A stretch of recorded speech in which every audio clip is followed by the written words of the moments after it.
सहना भवतु सहनौ भुनक्तु सह वीर्यं करवावहै तेजस्विनावधीतमस्तु मा विद्विषावहै। ॐ शान्ति शान्ति शान्तिः।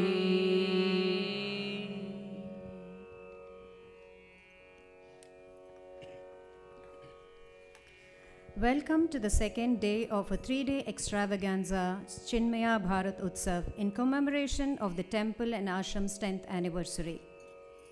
The celebration started yesterday and will continue through the weekend until Sunday evening, 7 p.m. Enjoy spiritual discourses, fun workshops and entertainment, classical music and bhajans, classical dances and folk, including dandiya and garba for the entire family. And not to miss, the food and shopping too. Join us all the days and be a part of this fun-filled event.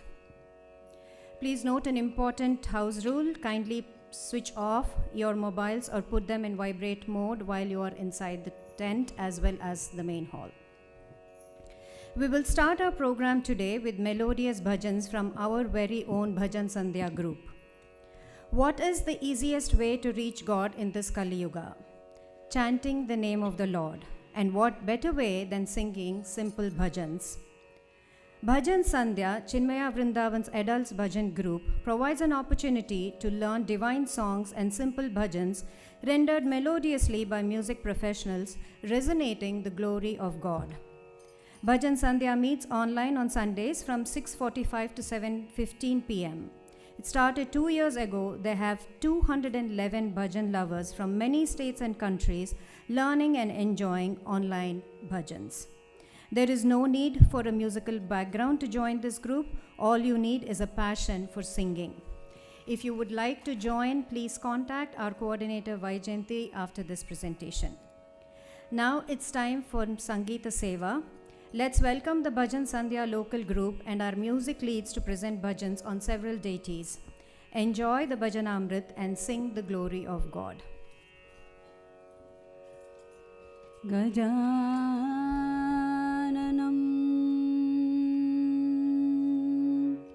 Bhutaganadisevitam Kabittajambuphalasarabakshitam Umasutam Shokavinashakaranam Namami Vigneshwara Padapankajam.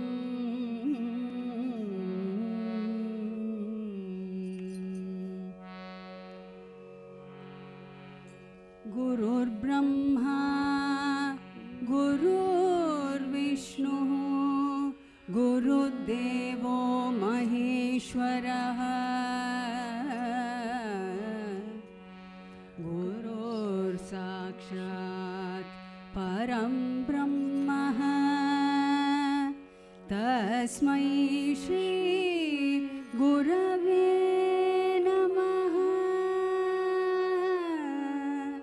Tasmai Shri Gurave Namaha.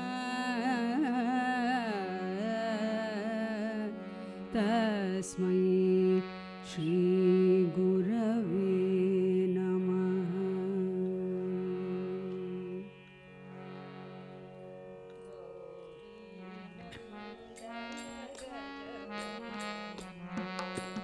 Gauri Nandana Gajavadana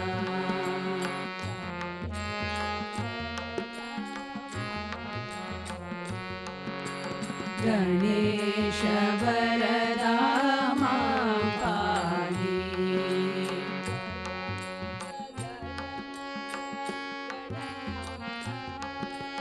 Gajamukha Gajamukha Gananadha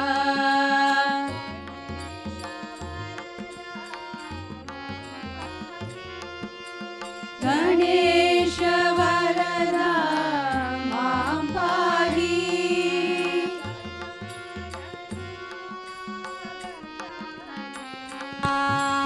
Gajanana Gajanana Gajanana Gajanana Gajanana Gajanana Gajanana ॐ गजवदना गजानना गजवदना एकदन्ता गजानना एकदन्ता गजानना हेरम्बा गजानना हेरम्बा गजानना एकदन्ता गजानना एकदन्ता गजानना हेरम्बा गजानना हेरम्बा गजानना गजानना गजानना गजानना गजानना गजानना ॐ गजवदना गजानना ॐ गजवदना गौरीनन्दन गजवदना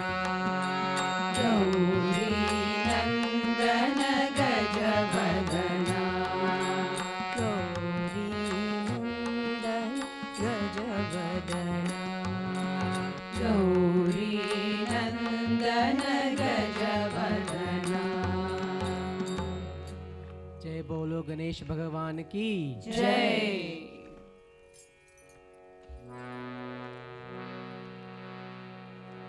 शिवाय परमेश्वराय शशिशेखराय नमः ॐ शिवाय परमेश्वराय शशिशेखराय नमः भवाय गुणसम्भवाय शिवताण्डवाय नमः ॐ भवाय गुणसम्भवाय शिवताण्डवाय नमः शिवाय परमेश्वराय चन्द्रशेखराय नमः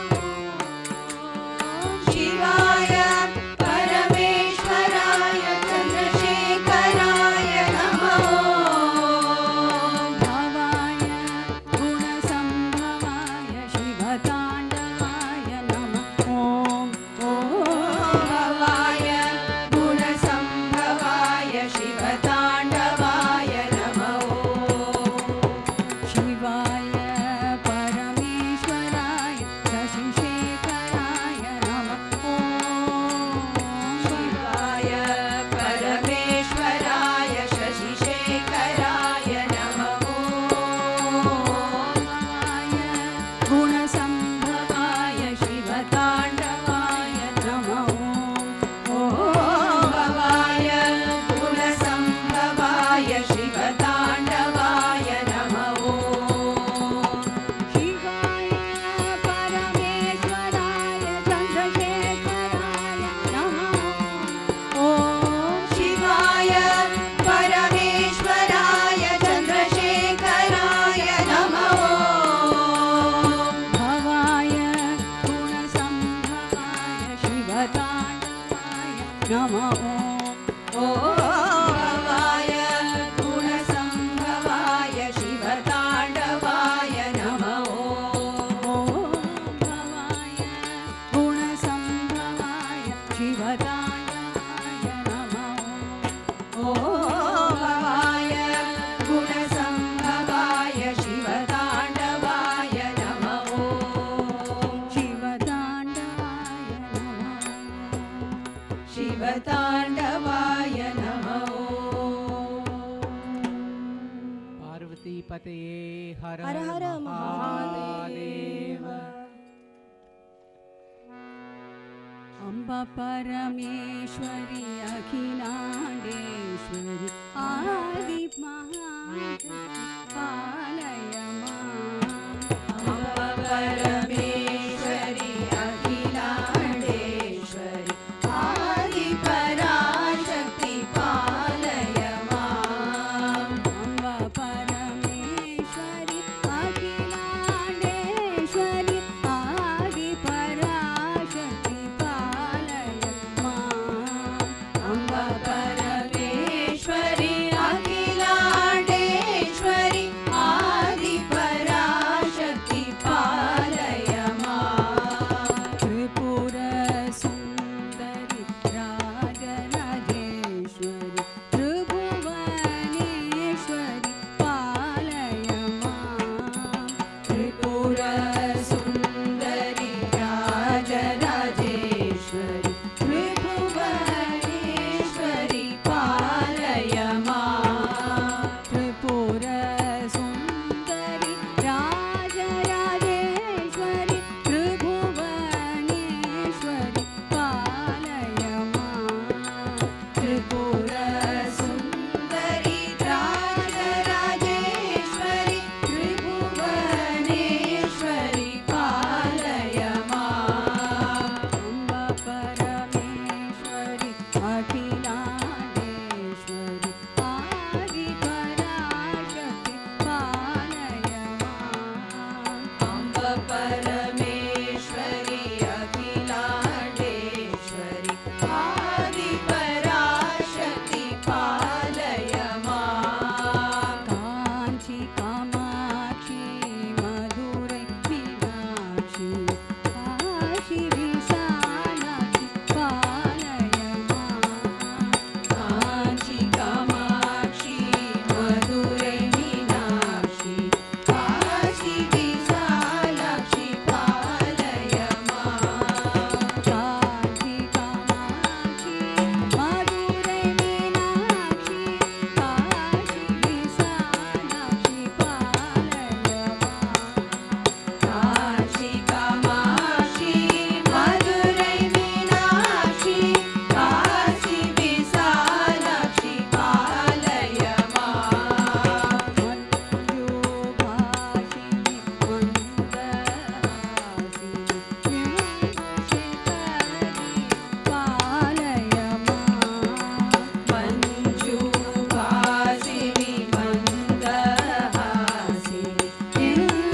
विभूषितरि पालय माम्। मञ्जुभाषिनि मन्दहासिनि इन्दुशिखरि पालय माम्। मञ्जुभाषिणि मन्दहासिनि विभूषितरि पालय माम्। मञ्जुभाषिनि मन्दहासिनि इन्दुशिखरि पालय माम्। अम्ब परमेश्वरी अखिलाण्डेश्वरी आदि पराशक्ति पालय माम्। अम्ब परमेश्वरी अखिलाण्डेश्वरी आदि पराशक्ति पालय माम्। अम्ब परमेश्वरी अखिलाण्डेश्वरी आदि पराशक्ति पालय माम्।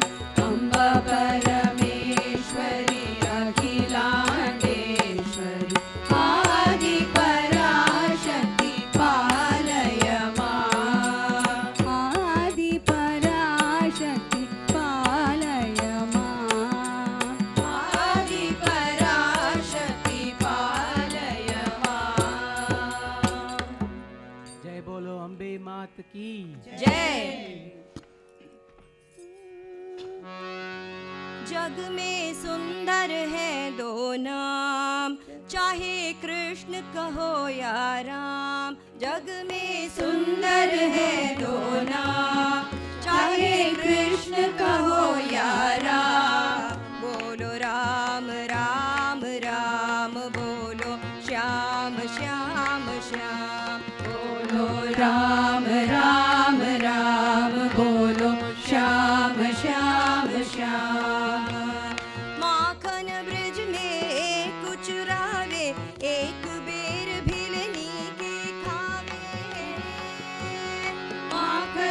काज में एक चुरावे, एक बेर बिलनी के खावे। प्रेम भाव से भरे अनोखे दोनों के हैं काम, चाहे कृष्ण कहो या राम, जग में सुंदर है दो नाम, चाहे कृष्ण कहो या राम। बोलो राम राम राम, बोलो श्याम श्याम श्याम। राम राम बोलो श्याम श्याम श्याम। एक कंस पापी को मारे, एक दुष्ट रावण संहारे। एक कंस पापी को मारे, एक दुष्ट रावण संहारे।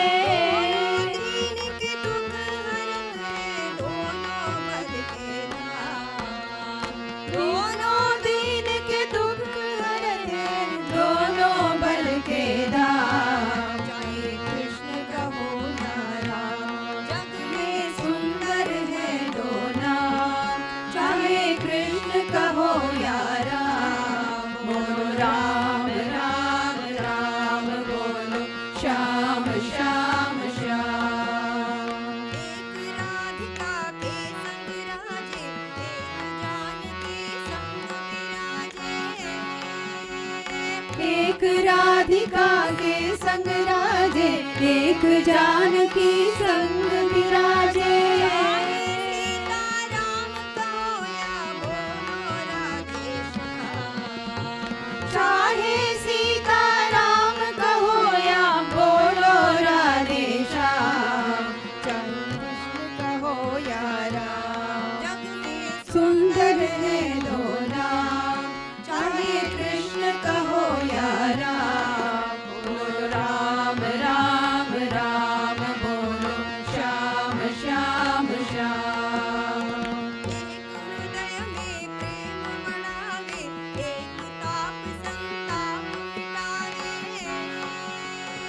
एक हृदय में प्रेम बढ़ावे, एक ताप संताप मिटावे।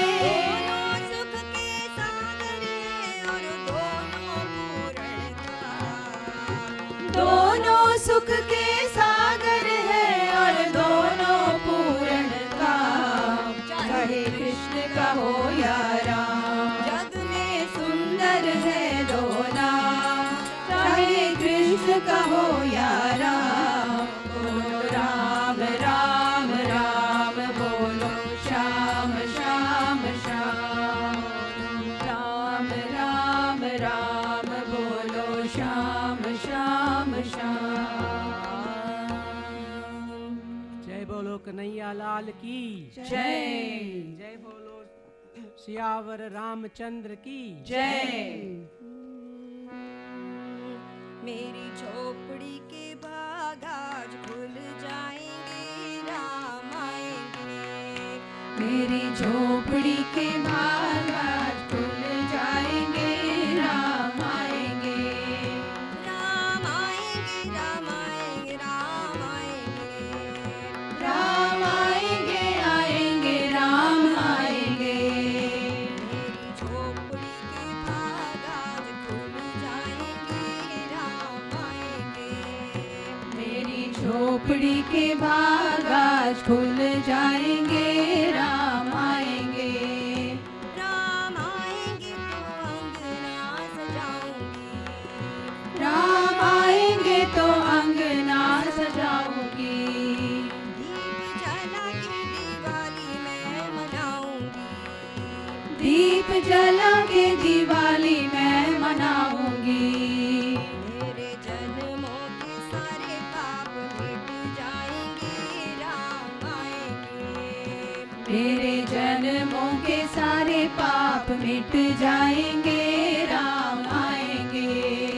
मेरी झोपड़ी के भाग आज खुल जाएंगे, राम आएंगे। मेरी झोपड़ी के भाग आज खुल जाएंगे, राम आएंगे। राम झूलेंगे तो पालना झुलाऊंगी। राम झूलेंगे तो पालना झुलाऊंगी।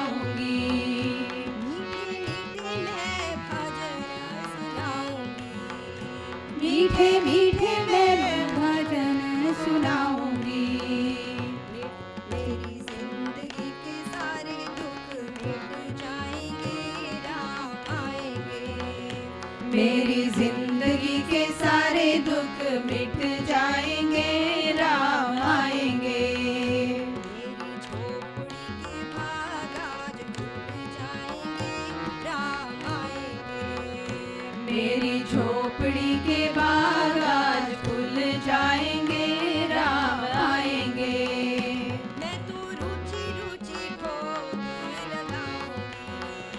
मैं तो रुचि रुचि भोग लगाऊंगी। माखन मिश्री में राम को खिलाऊंगी। माखन मिश्री में राम को खिलाऊंगी। प्यारी प्यारी राधे श्याम श्याम आएंगे, राम आएंगे। प्यारी प्यारी राधे श्याम श्याम आएंगे, राम आएंगे। मेरी झोपड़ी के बाग आज खुल जाएंगे, राम आएंगे। मेरी झोपड़ी के बाग आज खुल जाएंगे, राम आएंगे। राम आएंगे। जय बोलो सियावर रामचंद्र की जय।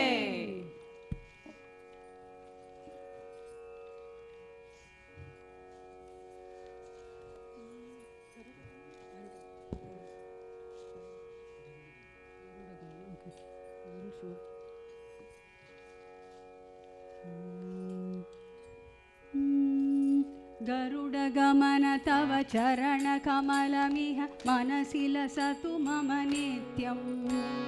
गरुडगमन तव चरणकमलमिह मनसि लसतु मम नित्यम्।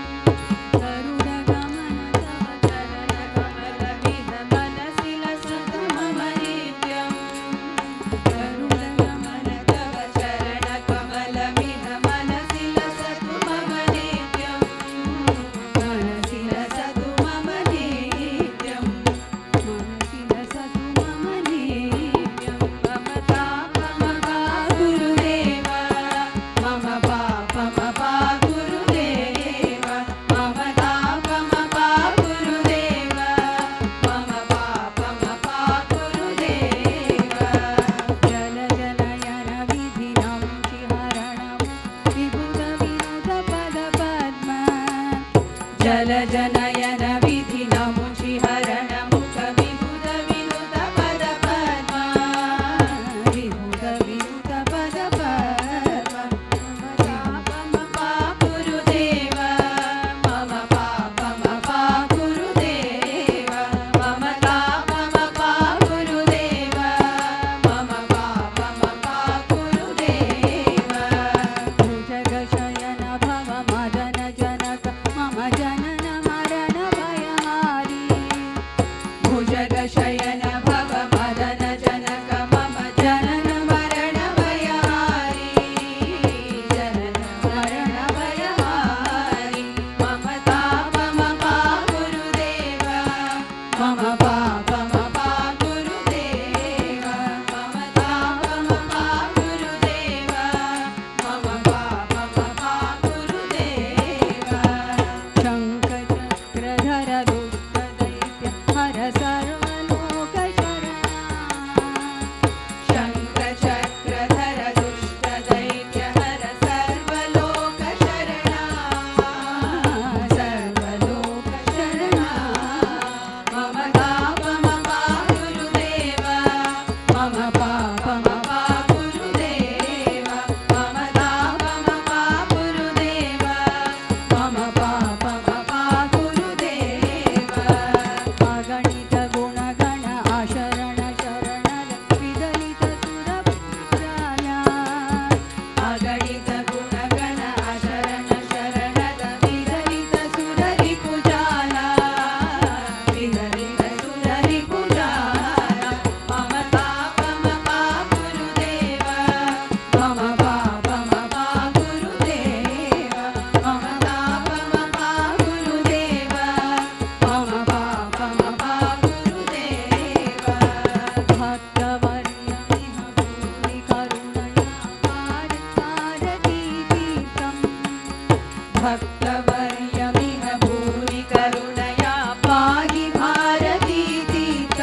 தன்னானே ஐயப்ப சுவாமி தன்னானே தன்னானே ஐயப்ப சுவாமி தில்லாலே தில்லாலே ஷண்முக சுவாமி தில்லாலே தில்லாலே ஷண்முக சுவாமி தன்னானே தன்னானே ஐயப்ப சுவாமி தன்னானே தன்னானே ஐயப்ப சுவாமி தில்லாலே தில்லாலே ஷண்முக சுவாமி தில்லாலே தில்லாலே ஷண்முக சுவாமி சபரிமலை வாசனே ஐயப்ப சுவாமி சபரிமலை வாசனே ஐயப்ப சுவாமி பழனிமலை வாசனே ஷண்முக சுவாமி பழனிமலை வாசனே ஷண்முக சுவாமி தன்னானே தன்னானே ஐயப்ப சுவாமி தன்னானே தன்னானே ஐயப்ப சுவாமி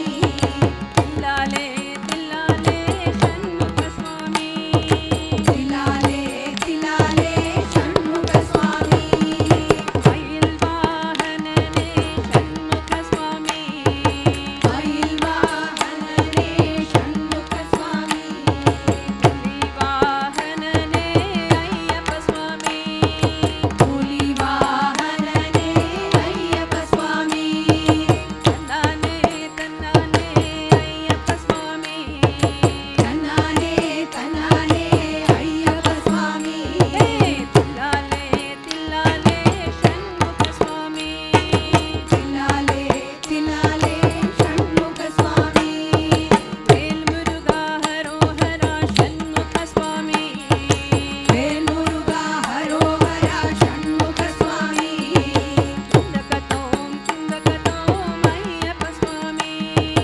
திண்டகதோம் திண்டகதோம் ஐயப்ப சுவாமி தன்னானே தன்னானே ஐயப்ப சுவாமி தன்னானே தன்னானே ஐயப்ப சுவாமி தில்லாலே தில்லாலே ஷண்முக சுவாமி தில்லாலே தில்லாலே ஷண்முக சுவாமி வேலாயுதனே ஷண்முக சுவாமி வேலாயுதனே ஷண்முக சுவாமி வில்லாலி வீரனே ஐயப்ப சுவாமி வில்லாலி வீரனே ஐயப்ப சுவாமி தன்னானே தன்னானே ஐயப்ப சுவாமி தன்னானே தன்னானே ஐயப்ப சுவாமி தில்லாலே தில்லாலே ஷண்முக சுவாமி தில்லாலே தில்லாலே ஷண்முக சுவாமி தன்னானே தன்னானே ஐயப்ப சுவாமி தன்னானே தன்னானே ஐயப்ப சுவாமி தில்லாலே தில்லாலே ஐயப்ப சுவாமி தில்லாலே தில்லாலே ஷண்முக சுவாமி தன்னானே தன்னானே ஐயப்ப சுவாமி தன்னானே தன்னானே ஐயப்ப சுவாமி தில்லாலே தில்லாலே ஷண்முக சுவாமி தில்லாலே தில்லாலே ஷண்முக சுவாமி தில்லாலே தில்லாலே ஷண்முக சுவாமி தில்லாலே தில்லாலே ஷண்முக சுவாமி தில்லாலே தில்லாலே ஷண்முக சுவாமி வெற்றிவேல் முருகனுக்கு அரோஹரா சுவாமியே சரணமையப்பா.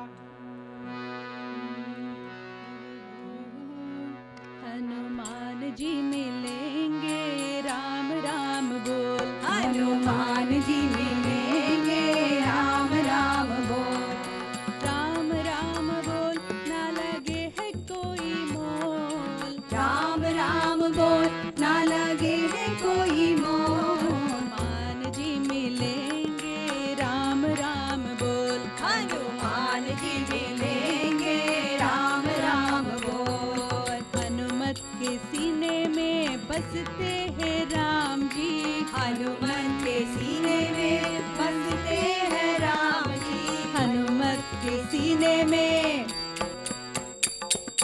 हनुमत के सीने में बसते हैं राम जी हनुमत के सीने में बसते हैं राम जी तेरी झोली भरेंगे बस राम राम बोल तेरी झोली भरे बस राम राम बोल राम राम बोल न लगे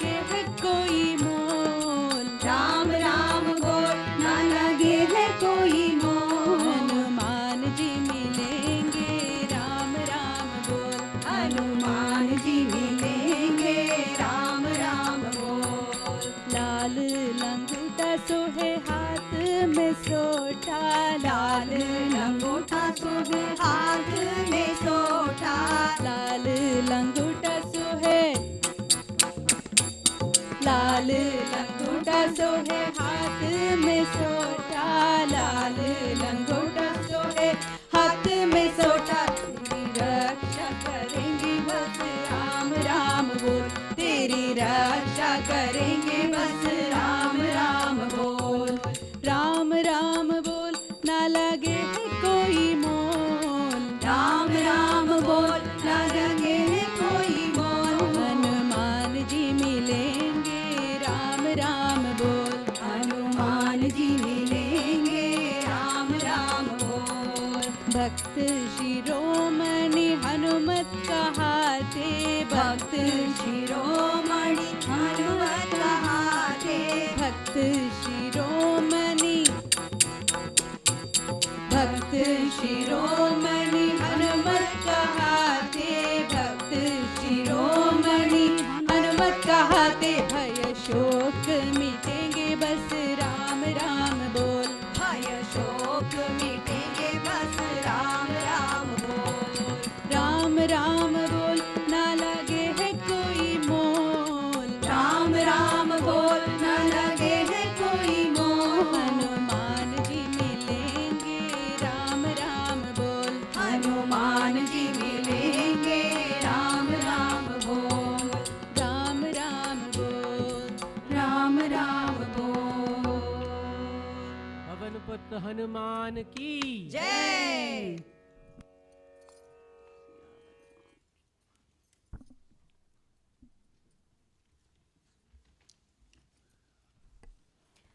Wow, what a beautiful start to our day today. Thank you to each one of the Bhajan Sandhya group members, and thank you especially to Vaijayanti for bringing this group together and making it so enjoyable for us. Really appreciate it. Kindly give us a few minutes to recenter ourselves. We have a lot of events lined up. Thank you.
We have today with us Mr. Shankar Rao Polepalle and Mrs. Madhavi Polepalle and Madhu Annagaru, whose gracious contributions to community service we would like to honor.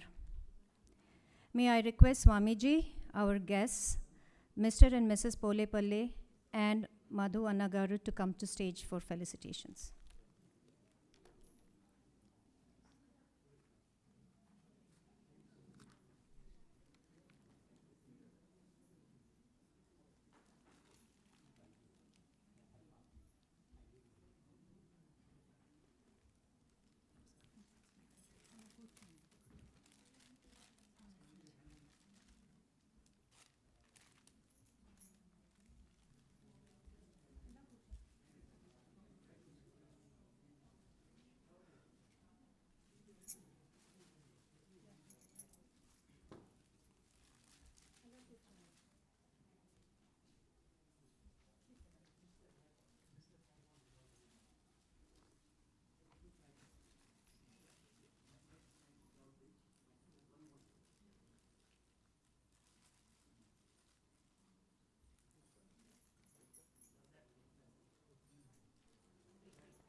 Wait. Yeah, we'll read first.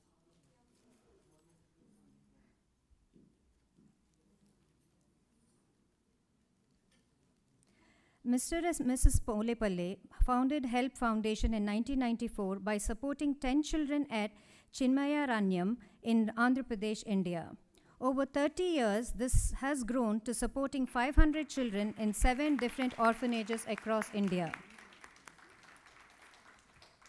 Help Foundation is a non-profit tax-exempt organization that raises funds to sponsor abandoned and orphan children in India.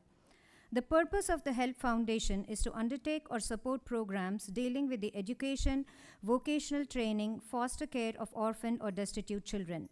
100% of your donations will go to the children as there is zero overhead.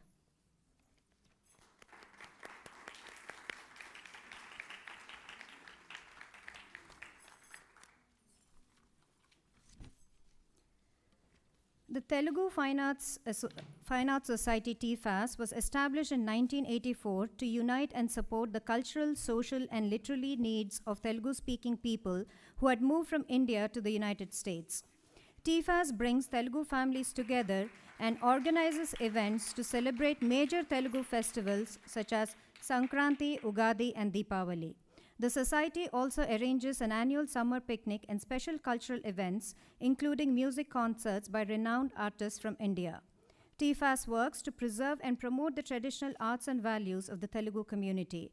Through its dedication and inclusive spirit, TFAS serves as a testament to Telugu-speaking people's rich heritage and unity, inspiring all who are part of this extraordinary committee.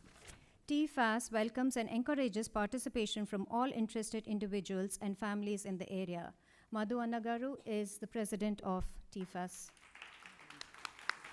This is our 10th anniversary. We want to contribute to $1,116. Oh, appreciate that.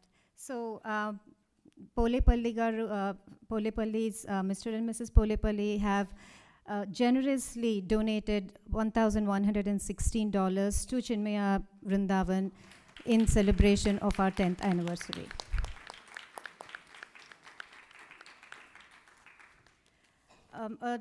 A small announcement on Help Foundation. They are organizing a walkathon on the second Sunday of September at Howell Manasquan Reservoir near Freehold. High school students can get volunteer hours, so please do make a note of it. Every year it is the same day.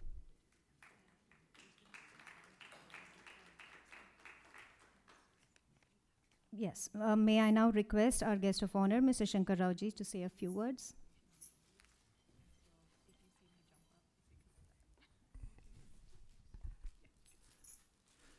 First of all, I want to thank Chinmaya Mission, Chinmaya Vrindavan, for giving us this opportunity to tell you what we have been doing for the past 30 years.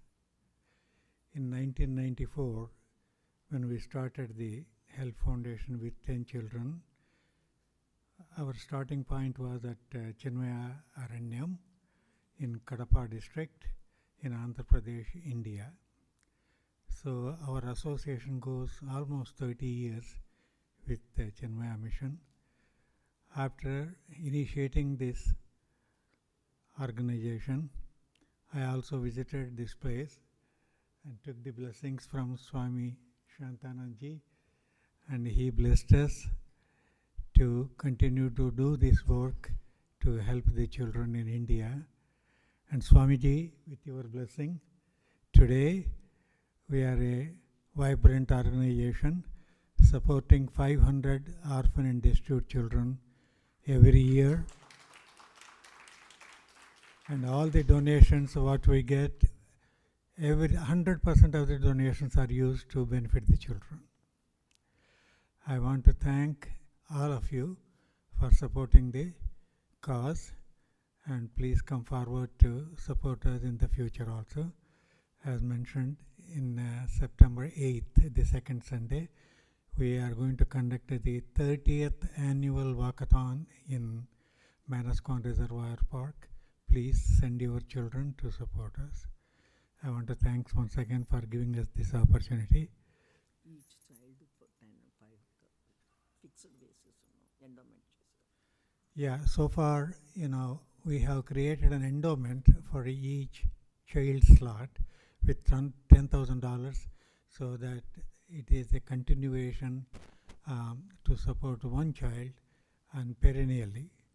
So currently we have for about 300 children. We are still looking for another 200 endowment for 200 children. Thank you very much.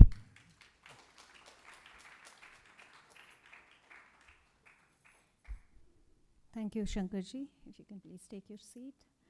Madhu Garu, if you can please share a few words of wisdom as well. Thank you.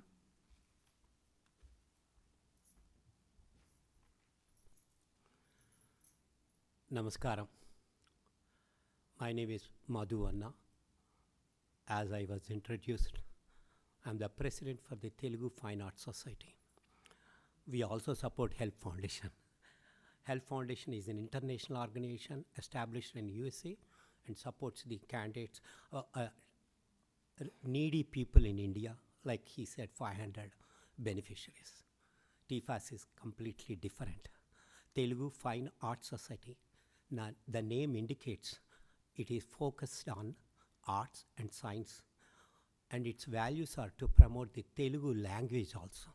To do that, we have a Telugu Jyoti magazine, and the TFAS is established 40 years back, and it is running very successfully, serving the NRI community in the New Jersey and New York before. Now it is completely New Jersey based Telugu community. Chinmaya Mission. I am very blessed to be here. Chinmayananda. When I was a young child, we had no Chinmaya Mission. I was born in Guntur. There was no Chinmaya Mission in Guntur, and Hyderabad there used to be, and Chennai or Madras it first. So I was so fascinated to follow this Swamiji's concepts and his Dharma Raksha principles, how he has contributed, all of us know. The Samskriti. Today, the celebration is called Bharat Utsav. As I said before, Telugu Fine Arts Society, we do promote the Telugu Samskriti. But what is Telugu Samskriti? It is an integral part of the Bharatiya Samskriti.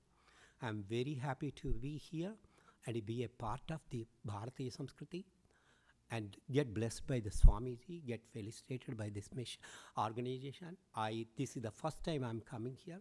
I would definitely visit more and more times, and I also support on behalf of the Telugu Fine Arts Society. I am going to give a small check to the Chinmaya Mission now, and I thank Devendra Garu for inviting me, especially, and making me too so excited and happy in this wonderful morning. I also request each and all of you to promote Hinduism, Hindu Sanskriti, without any hesitations. Come forward and teach your students and friends and families and your own family also. That's how only we can protect ourselves in this world with the Hinduism going on successfully. That's what my humble request. I request Swamiji also to do more and more efforts so that the people doesn't leave Hinduism. People means our families, our children doesn't leave the Hinduism and get attracted to be other other dharmas or whatever it may be. That's what my humble request. And as I said, I'm a very blessed person today to be a part of this community. Thank you very much.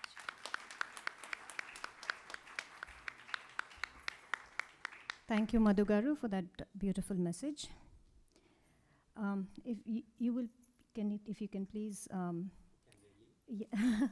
you can please, Shubhaji will escort you downstairs.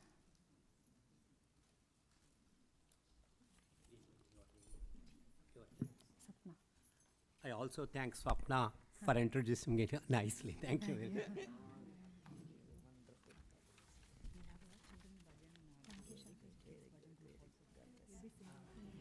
If you want to make donations to Help Foundation, please go to www.helpfoundation.org.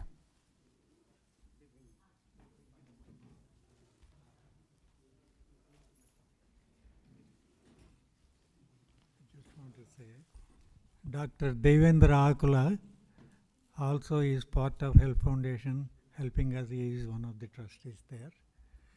And Mr. Vaidyanathan and Mrs. Vaidyanathan, Purnima Vaidyanathan, they are also part of Help Foundation, active supporters.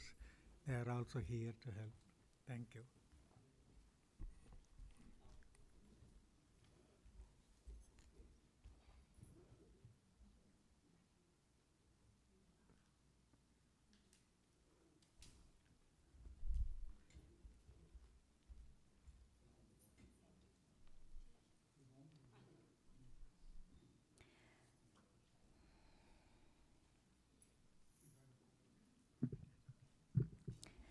Swami Shantananda ji started his discourses last night on the topic of key to success.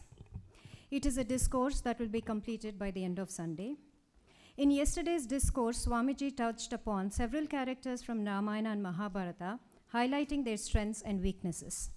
Ravana, for instance, was talked about as a learned scholar with many positive qualities, including intelligence, strength, devotion.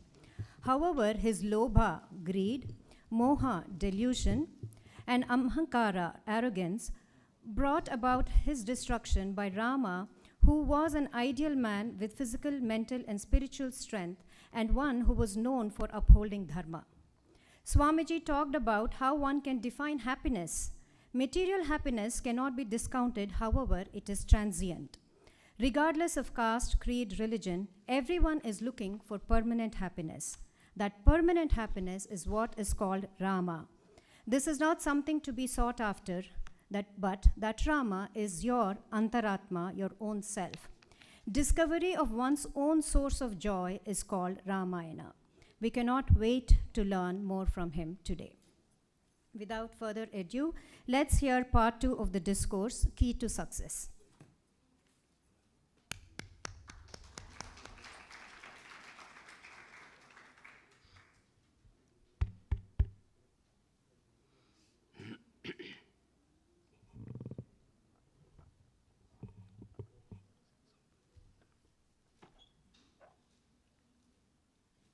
Hari Om everyone.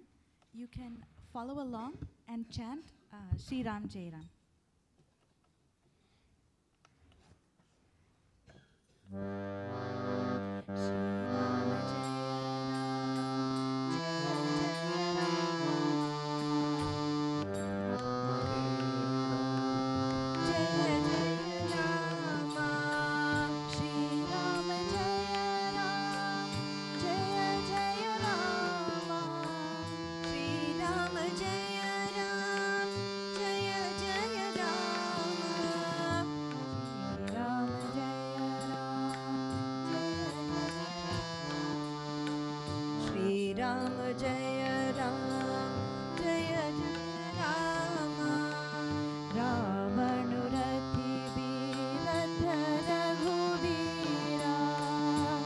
Ram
गणेशाय नमः श्री सरस्वत्यै नमः श्री सद्गुरुभ्यो नमः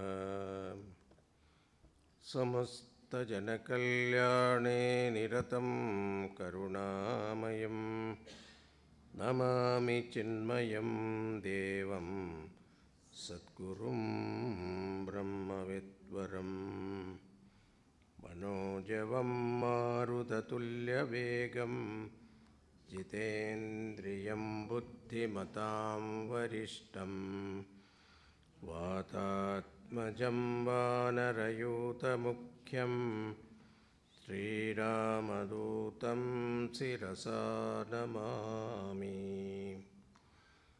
सन्तोषिणी जगन्माता मम सौभाग्यवृद्धये नमस्करोमि भक्त्या त्वां प्रसन्ना वरदा भव शङ्करं शङ्कराचार्यं केशवं बादरायणं सूत्रभाष्यकृतौ वन्दे भगवन्तौ पुनः पुनः ॐ नमः प्रणवार्थाय शुद्धज्ञानैकमूर्तये निर्मलाय प्रशान्ताय दक्षिणामूर्तये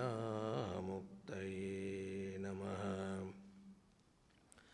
सच्चिदानन्दरूपाय विश्वोत्पत्त्यादिहेतवे तापत्रयविनाशाय श्रीकृष्णाय वयं नुमः नीलाम्बुजश्यामलकोमलाङ्गं सीतासमारोपितवामभागं पाणौ महासायकचारुचापं नमामि रामं रघुवंशनाथम्.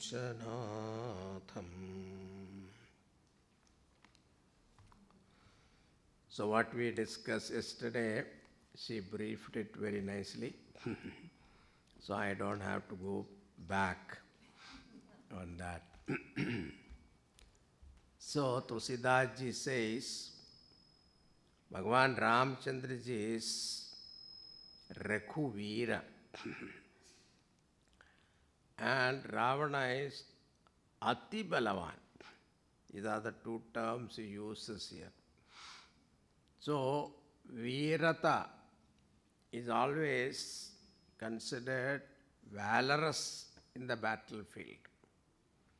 But Veeratam also, there are three kinds, five kinds actually.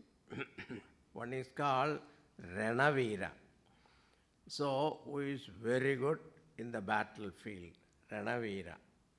Second one is Danavira. So, a charitable person like Karna. Karna was considered Danavira. Why? Because there is a story behind it. Because Bhagavan Krishna used to praise Karna all the time. Every time he said, he is Danavira. He is great charioteer. So Arjuna felt little bad, why he is praising him? He is number one enemy to him, so why he is praising him?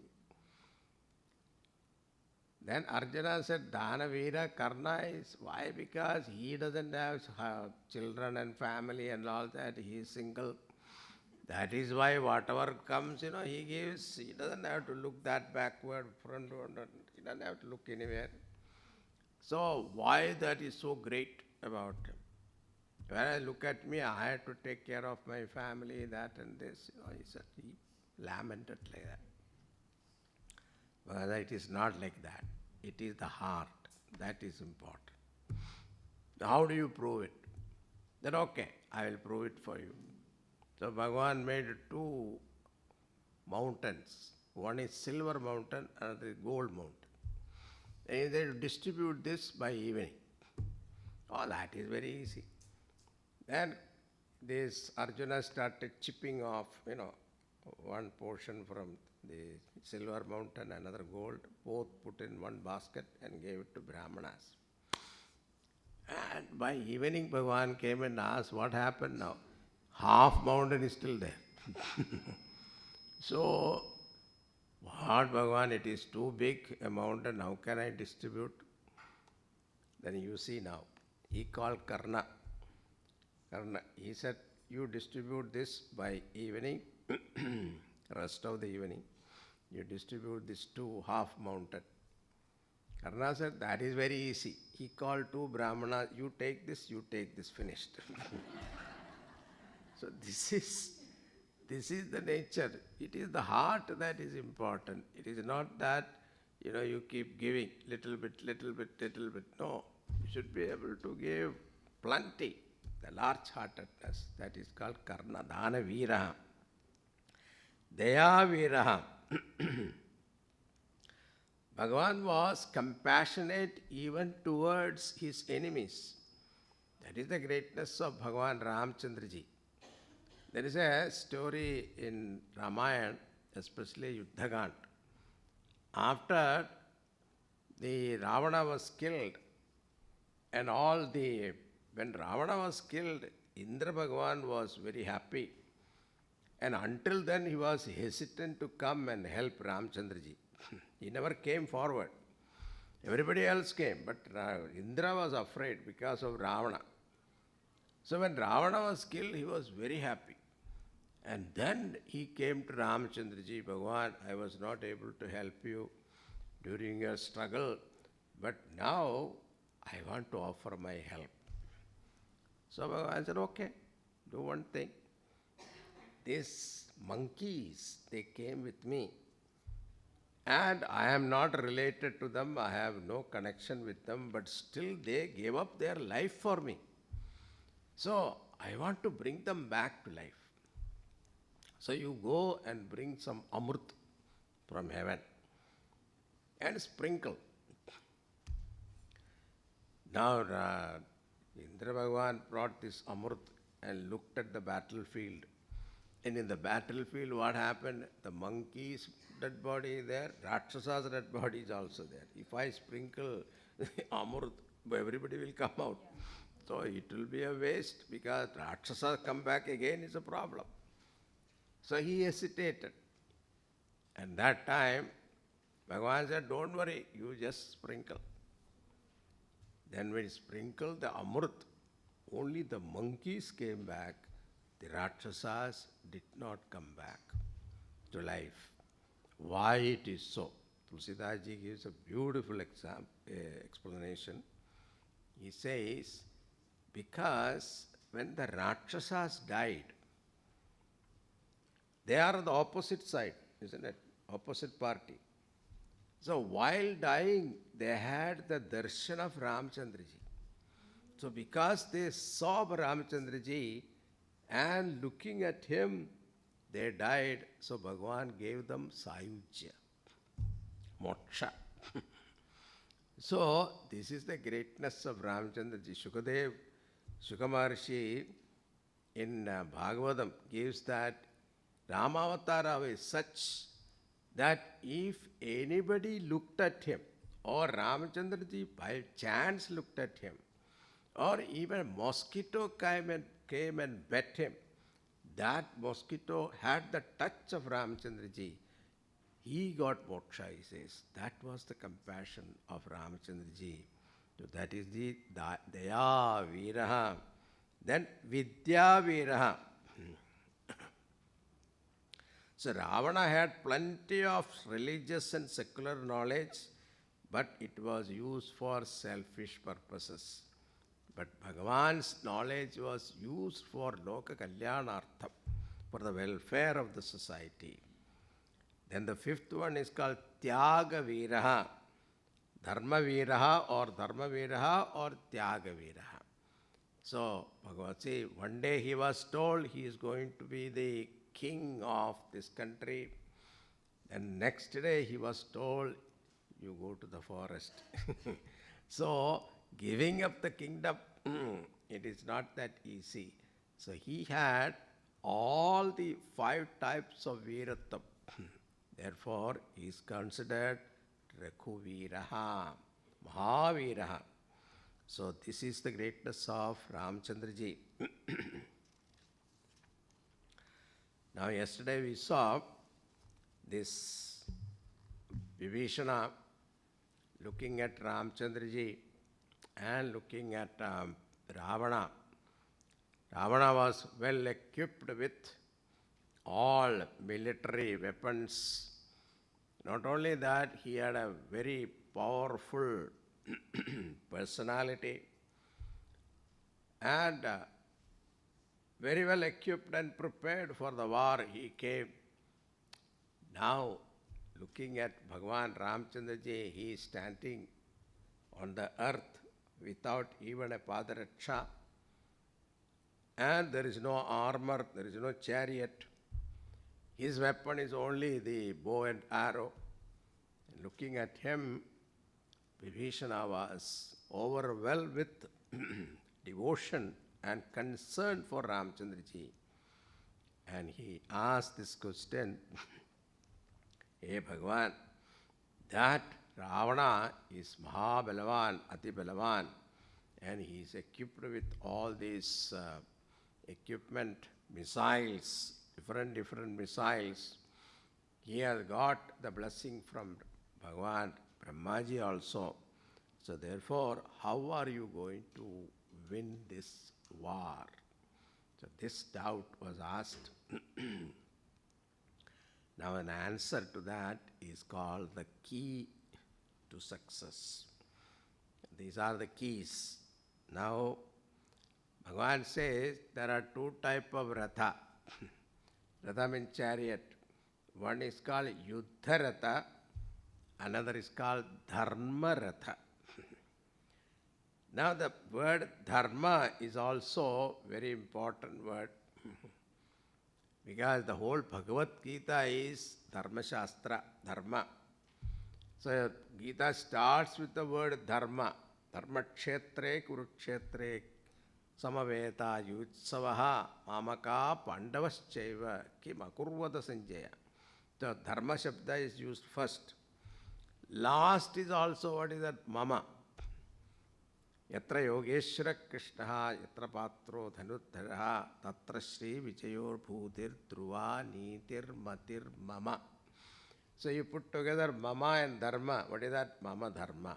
My Dharma is the main topic of Bhagavad Gita. Now when we talk, simple English translation is Dharma means righteousness. Now there are Samanya Dharmas, Vishesha Dharmas. These are the 2 levels of Dharma practiced. Then there is something called Param Dharma also, Supreme Dharma. All the 3 levels we have to see. So Samanya Dharma is that common virtues, values one should practice, which is applicable to all human beings, irrespective of nation or climatic condition or religious belief. In spite of all that, all of them should commonly use. That is called Samanya Dharma. Now what is that value? Like Satyam Vada, speaking truth. So this is common to whether you are a Christian or a Muslim or a Hindu or American or West, whatever country you belong to, Chinese, whatever is country, Satyam Vada is common. Like this, there are a few items are there you should practice. This is called Samanya Dharma. Then Vishesha Dharma means which is particular to a particular country or particular religious belief or particular climatic condition also. Most of our acharas, all the what you call the religious beliefs and all that, lot of acharas are all belonging to a particular country or climatic conditions. Now for example, South India, muddy is there. Now this is because of the climatic condition. Now the same muddy you try to practice here, it is not applicable. Now, because I was washing my feet every time when I go out and come out, and then only I will enter the puja room, otherwise I will not enter. This kind of thing, now it is not necessary. Here the houses are clean and carpet is put, everything. You should sit down nicely, and you don't wear, and what you call, you don't remove your socks also in winter time, and then there is no dust, so you don't have to follow that. But still we insist in the winter, -0 degree temperature, at that time you insist that I will follow this.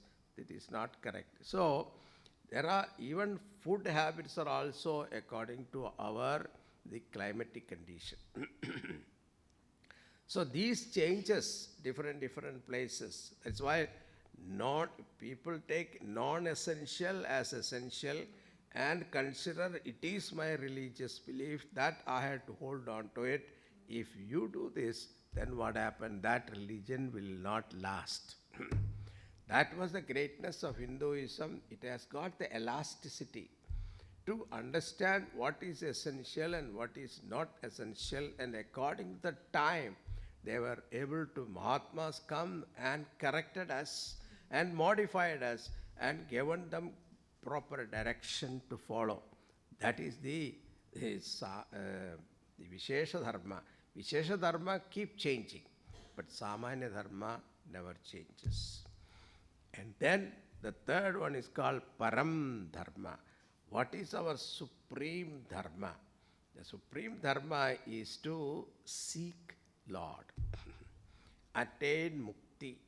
This is our Param Dharma. So all our actions, all our activities, final goal is to reach Bhagavan. So that is to be kept high. Only then our life becomes purposeful. Now, Bhagavan Ramchandraji is going to talk about what is the Dharma Ratha. So, Ratha is chariot, and Ravana had Yuddha Ratha. Bhagavan says, I have Dharma Ratha. Now, who wins it? The one who has Dharma Ratha, he will win it. And what are they? Using the metaphor of a chariot, Bhagavan is going to describe what are the elements in this Dharma Ratha. Let us hear. Testing.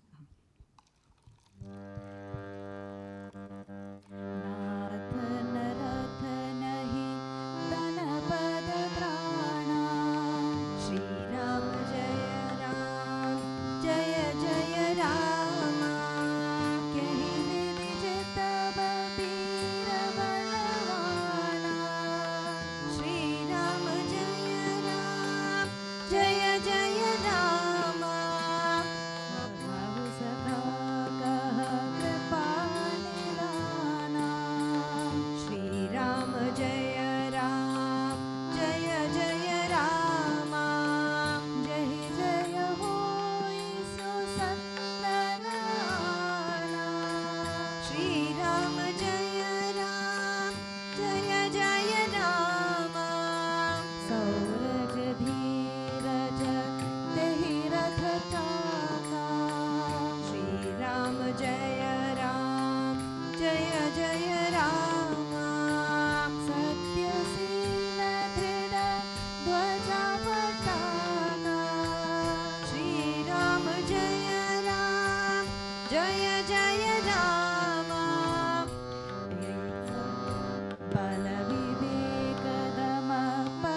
Saurach Dhirach Tehiratha Chaka.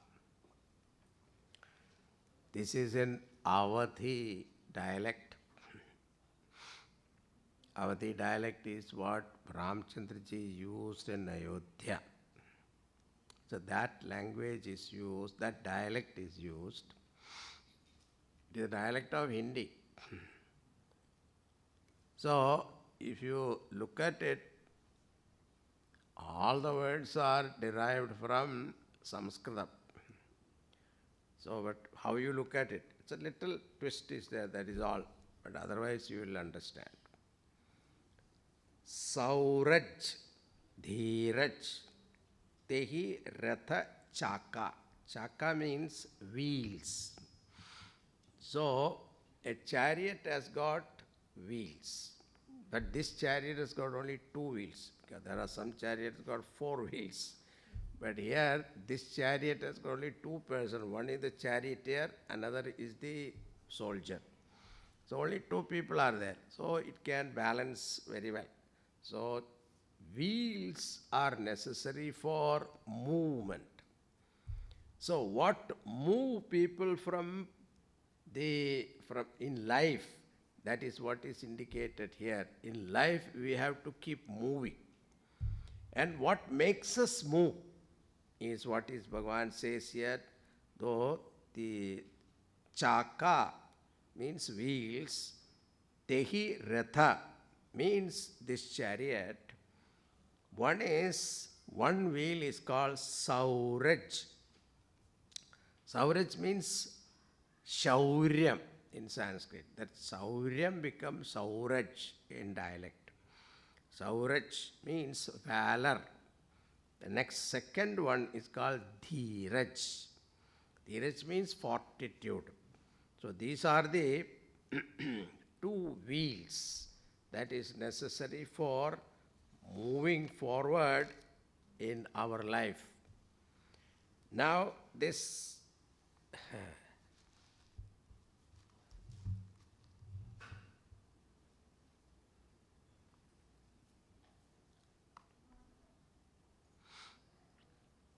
Dhairyam is very important in our life. Unless we have courage, we will not be able to move forward in life. Because everything there is a doubt. Should I do it? Should I not do it? This is our problem. See, even a little child, when he is trying to walk, you'll watch him. If he doesn't show any courage to put the next step, he will not be able to walk. Because unless he has confidence that I can put the next step, then only he will be able to walk. The same way, in life also, every step, every corner, because when we are living in our life, suppose like you are driving on the road, there are 4-way street. In that 4-way street, you are supposed to stop and look this side and that side. When everything is clear, move forward. But suppose you stand there stuck. No, what is the guarantee somebody will not come shooting? And you will not move, then what happens? Life will be stagnant. Therefore here, Bhagavan says that the first and most important thing is valor. And that valor also calculated valor. See, Ravana was a valorous person, very courageous person. Nobody can stand in front of because of the arrogantly confident that I can do it. So that was his nature. But it was also a valor. And this valor, so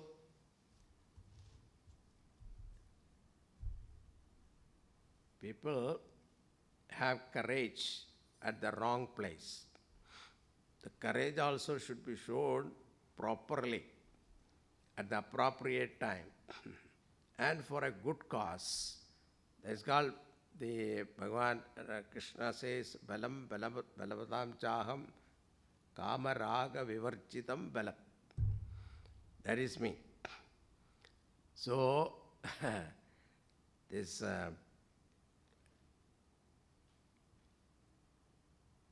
see, people are physically strong. That alone is not enough. But one has to have that inner strength. That is called real valor. Using valor, Ravana abducted Sita ji. And that also, when he came, it is said in Ramayana, when he came to take away Sita ji, he approached Sita ji like a frightened dog. That is the word used. See, think about it. How powerful was Ravana? He was a Triloki. He Triloka Vijayi. He conquered the whole three world with his power. Such a person, when he came to take away Sita ji, abduct Sita ji, he came like a frightened dog. Why? He was afraid that Ramachandra ji will come and fight with him. So he made sure that Rama was not there, Lakshmana was not there. Only then he could come and take. This is not called valor. Because physically you may have strength, but mental strength was not there completely. There are people, physically they are strong, pileman and all that, but then they go to a doctor, the doctor gives one sui, he is scared. That kind of strength is not considered strength. One little pinprick, they cannot take it. And there are military people, commander-in-chief and all that, and when they are very good fighting in the battlefield, facing even bullets, they can do it. But when they come home and the wife gives him a look, he cannot stand. That is not called courage. So that inner strength is what is very important. And what is that inner strength? Look at Sita ji, for example. Now, she was alone in a foreign land, Lanka. And there she had there is no diplomatic, immunity or nothing like that. And Rakshasas, surrounded by Rakshasas, not all Rakshasas, Rakshasis. And these Rakshasis, the very look itself frightens you. And the description is there in Valmiki Ramayana, each Rakshasi, how they were looking. The very look itself is a problem. Somebody has got one eye, somebody has got the mouth itself is a problem. And the hairstyle, you can see in 42nd Street in New York, like a chicken's feather like that, different colors. Like that, the very look itself frightened you. And in that situation also, Ravana came and tempted her. That he even tried to break her morale by saying that Rama is a Rajakumara and he will keep on looking for you and he will never find you where you are. It is not possible for him to cross the ocean and come and see his. It is not possible. And afterwards he get tired, what will happen? He is a Rajakumara, he will go back and get married to somebody else. And why are you waiting for him? And whereas you become my wife, you become my queen. Even Mandodari will serve you. Who is telling this? Ravana is telling in front of whom? Mandodari. Think about it. His arrogance. But in spite of all that, Tulsidas says, Sita ji took one blade of grass because such a evil person, if you don't talk, he will think that maunam sammada lakshanam. He will think that my silence is my acceptance. He will think that I had to say something. So she took one blade of grass and addressed him thinking that this is Ravana. So what is the meaning? That whatever you say, whatever you are offering me is equivalent to this blade of grass. That is And she says, what a fool you are, from where she got this courage? She fired him actually, insulted him also. You are, instead of, Bhagavan, where Bhagavan Ramchandraji is like a sun shining in the sky, and whereas, what are you? You are like a Kadyoda. Kadyoda means firefly. You are like a firefly in front of him. What a comparison. And Ravana didn't like it. But what we have to understand, that moral strength, her Padivartya Dharma, that is the one that gave us courage to face.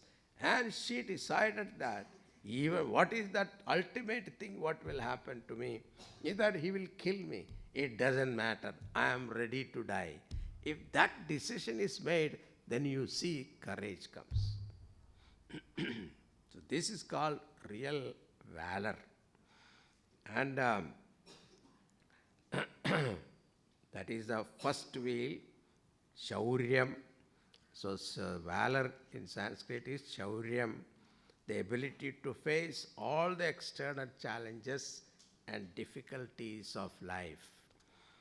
That we face challenges in life, many different challenges. Sometimes it is emotional, sometimes it is physical, sometimes all the difficulties in life, we have to understand that none of them are permanent.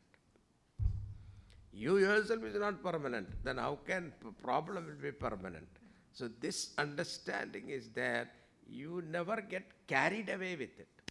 Otherwise what happened, people waste their life, whole lifetime, thinking about issues. So this is what we have to understand from the story, Ramayana. Story we know it, but what exactly the teaching of this Rama, that we have to understand. So sometime what happened in the people, one person told me, Swamiji, I never took bribe in my life. I was very happy. I went and congratulated him. How is that you did not take bribe? You are such a noble person, courageous person. And then he told me that, Swamiji, nobody offered me. That is why. So that is not called courageous. So simply because no one ever offered to me, that is not true fortitude. Fortitude is dhirata. So second wheel is called dhirata. Dhirata also means fortitude. Also there is another meaning is kshamata. Patience. Patience is another meaning is there, patience. So because we put forth effort, but we want immediate result. That is our problem. See, if people come to me, ask me for Swamiji, give me a mantra diksha. So we give a mantra and then they start chanting. After 1 month I get a call, Swamiji, I have been chanting 1 month, nothing is happening. It takes time. Janma Sanmandara Samskara is there. How many millions of lives we have gone through. How much of samskara we have collected. It will take a long time to remove. 1 month they want a result. And their meditation practice also they will say, Swamiji, I have been practicing meditation. You taught me very well. Thank you very much. But 6 months, nothing is happening. I can go to sleep, that is all. No, it will take time. So you have to be patient. Now think about the story of Valmiki. Valmiki was a dacoit. And he used to come, loot and plunder whoever comes that way. And one day, Narada came that way. Narada was also caught by this hunter. the dacoit. And Narada asked, why are you doing this? Don't you think you will incur sin? And for your sin, you will go to hell and suffer. And the dacoit said,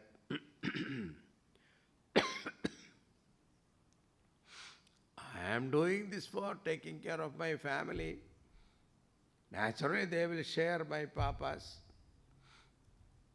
Narada said, I don't think so. You go and ask them. And he said, this, his name was Ratnakar, right? Yeah, Ratnakar.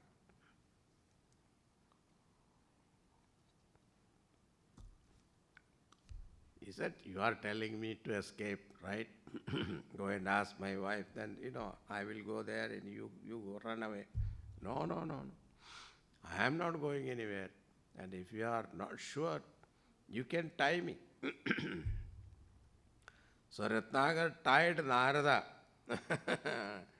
See, this is what the greatness of sadhus, mahatmas.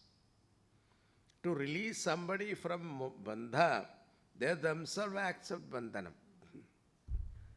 bondage. So he was allowed to tie. He himself got tied. And then Ratnakar went and asked his wife and children, every day I am looting and sometimes kill people also for taking care of you people. Will you share my sin?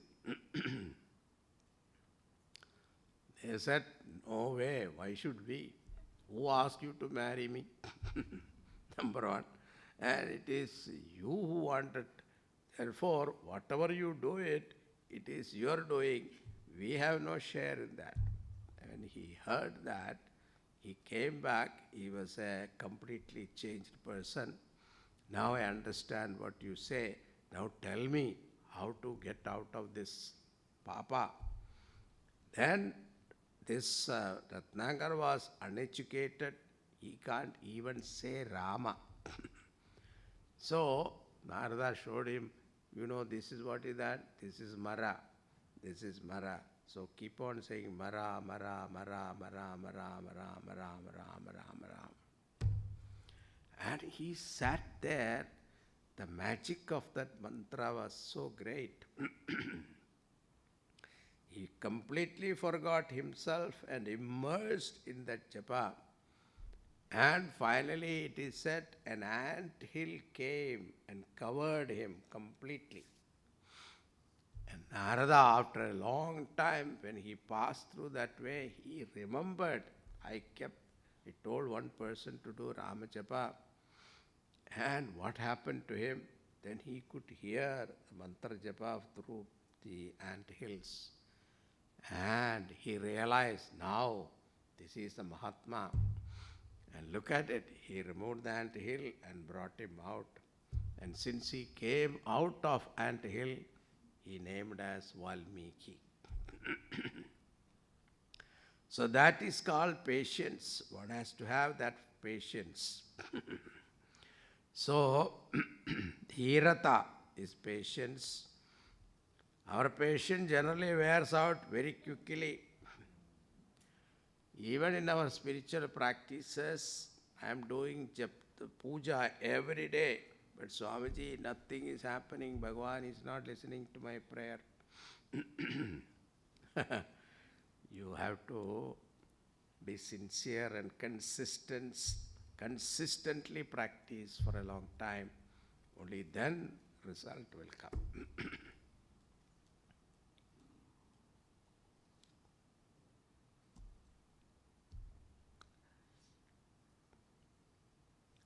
So we have seen what is called valor and patience, fortitude, two wheels of the chariot.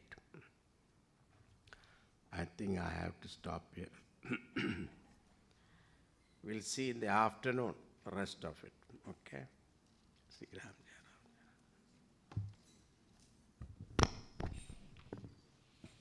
Shri Ram Jaya Ram Jaya Jaya Ram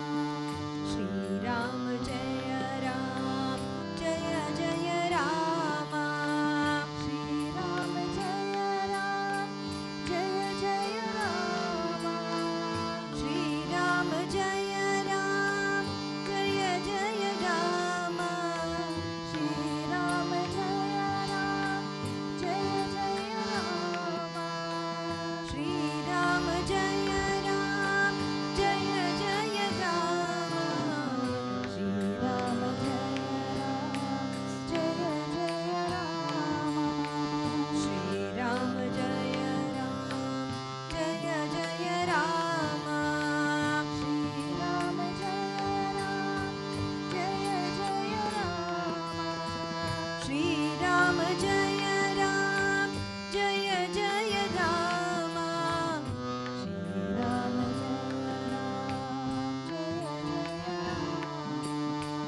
Shri Ram जय Ram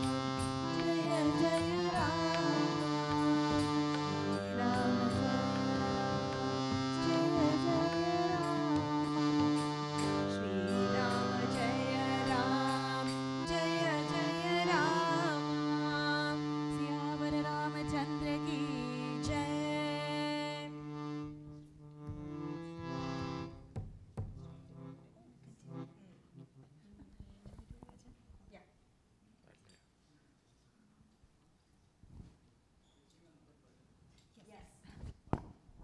Yes. Oh, I didn't know. I could have continued. I could have continued. Okay, now you do some bhajans. It's Swamiji.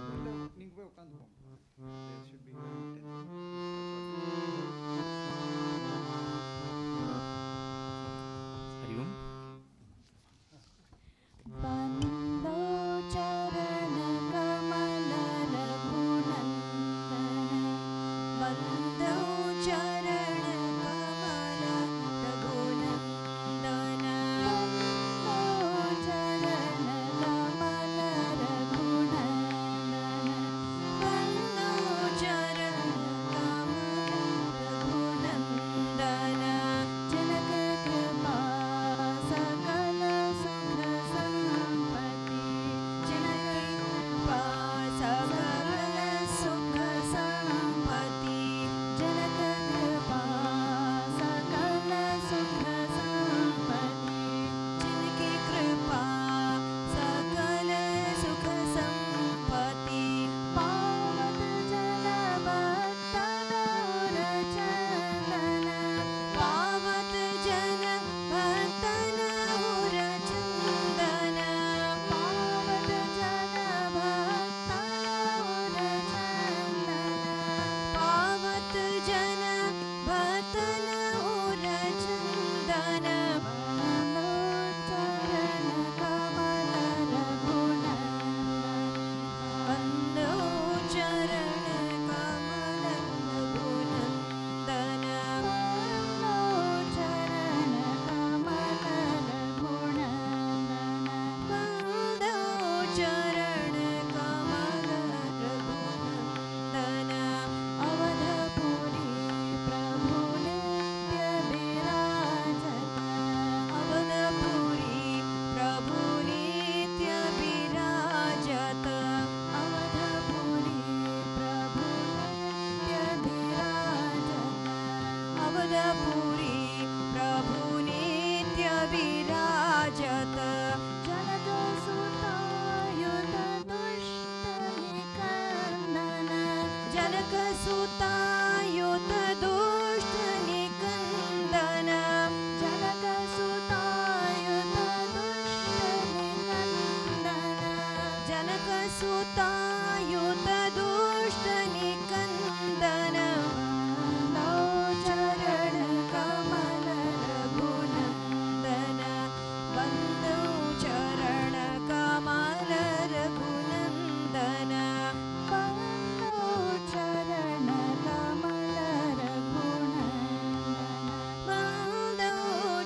Hari Om. Thank you so much. Hari Om all. We have a lot of events, queued up. So please wait. We are waiting for Babs Swamiji to arrive now. So please be seated. Thanks.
haven't done this in a while. Hari Om, everyone. And we are delighted to welcome the Swamis from BAPS, who we have done a long-term relationship with in many, many ways. And we are delighted to have them here. I'll give a brief introduction. And we are happy that BAPS along the way has been a co-partner in our Vedantic and spiritual experience across the tri-state area, and actually across the country and world. We have amongst us His Holiness Sadhu. We have Puja Yoganand Swamiji, and I'll give you a brief introduction. Sadhu Yoganand Swami was born and brought up in Cleveland. Now, don't hold that against him. Cleveland is becoming very nice these days. He graduated with a bachelor's degree from the University of Akron. In 2005, he committed his life to becoming a sadhu and received initiation into sainthood by the hands of Pramukh Swami Maharaj. Swamiji has spent 14 years in Sarangpur, India, and studied Sanskrit and Vedant scriptures extensively while also traveling across India. Specifically, Swamiji spent 3 years studying the Bhagavad Gita from a historical, grammar, philosophical, and spiritual perspective. In 2019, Swamiji oversaw the young professional satsang activities across North America. And in 2021, he has been overseeing the activities around the Robbinsville, Philadelphia, and Cherry Hill temples. Please welcome Yoganand Swami.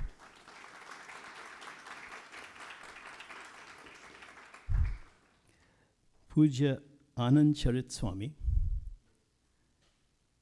has, I was just told a little tidbit which I will share with you from one of your sevaks. He graduated from Rutgers with a degree in healthcare management. He received initiation in 2016 and has been giving seva in America since 2022. At first, he spent 2 years helping with the children's and youth activities and is currently overseeing the satsang activities in and around the New England area. Please welcome Anand Charit Swami. The tidbit was one of the sevaks was his colleagues at Pfizer, I was told. Ravi, I'm glad all of you have been able to make it here as well, because we appreciate all what we combine, we do together. I would like Ram Ramchandran to please come up and felicitate Swamis, the Puja Swamis.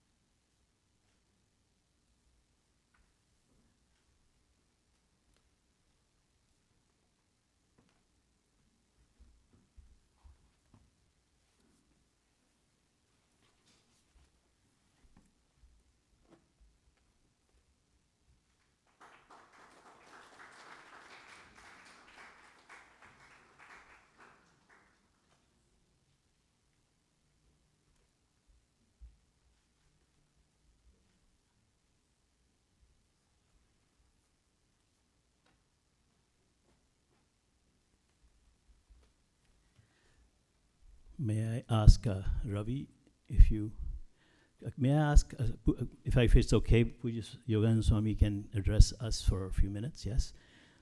Please. Hari Om. Jai Swaminarayan.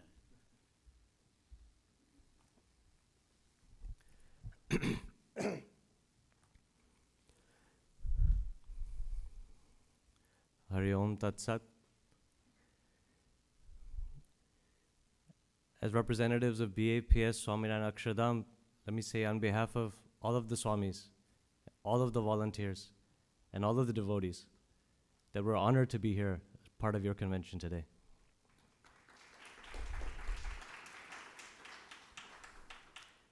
I believe the theme of the 3-day gathering is keys to success.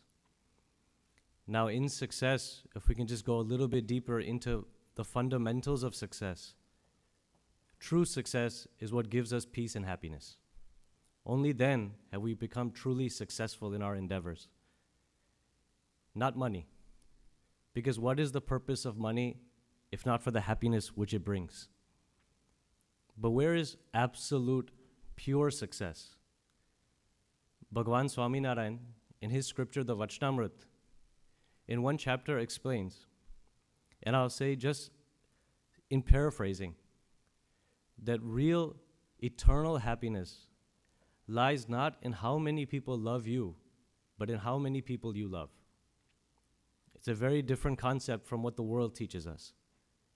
But we see it in the world, that there are celebrities, there are politicians, there are athletes, there are singers who millions, if not billions of people adore. But those people, at any given time in their life, will feel unhappiness or depression. So it's not how many people love you, it's how many people you love, which can define how much happiness you have. Now, no one can stop you from loving every person in the world. And when we reach that level, which is the epitome of Vedanta, then we have ultimate and eternal happiness. For example, one time Sant Eknath Ji went for a bath in the Godavari River. And when he came out, there was one person who had kept it fixed in his mind that he wanted to insult Eknath Ji. So as Eknath Ji came out of the river, he spat on him. Sant Eknath Ji didn't say anything. He went back into the Godavari, took a second bath. And when he came out, the person spat on him again. Sant Eknath Ji didn't say anything. He went for a third bath. When he came out, the person spat on him again. 4 times, 5 times, 50 times, 100 times. 100 times, Sant Eknath Ji took a bath and then he came out. After 100 baths, the person said, I've run out of spit. I don't know what to do anymore. I had it intent in my mind that today I was going to make you my enemy. But why aren't you getting angry at me? And Sant Eknath Ji said, I should be thanking you. Because every day I only get to bathe in the Godavari River once, but because of you and your blessings, I was able to take 100 baths in the Godavari. The person wanted to make Eknath Ji an enemy, and Eknath Ji made him his friend. As Swami Chinmayanand once said himself, they become a tyrant for love. If you want to conquer the world, conquer it with your love. This is the principle of every enlightened person. Mahan Swami Maharaj, our Guru, he gives us an example from the life of Bhagwan Swaminarayan.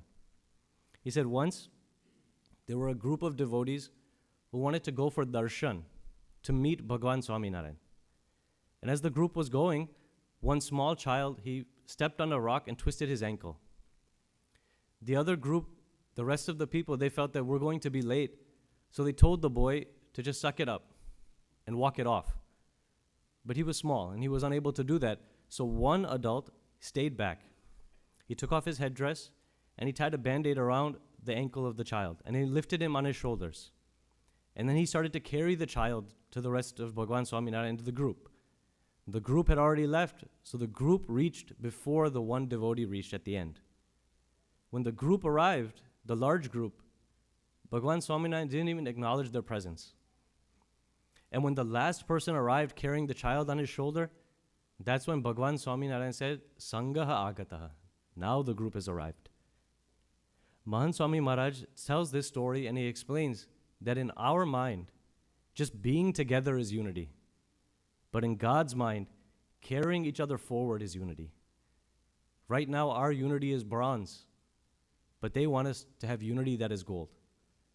So today I want to thank all of you and this Chinmay mission of Vrindavan, Swami Shantananji, and everyone who's dedicated their lives to the pursuit of Vedanta, that what you're doing is carrying everyone forward on your shoulders.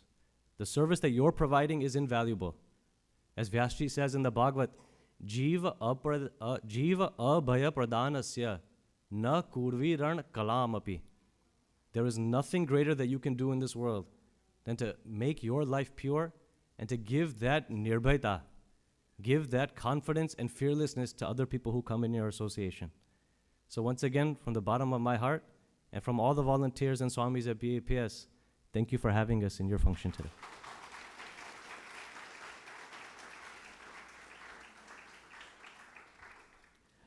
Our respectful gratitude to both the Swamis, Puja Swamis who are here, as well as all the volunteers who have made it happen.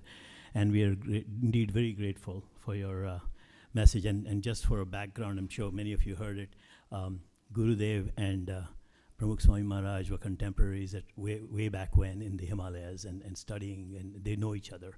And that's the common thread I think we have learned over the years that keeps us all bonded together. It is indeed a blessing. I have a little bit of token appreciation from the APS to Swami Santananji.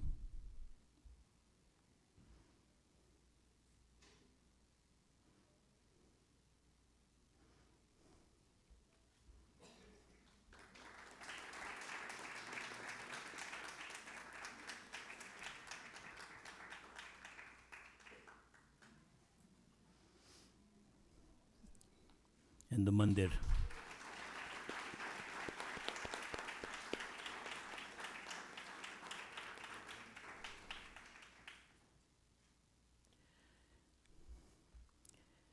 In our celebration of Bharat Utsav, which is essentially as is dictated as keys to success, we have a whole lot of activities outside, and obviously we welcome the entire BAPS family to please engage and enjoy whatever it is, kids activities to adult, different workshops and everything. Please avail yourself.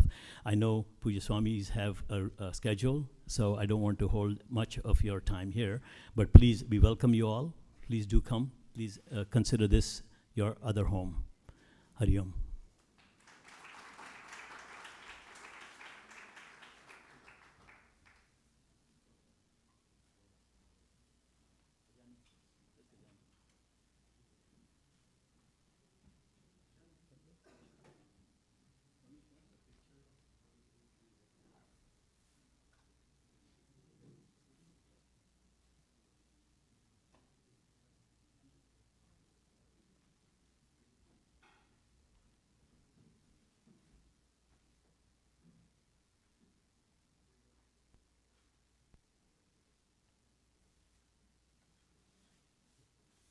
Thank you.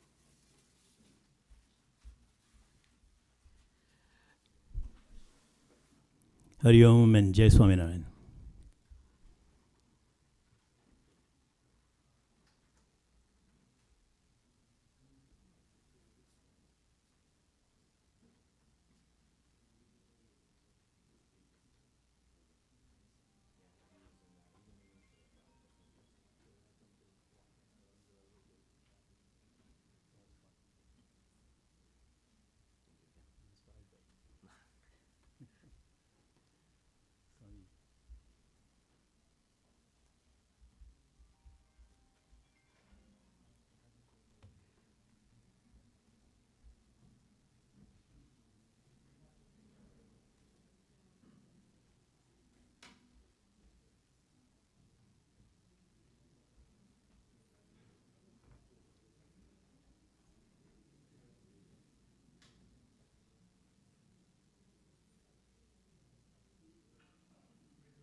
Hari Om. We have programs lined up. Please stay seated. Yeah, we have programs in the tent also. So, okay.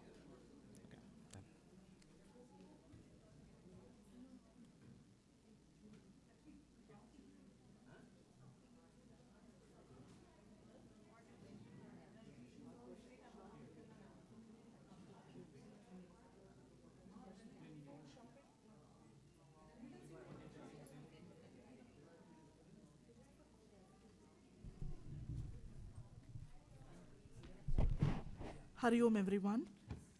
We will begin the programs here. We will start with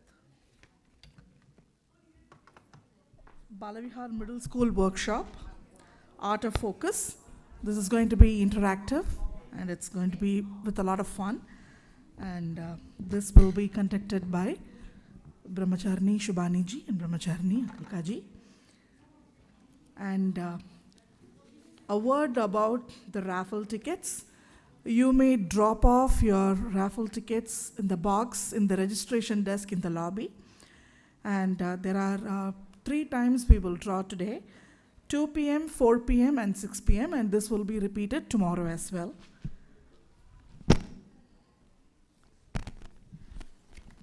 Please be seated, settle down fast so that we will begin the next program. Swamiji's next pravachan for today is at 4:30.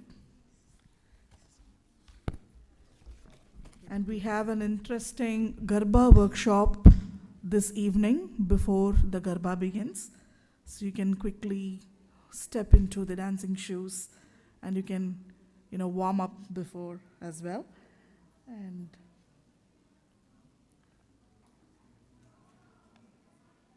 the dance and music program will begin in a few moments in the tent outside. We will hand over to the MC for this session, Ms. Shweta Karthikeyan.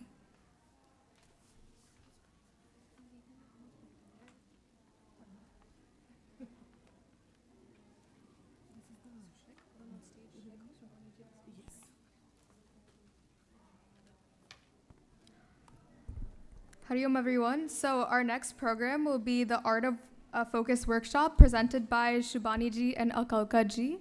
So we'd like to welcome them on stage right now.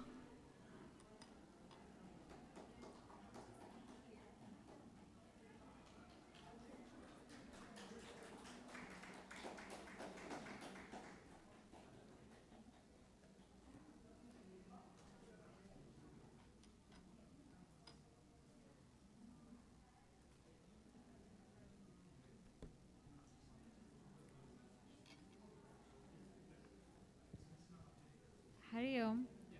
Okay. So we're going to have a workshop. So can we have everyone stand up? So this is going to be for all of our middle schoolers and high schoolers. So if you're middle school, high school, and if you're college age, young professional, come here. So you all come in front. Come in front. Okay. All right. Okay. And we'll just make a circle here. Yeah? Okay, perfect. So everyone can sit down. Okay. So we'll do, come on. Okay, perfect. All right. So we'll just start with a prayer and then we're going to do one round of names, okay?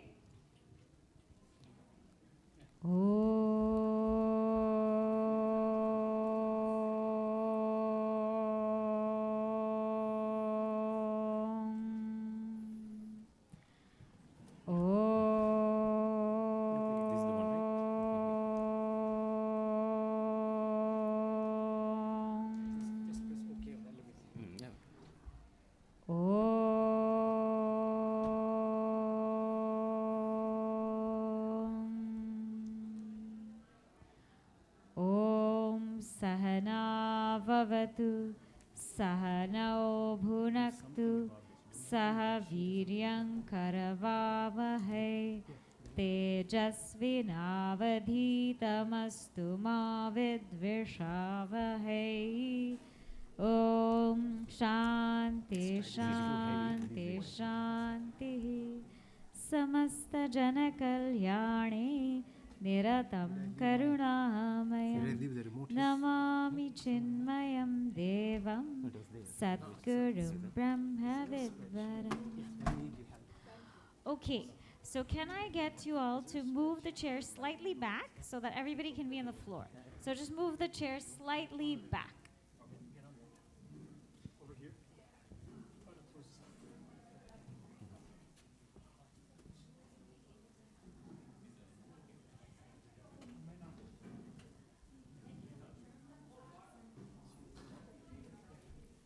Okay. All right. Let's make a circle. Swami needs help Running the slides. running the slides. No.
check 1 2.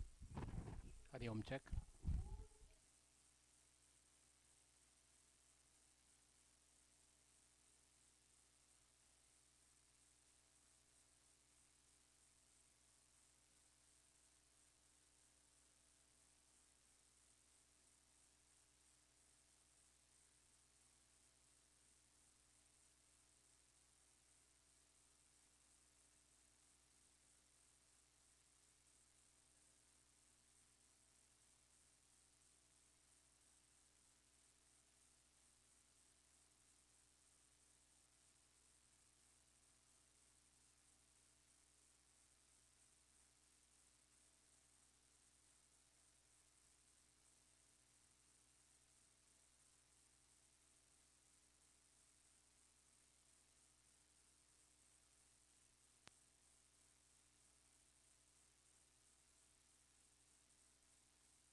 Okay, Hari Om.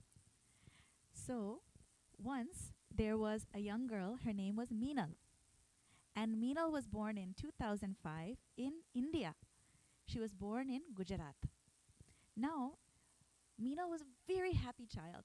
She loved spending time with her grandparents and with her cousins, and her favorite food in the whole wide world was dosa because she had a grandmother who was from south, and she used to make her nice dosa with peanut chutney. Okay? Now, every day she used to have this lovely dosa, and one day when she was 6 years old, she had a sister. And Meenal's sister's name was Peenal. So both of them were there, and both of them liked dosa. And then when Meenal turned 7, her parents told her, we're moving to this brand new place. It's called America. So we're going to move there. And Meenal said, are you sure? Will I get dosa there? She said, no, don't worry. There'll be dosa. So she went to America with her family. When she got there, she went to a very nice new school that was called Ellis Elementary. And at Ellis Elementary, their school colors were green and white. Okay? Now there, she had a very nice teacher named Mrs. Baum. And Mrs. Baum had a pet snake in her classroom. And the snake was black and white. Now, the teacher gave an assignment to all of the students. She asked the students, I want you to write about who is your hero. Who is your hero? Now, at the same time, Meenal had been going to Balavihar class.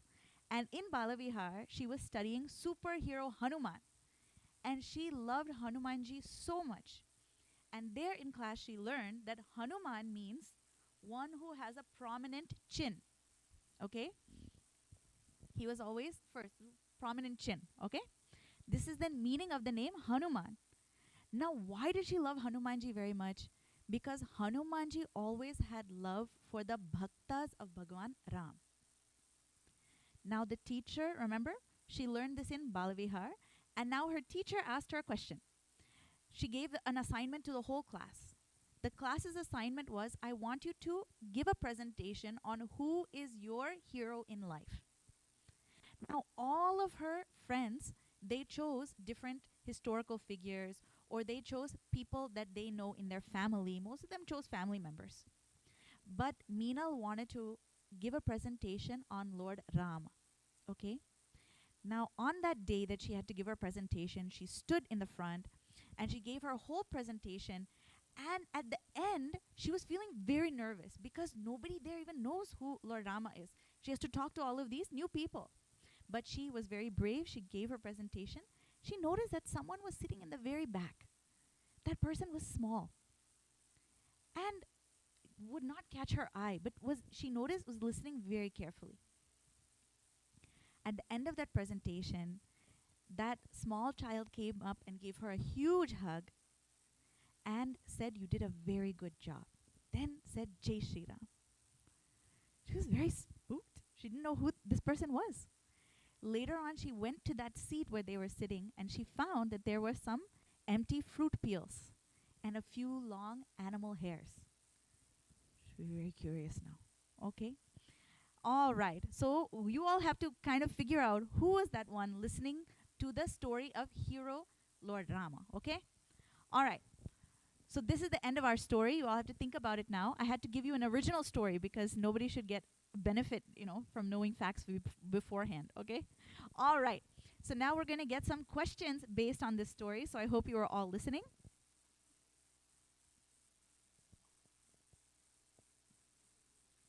There's going to be 8 questions.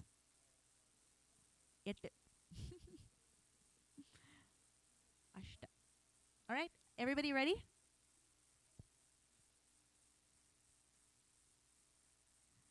Okay. First question. How old was Meenal when her sister was born? Hey, don't say it out loud. Competition. Should I give 9 questions? Okay.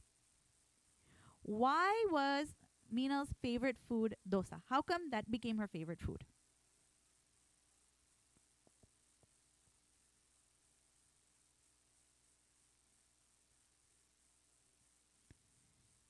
Got it? Next one.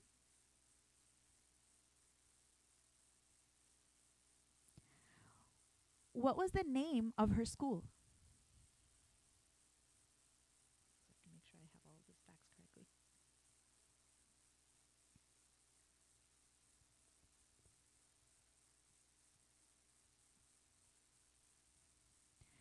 What presentation did the school teacher give to the class?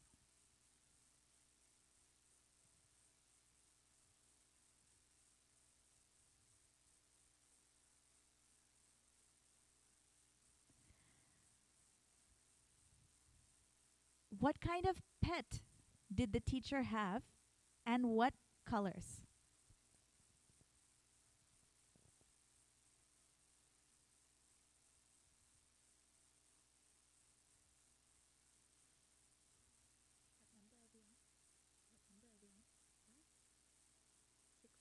Okay, ready? Okay, what state was Meenal born in?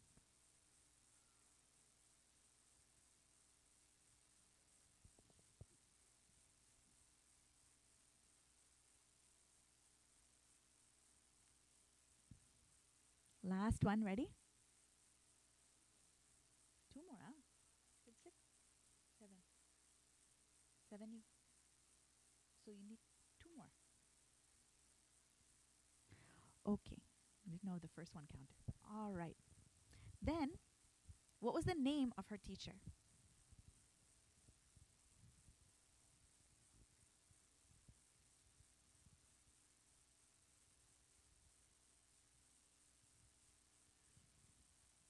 What mysterious evidence did the stranger leave behind?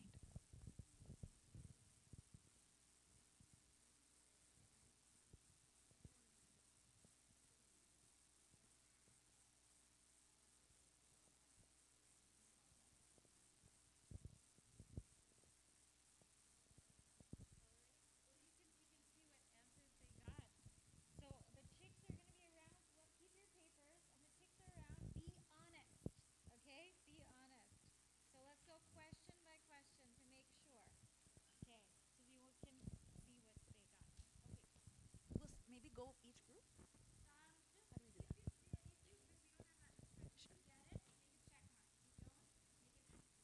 Okay. So you all tell me, what was the first question? Good. How old was she when her sister was born? Who got 6? Everybody? All right. Then, next question. What was it? Okay. Her grandmother was from South, and therefore her favorite food was dosa. Okay, good. Next one. Yeah. What was the name of her school? Wow, you guys are very good. And what were the school colors? Those, yeah. Oh, good. I meant to give it as part of the question. Okay. Then, next question.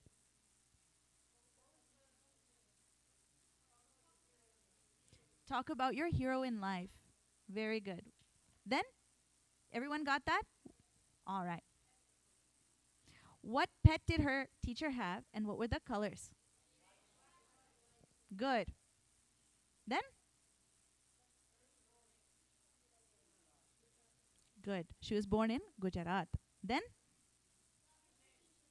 What was her teacher's name? Mrs. Baum.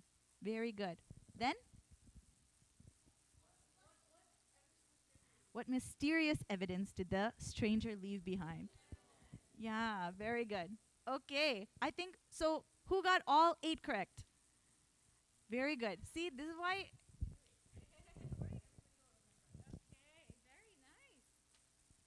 Very good. So you all got it correct, right? Okay. So now let's see which team gets this correct, okay? Turn your papers over. This is your exit ticket here. Okay? Before we close, question number 1. What is focus? How do you define focus? Write it on your paper. Right. Write the words. Write it what it means. Question number 1. What is focus? Question number 2. Why focus. Give 4 reasons why we should focus.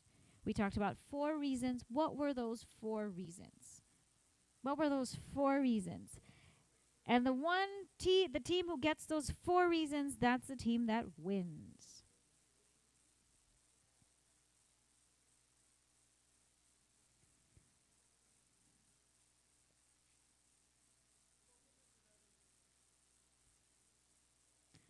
Why focus? Ready? You guys got 5 seconds. 5, 4, 3, 2, 1. Who's got it? Okay, what is it? Oh, what is it? Okay. Okay, very good. This team wins. And there ends our focus workshop. I asked, I said, who got it? And they raised their hand. Really? Did you raise your hand? Okay, then everybody's a winner. Then everyone's a winner. Okay. All right. Let's say the closing prayer. Om Shanti Shanti Shanti Harihi Om Shri Gurubhyo Namah Harihi Om. Okay, very good. Thank you. Please give me your papers and your pens.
Thank you so much to Shubhani ji and Akalka ji for that amazing, really fun, interactive workshop on the art of focus.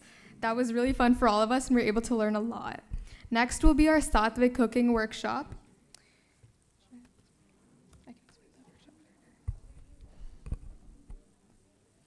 All right.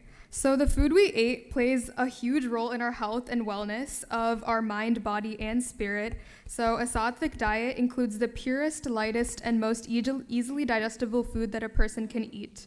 When COVID struck, the Annapurni team from Chinmaya Vrindavan started an online program on simple and traditional cooking techniques. The Om cooking team from Chinmaya Vrindavan is here with us to show us some really easy and simple ways to begin the shift of our diet towards sattva.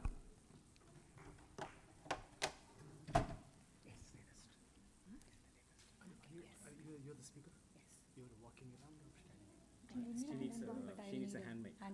Okay.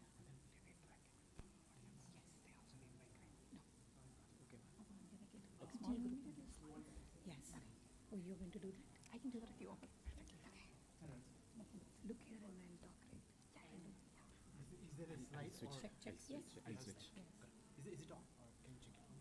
The mic is on? Check. How do you?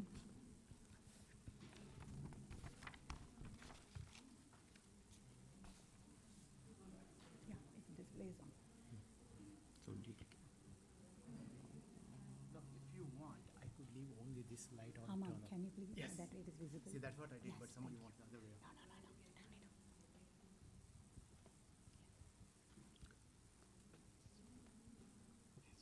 No, you tell me.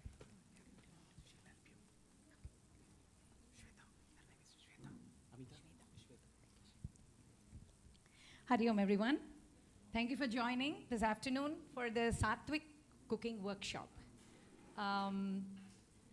Very nice to see new faces and some familiar faces too.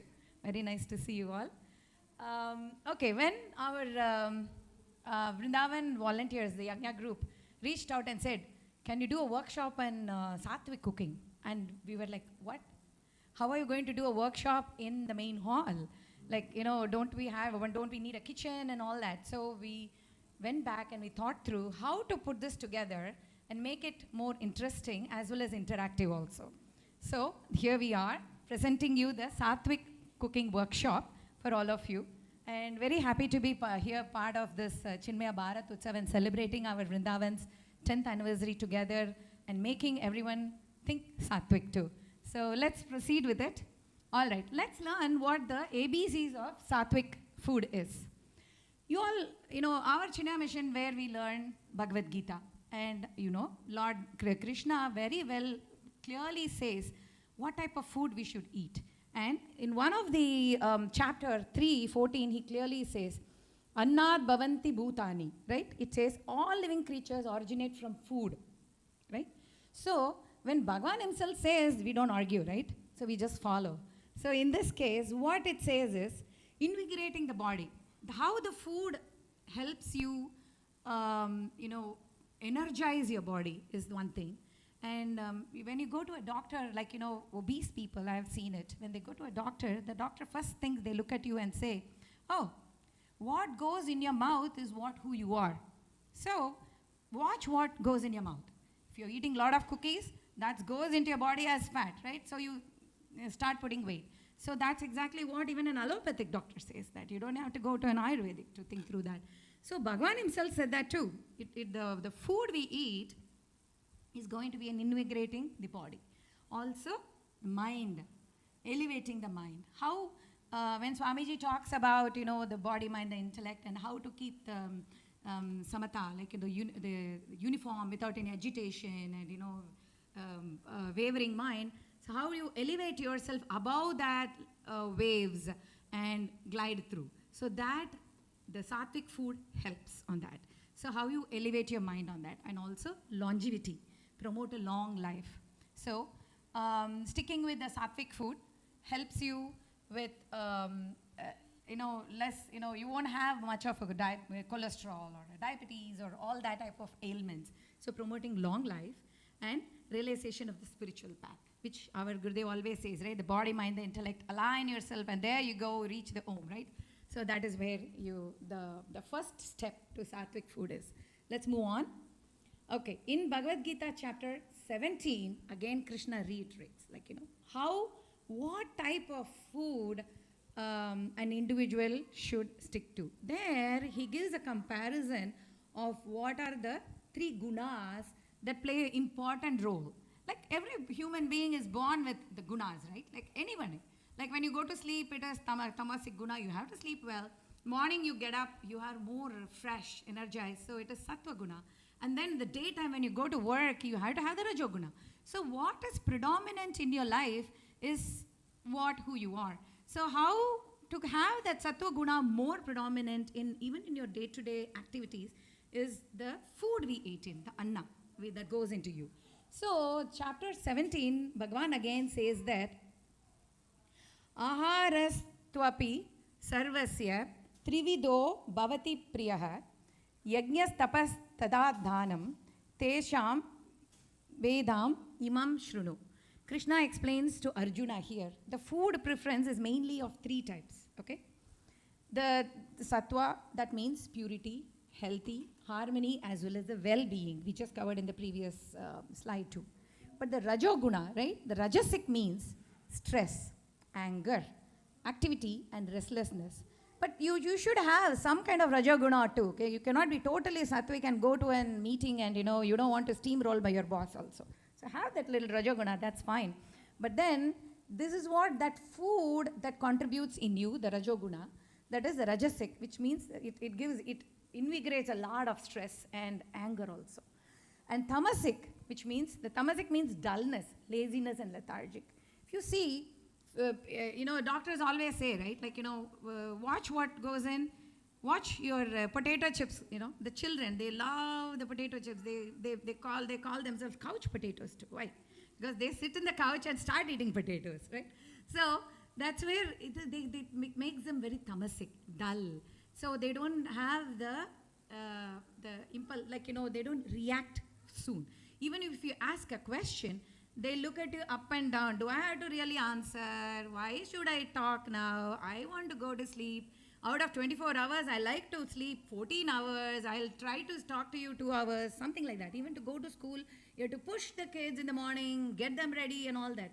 So their tamoguna is more predominant. So watch what we feed our children. That is very important. When the children are very dull, a lot of other autism and all the other things also, you have to look at the first thing the doctor says is even if your child is in the spectrum, they always say, look at what the child eats. So go for go low gluten and all that they suggest.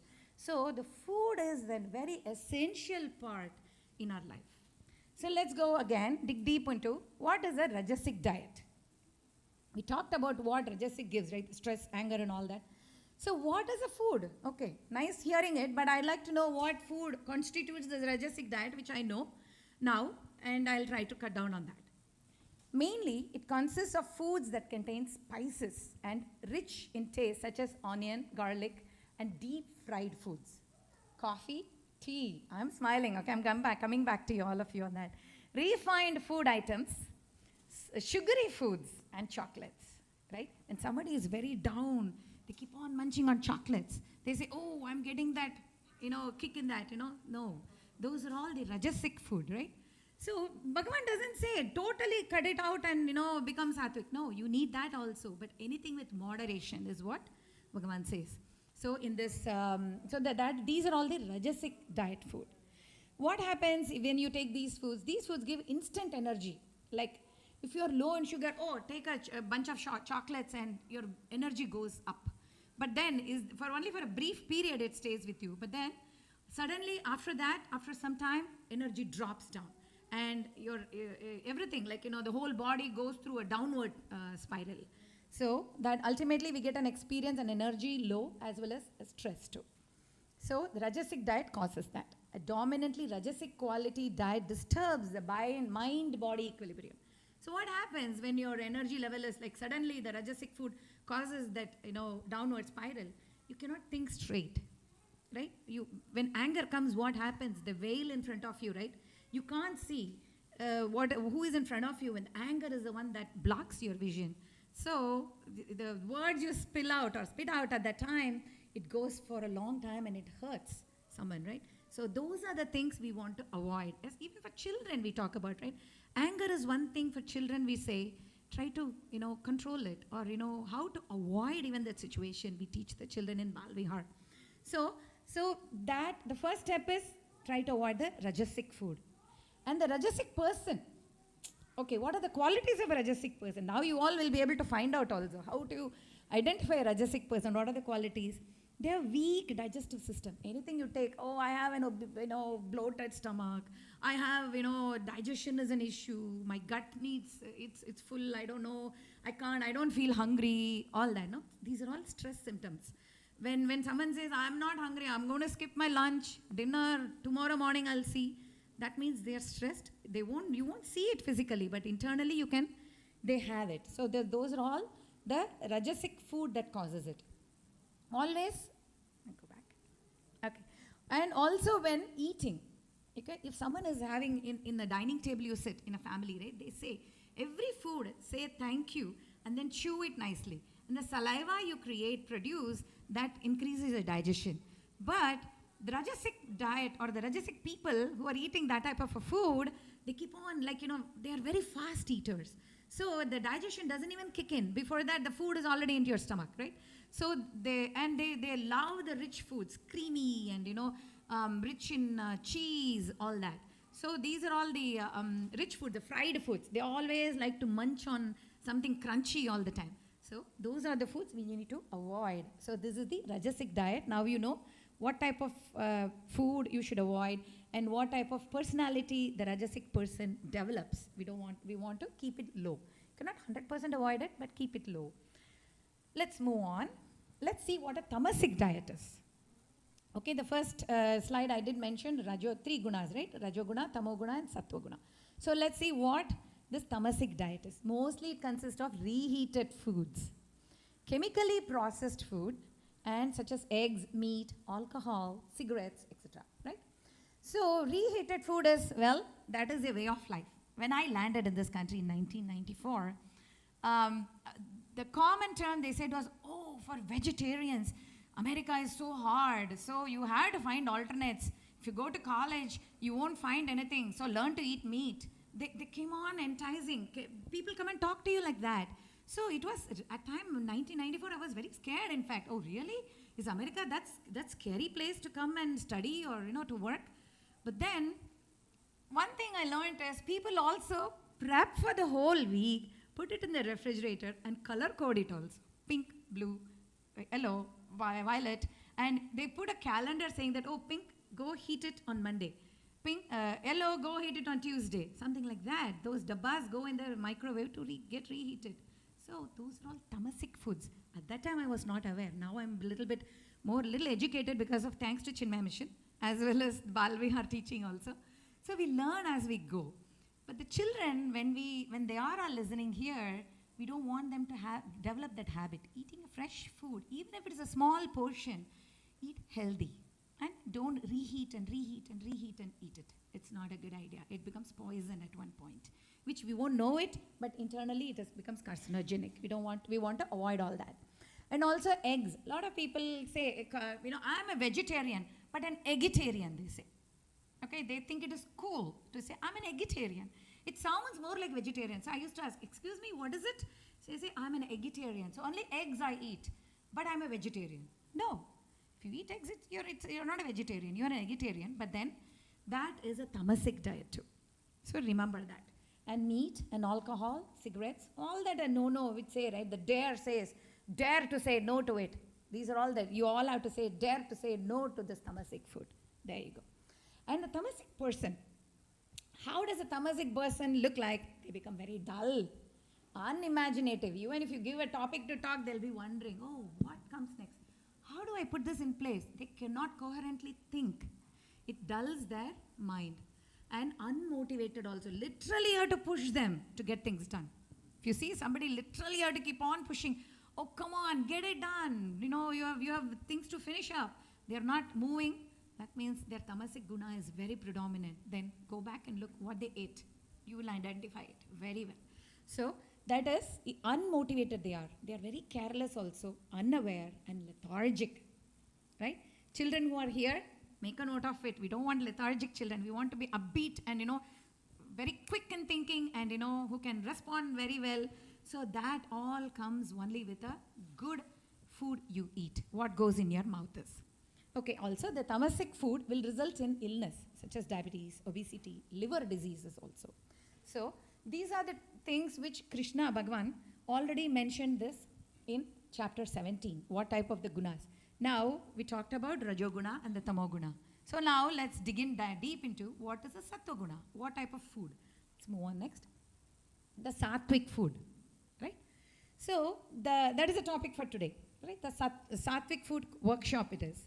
So let's learn the basics of what Sattvic food is and then we will have some samplers and things like that. The Sattvic food diet is a pure vegetarian diet which includes seasonal fruits, fresh fruits, as well as fresh vegetables. A lot of vegetables should be portion of that.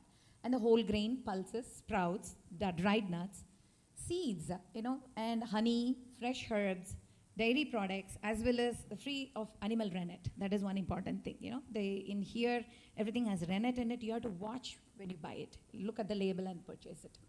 So these foods raise the sattva guna or the consciousness level in you. Okay, it brings it up, level up. And the sattvic bhojan is cooked and eaten with love and gratitude and awareness. Whenever the food comes to your plate, be aware of what you're doing, the action. Every food goes in your mouth, you chew it well, take it slowly and thank every grain to be in your plate. Thank the farmers who are making it for you. Thank the people who have made it possible for the food to come on your plate. So this is what the conscious cooking and eating also. These foods also, the person, let's see what a Sattva-guna person is. He's very calm, peaceful, like our Swamiji, right? Serene, amicable, as well as full of energy and enthusiasm. Health, good health, and also hope, aspirations, creativity, and balanced personality. That is very important. You know, they are not very erratic or jumpy or, things like that. They can think logically, they can be very methodical, they can get things done, they are very proactive. These are the things of a sattva food they take, they become a sattvic person. And an added advantage for sattvic bhojan is that it helps keep weight in check. Okay, you will be like slim and trim. Okay? You don't have to run, or to reduce your weight. What do I do? Things like that, or take those, weight loss shots and things like that. So start young, I'm telling you. As Gurudev says, catch them young. Now, for a good healthy habit, catch yourself young. It helps you a lot. It goes a long way. And the sattvic bhojan also becomes tamasic when it is over processed, kept for a long period of time, or deep fried also. So same good food, whatever you cook, you cannot keep it for a long period of time. Don't color code and put it in the refrigerator. It becomes poison, right? It becomes tamasic food. So cook, even if you cook little, cook fresh, eat fresh. So that is what a sattvic food is. This is ABCs of sattvic. All right, let's move on. So this is a little pyramid. You all must have seen a food pyramid. This is our sattvic food pyramid, where the whole grains, you have to have a more at the bottom, vegetables, fruits, and you have legumes, as well as nuts and seeds, and the healthy fats, like, the oils and the ghee and whatever that goes on the top, with a minimal amount you take in every food. And the traditional Indian meal, if you see, if you go to a wedding, they put it on a banana leaf, and they give you all the different varieties. They start with a little sweet and all the pachadis and, vegetables, the dal, the kutus, and, things they keep, right, in a wedding style. If you look at it, you analyze it, everything is freshly made, first of all, and everything is vegetarian in a these type of, cooking, which sattvic cooking they serve. And also, they add ghee also along with that. So it is balanced food is what you get. So the traditional cooking, people say, oh, my grandma used to do this, my mom used to do this, I don't have time to do it, so I'm color coding it. Don't do that. Let's go back and revisit what our ancestors did. They stayed healthy too. And they ate healthy too. Even now, my mom is 91, okay? Just for your information. Every day she says, portion it. Don't overcook. Don't cook for a week. Don't cook for 3-4 people. Just 2 people, cook only for 2 people. Finish it. So that way you don't have your refrigerators clean all the time. So that way you will cook only healthy food. So they have longevity. How? Because of healthy eating, right? So they are all living examples. I look and learn from, all these moms and dads who have that long life with a healthy style of living, right? So with our generation and the next generation, we want to make sure that they follow this traditional method of cooking and the healthy eating habits. So let's move on. All right. Home cooking is one thing which we coined during the time of COVID. Everybody was posting online, oh, I did this, I did that, and WhatsApp and Facebook they used to post. Our Chinmaya Ramdut, which is part of our Chinmaya mission here, Tri-State Center, which is in Branchburg, a group of Annapurnis came together and decided, oh, why don't we start a cooking channel? So that's where the Home Cooking channel came out, and we were publishing how to cook traditional food. We videotaped it, and we had our own Ramdut channel. Under that we were publishing. And the children used to learn how to make quick food also using Instapots, and how to make air fryer, with less oil, things like that. And also we also had a documentation put together for children who are going to colleges. When they go to college, they don't have to switch their habits. They don't have to turn into a non-vegetarian. Not necessary. Just because you don't get, someone says that, oh, there is not much of vegetarian options, I started eating meat. No, you have options. We have a guide for them. How to make simple vegetarian food also, using Instapot in their own apartment. So those are the simple things. Even in college time, you just takes 8 to 10 minutes for them to cook. There are simple recipes we have published. So our children, when you go to college, life is not hard. So don't switch your habits. What you learned at home, continue that. And here, I'd like to show a little video.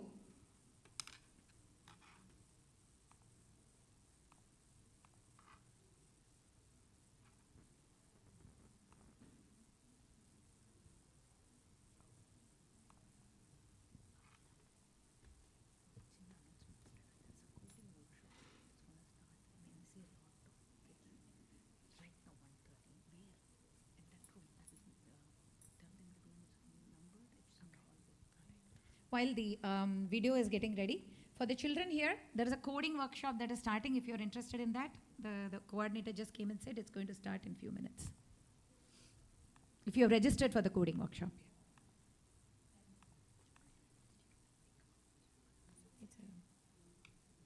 It's a video. I plugged it in.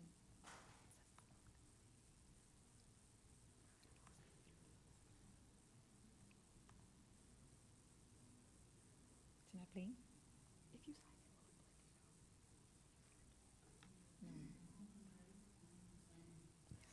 I don't know who's the yeah. It's okay. It's all right.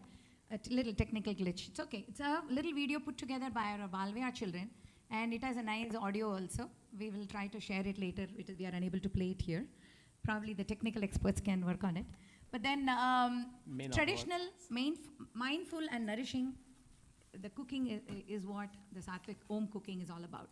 And cooking is an art. We always tell our children it's an art. Just like how you learn a painting, cooking is also a type of an art. Learn it. Even when they are young, teach the children how to cook, because they cannot be eating out. We see this generation, many of them, they go out and eat so much. It is very healthy to make your own food. So teach that art to them. They should enjoy when they are young. When they grow older, like it becomes a breeze for them. So that is one. Okay, hold on. No, I think. Yeah. Let's see if it works here. Sorry, couldn't work. Okay, I give up. Can you go back? Is it this one? This one? No. Where's this? Sorry. Edge. Oh, edge. Okay, edge is what. All right. Okay. Okay. Yeah, do it. So by home cooking, what we teach the children is how to save time, easy, fast cooking, also, and with healthier ingredients. Also to avoid food allergies. Also, if there are nuts, you can avoid all that. We teach them how to do it as part of the home cooking, and also portion control, small amounts. Even if it's a balanced diet, and it brings family together. So they all can sit together and cook. Family as a family, they learn. So during COVID, we made sure the whole family comes online. We teach them how to do over the Zoom. We did that as part of the home cooking. So move on next. Okay. So before we move on, there is an home cooking book also. I'd like to show it to all of you. This is in the bookstore, which we follow. This is by our Chinmaya publications. And we encourage all of you to get it.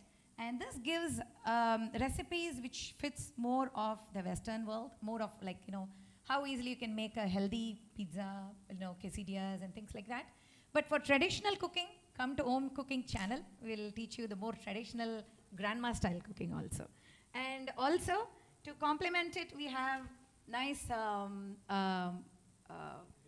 apron, which the children get to wear it. As part of the home cooking, we had the children also do a lot of demos. They used to wear this and do it.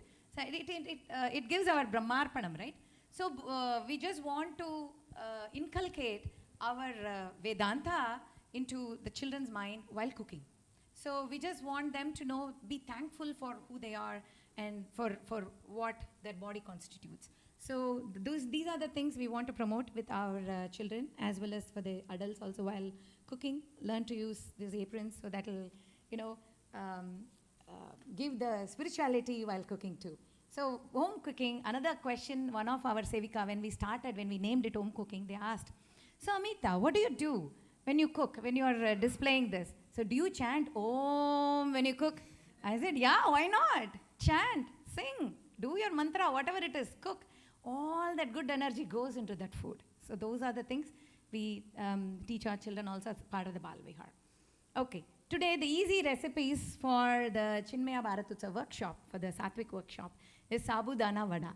Okay, it is a snack. When they said you have to do a workshop, we were thinking of how to make it simple, so that way you can come and taste it, and then like finger foods kind of a thing. So sabudana vada is very simple. I used air fryer for this. It is sabudana, I soaked it for 6 hours overnight, and then drained it, And then I boiled potatoes, peeled it and mashed it, and then mixed it with the sabudana raw, soaked sabudana. And then added finely chopped green chilies, salt, cumin powder, and coriander leaves, and nicely blend it, into a batter consistency, like a chapati dough consistency. And then you make those vadas, and then you air fry it. While making the vadas, I use sesame oil. If you are comfortable with other oil, that is fine too if you are allergic to sesame. You can use sesame oil on, oil your palm and then make the little vadas and then put it in the air fryer. If you want, you can spray also and, keep it for 20 minutes at 400 degrees. Vadas come out so well. We have samplers here. You all can taste it on the way out or after this, those are the things. And the next one I have is crispy tofu. Okay. Now people ask, right, oh, sabudana full of carbs and potato carbs. Now you have the protein too, tofu. So I got the extra firm tofu from the shop. And then what you do is put it on drain the water, and then put it on a plate and put it in the microwave for 2 minutes. The excess water, everything comes out. You squeeze it out and then damp it and then cut it into small cubes like you see in the picture here, that like a paneer size cubes. And then to that tofu, add 2-3 spoons depending on one pack. I used 3 full tablespoons of rice flour, red chili powder, salt, and sesame seeds. If you're not allergic to sesame seeds, you can add to it. And then I also added some coriander powder. So that I like that flavor, so I added in here for the samplers. Then toss it nicely and then spray with your the PAM or whatever that is available. And then you can put it in the air fryer and then keep it for 20 minutes, 400. It comes out very crispy, and if you want, you can add other masalas if you want it, but it's better because we are doing sattvic cooking, right? So it is good. You keep this, and you can use this as a snacking because it is high in protein, soy. And you can dip it with green chutney and eat it, or if you're making Chinese noodle or anything like that, you can just top it. As a topping, you can add it or, mix with it. It goes very well with it. Or if you're making Thai curry or something like that, you can add to it. It goes very well with it. So you can make and keep it in batches, and there are multiple uses on that. We have samplers on that also today. You all can try that. All right, let's moving on. Okay, we have a special episode on sattvic baking also. One of our Chinmaya Ramdut student, Balvia student, started Frosted World. She started when she was in 8th grade, 6th grade I would say. And she used to make these type of baking products for Balvihar and come and give it. And also she raised a lot of baking sale money, and then she collected and gave it to CORD, a rural development program, or Chinmaya Mission, CORD, a rural development program. Almost she has given almost $30,000 to $40,000, she has given so far towards by baking and selling. And we have her name is Sanjana. Her proud parents are here, Srini and Meera. We welcome on stage, and they are going to talk about how to do the sattvic baking. The child doesn't get the samskaras unless the parents are involved in it, right? So we would like to bring both of them on stage. Come on. And then they are going to tell how to make a beautiful cake, a sattvic cake. And we will hear it from them. Come on over.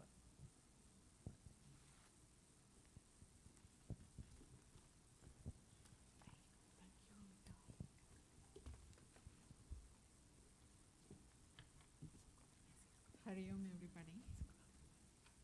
Thank you, Amita, for a great introduction. I'm Meera Srinivasan. I'm Srinivasan Ganesan. Hari Om. Oh, it's on. It's on. Check 1, 2. Yeah. You take more mic.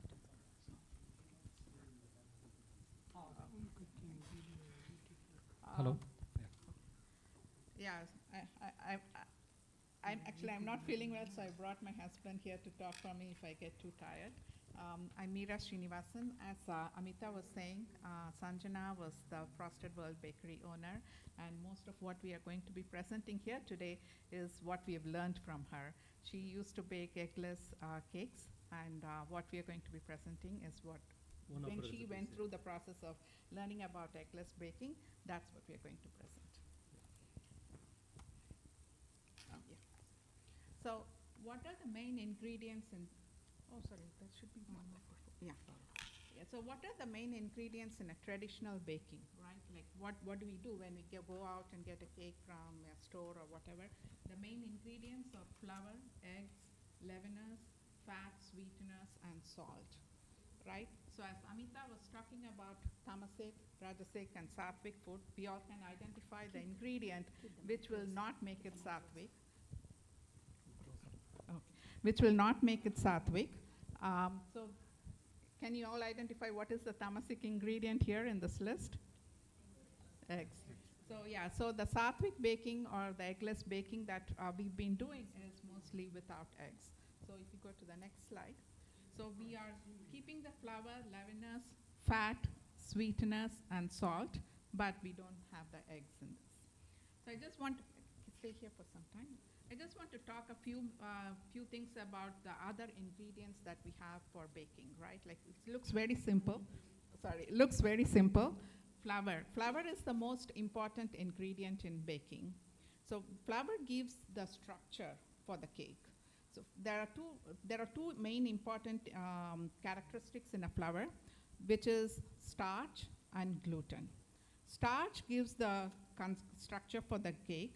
Gluten is the protein that's also going to help in the baking of the cake, but it's also important to understand that too much gluten is also not good, right? So if, for example, if you have made chapati dough and you mix it with water and you're mixing and making a dough, you can see the stretchiness, right? You can see the strands coming out. So that's too much protein. So what we want to do is not have too much protein in a cake. So you need a balance of starch and protein. The all-purpose flour that we usually use has a good balance. If you can also use other flours, but you have to make sure that the balance of protein and starch is good.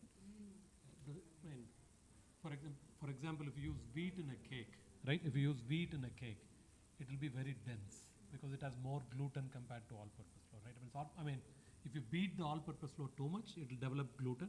Then also it will become chewy and very dense.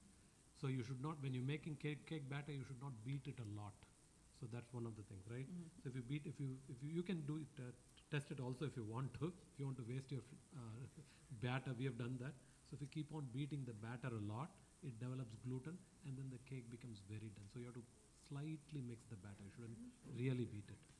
Yeah, and you can use such dense flour like a whole wheat flour or things like that for cookies. For cakes, you're mostly recommended to use all-purpose flour. The next one I want to talk about is, we'll talk about the role of eggs, right? We are not doing eggs in sattvic cooking. So how are we going to replace eggs in sattvic cooking, right? And the role of... yeah, what does egg do? Okay, yeah. Actually, we go back to the next slide. Yeah. Next slide. So the role of eggs is to bind, leaven, and thicken, right? So that's why people use the eggs in baking, is actually to bind all the ingredients. It helps with the rising of the cake, and it also gives some kind of moisture. So how are we going to replace the egg in sattvic cooking? The egg replacements are bananas. You can use bananas, but sometimes, you have to decide when to use bananas because they have some flavor, and you want to decide when to use bananas based on the recipe of the cake that you're doing. You can use yogurt. You can also add a little bit of baking soda to yogurt, and it will make it more fluffy. You can use condensed milk, and you can also use flax egg. Flax egg is just flax meal mixed up with water and applesauce. So these are some of the ingredients that you can replace eggs with. Yeah, you don't use all of it. So depending on the recipe, use some of it, one of it or two of it, a combination of it along with oil and other stuff. So you don't use all of it. So by trial, we have some recipes which we can share with you. So where we have used different types of these types of egg replacements in various recipes. Sanjana has done all the work. So she has tried it many times, and then she has succeeded in one recipe, and we have it, right? So we use that. So today we are using one of that. So we will show a red velvet cake using one of those substitutes. So we'll multiple success, I think. Go back to the first slide.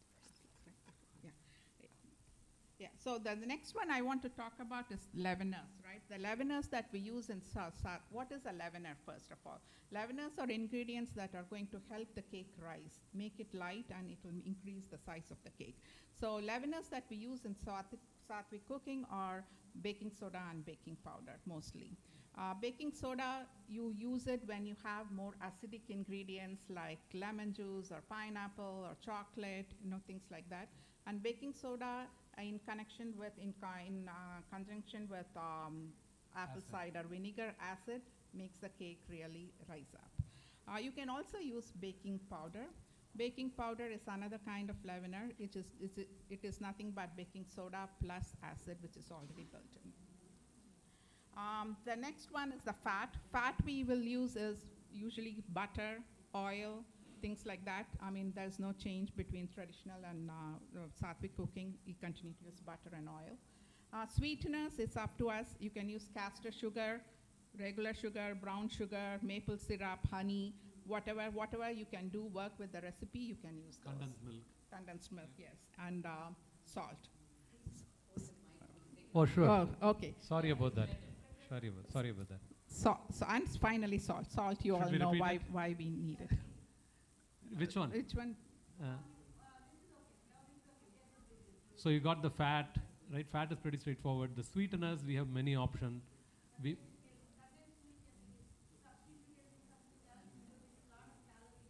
Correct. I mean, you don't use all of it. You use some of it. You can use honey, you can use maple syrup, you can use castor sugar, you can use brown sugar, you can use jaggery, depending on the type of cake. You can use jaggery, palm jaggery, you can use many things like that. So whatever you need the sugar, right, for a cake. We can reduce the amount of sugar content if you want to, that we can try. But you do need some sweetener, so you use all these types. I mean, what works for you, right? Depending on the recipe and depending on the cake you do, you have to choose what makes sense there, right? But condensed milk is very neutral, so it actually can work with most of the cakes. Yeah. Okay, and finally we have the recipe for the red velvet cake. You also have the cake here. We'll cut into pieces and share it with everyone.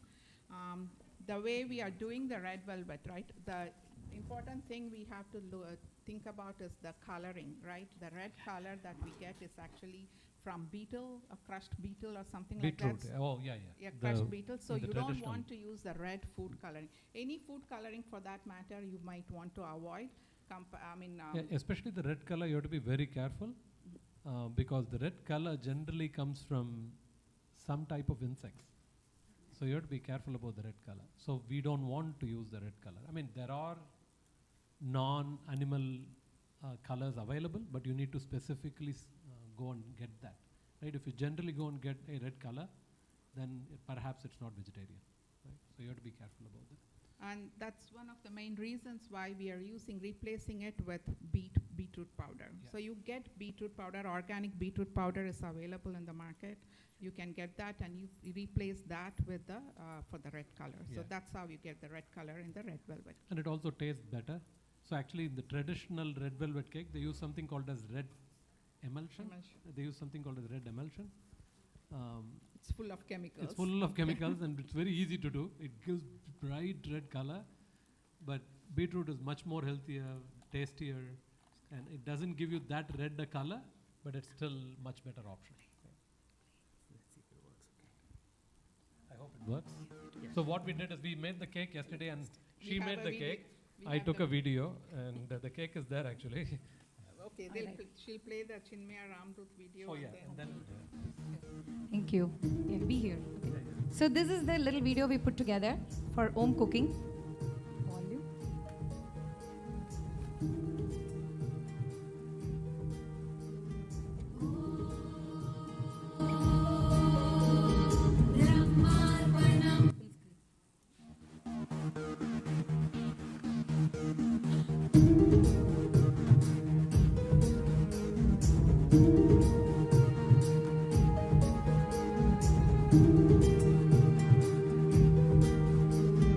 Oh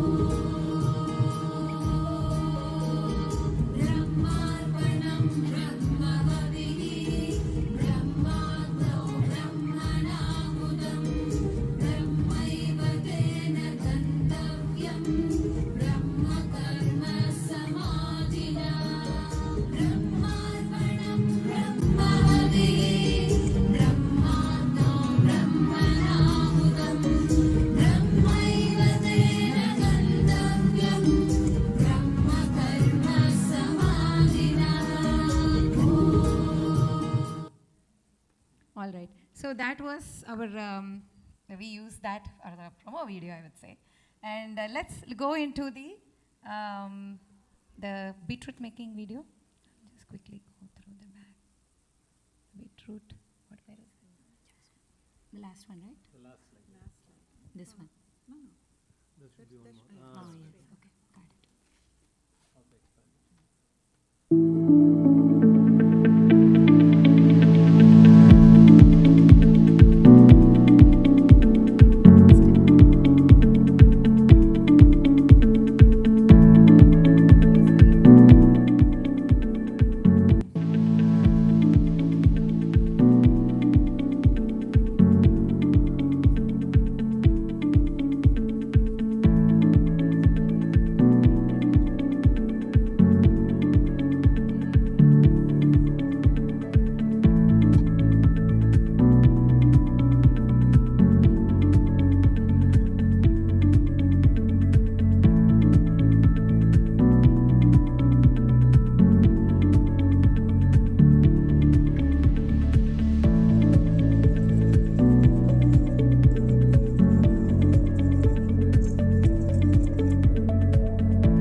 That was beautiful.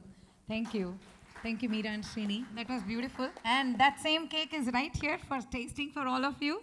So thank you for giving this wonderful opportunity to the Annapurni's team from Chinmaya Vrindavan for, to be here.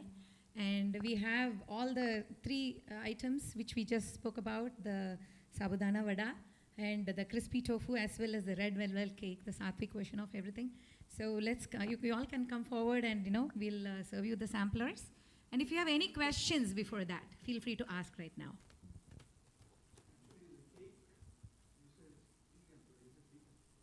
It's not vegan, it's sattvic. It has, if it didn't have the cream cheese, it's vegan. The cream cheese is just the topping. The top. On the top. On the top, yeah. Otherwise, it's vegan, yeah. But if you don't want the topping, the cream on for the decoration, you can make it as vegan. Whatever we showed, the video is a vegan cake. Yes. Yes. All right, yes.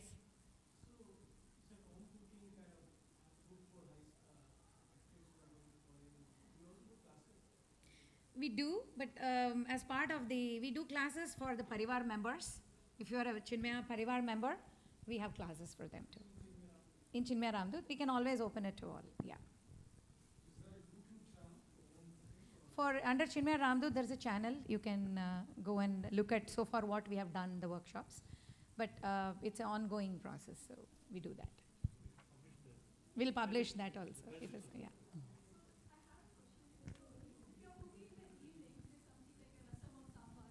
rasam or sambar, and then you want to send it, you want to pack the boxes the next day and want to, put those sambar, like send it to your husband, kids.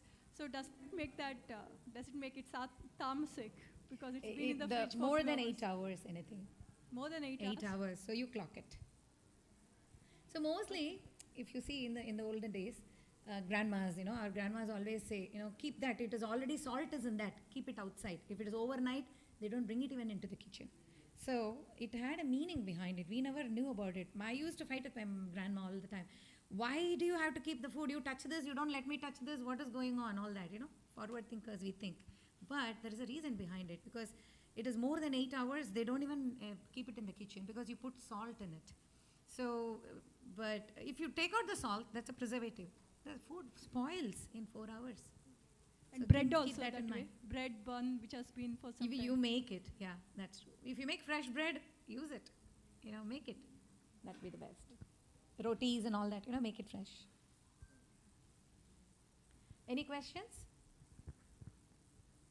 Yes. Can you buy from Trader Joe or Whole Foods? Yeah, any firm, extra firm tofu, you get it in Indian store also. You get it, yeah. Any other questions? All right, you're all ready for the samplers, right? Come on up. We are ready for you too. Thank you. Thank you for giving this wonderful opportunity. Thank you.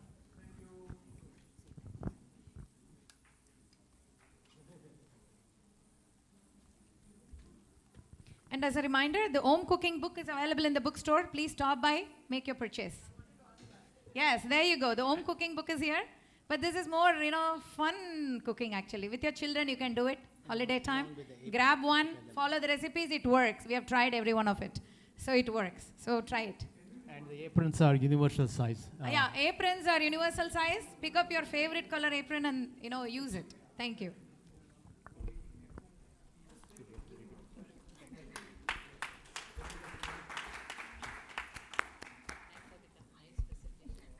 Thank you so much to the Om cooking team for that amazing, really informative presentation. Please feel free to take some samplers as we have out front. As they told us, a healthy and well-balanced diet rich in vegetables, whole grains, and other nutrients can help to reduce the risk of heart diseases, diabetes, blood pressure, and high cholesterol levels. Now we know that such a meal is easy to make and tasty too. We're all inspired to make some positive changes to our diets after this workshop. Again, please feel free to take some samplers as they have. We also have a garland making workshop in the basement for those registered from 2 to 3 p.m. And we also have a free health workshop, and we have 4 doctors in some of the classrooms on this floor, free to anybody. Any participant can go there, and they can take your vitals, and you can get a lot of questions answered from them. And then in here, we also have an inner healing workshop that'll be happening next. For every register, hold on. For every registered ticket, you get 5 raffle tickets, and that needs to be submitted that needs to be put in the Balagar room. Yeah, but everyone is gone. It's okay. You can invite Pinnati. You can follow your screen. If you want to announce that inner healing to people who may not have heard it. It's here, right?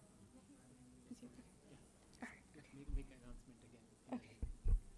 Yeah, so right now we're gonna have our inner healing workshop by Dr. Narasimha Reddy Pinniti ji. Dr. Narasimha Reddy Pinniti is a medical director at Oaks Integrated Care here in Trenton, New Jersey. He has 2 passions, which are psychotherapy and Vedanta. His focus on psychotherapy to help individuals with distressed minds through psychological means wherever possible. His second passion is Vedanta to help understand and eliminate the mind and reach the ultimate state of bliss. So he approaches the mind from 2 perspectives and attempts to combine the 2 and help individuals who come forward to him. He's a researcher in the field of psychiatry, having published 3 books and over 40 articles, and has given over 50 presentations, both nationally and internationally. He considers it a privilege and an honor to be here with you today to share his knowledge.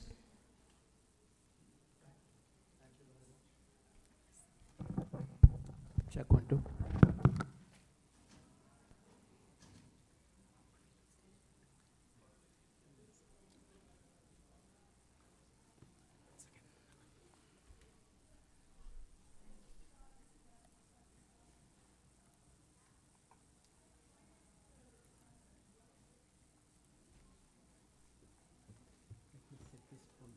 Okay.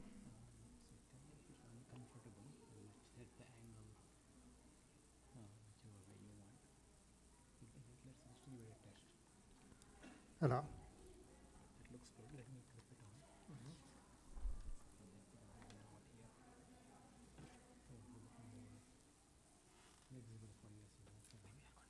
Yeah.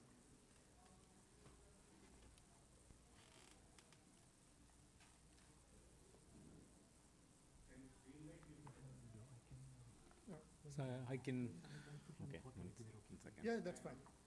I can lower this one. I can turn off the focus line. Uncomfortable, let me know. You can just adjust a little bit of it. If this is too uncomfortable, I can figure out Yes. I think this is good. Yeah, and this is switch on. It's switched on now. Can you just give it a talk?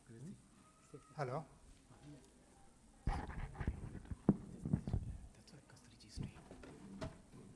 Hello, can you hear me? Yeah, looks like this is working.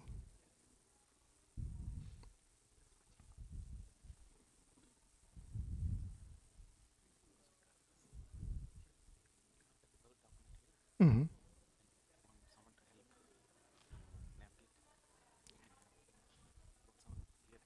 Yeah, if someone is there, that's better. Yeah.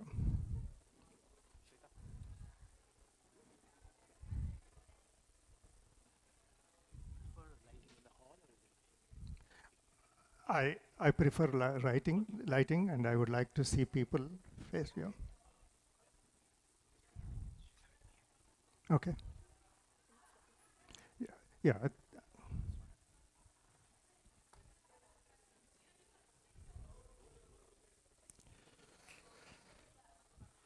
So, shall we start? Okay. Hari Om, everyone. So, as the introduction said, it's both a privilege and an honor to be here to share my own thinking and my own experiences regarding this particular subject. So, initially, the subject was going to be mental health or behavioral health, but Swamiji said it should be inner healing. And so we are going with inner healing, and it seems much more deeper than my knowledge is, but hopefully you would indulge me. So we'll see how it goes. So, starting off with, when we are talking about healing, we are talking about health. And when we are talking about health, what is health? So the most standard definition is by the World Health Organization. I think volume. The volume has to be. Can we increase the volume here? Huh? Someone at the back said that they wanted. Yeah. I'm okay. Okay. So.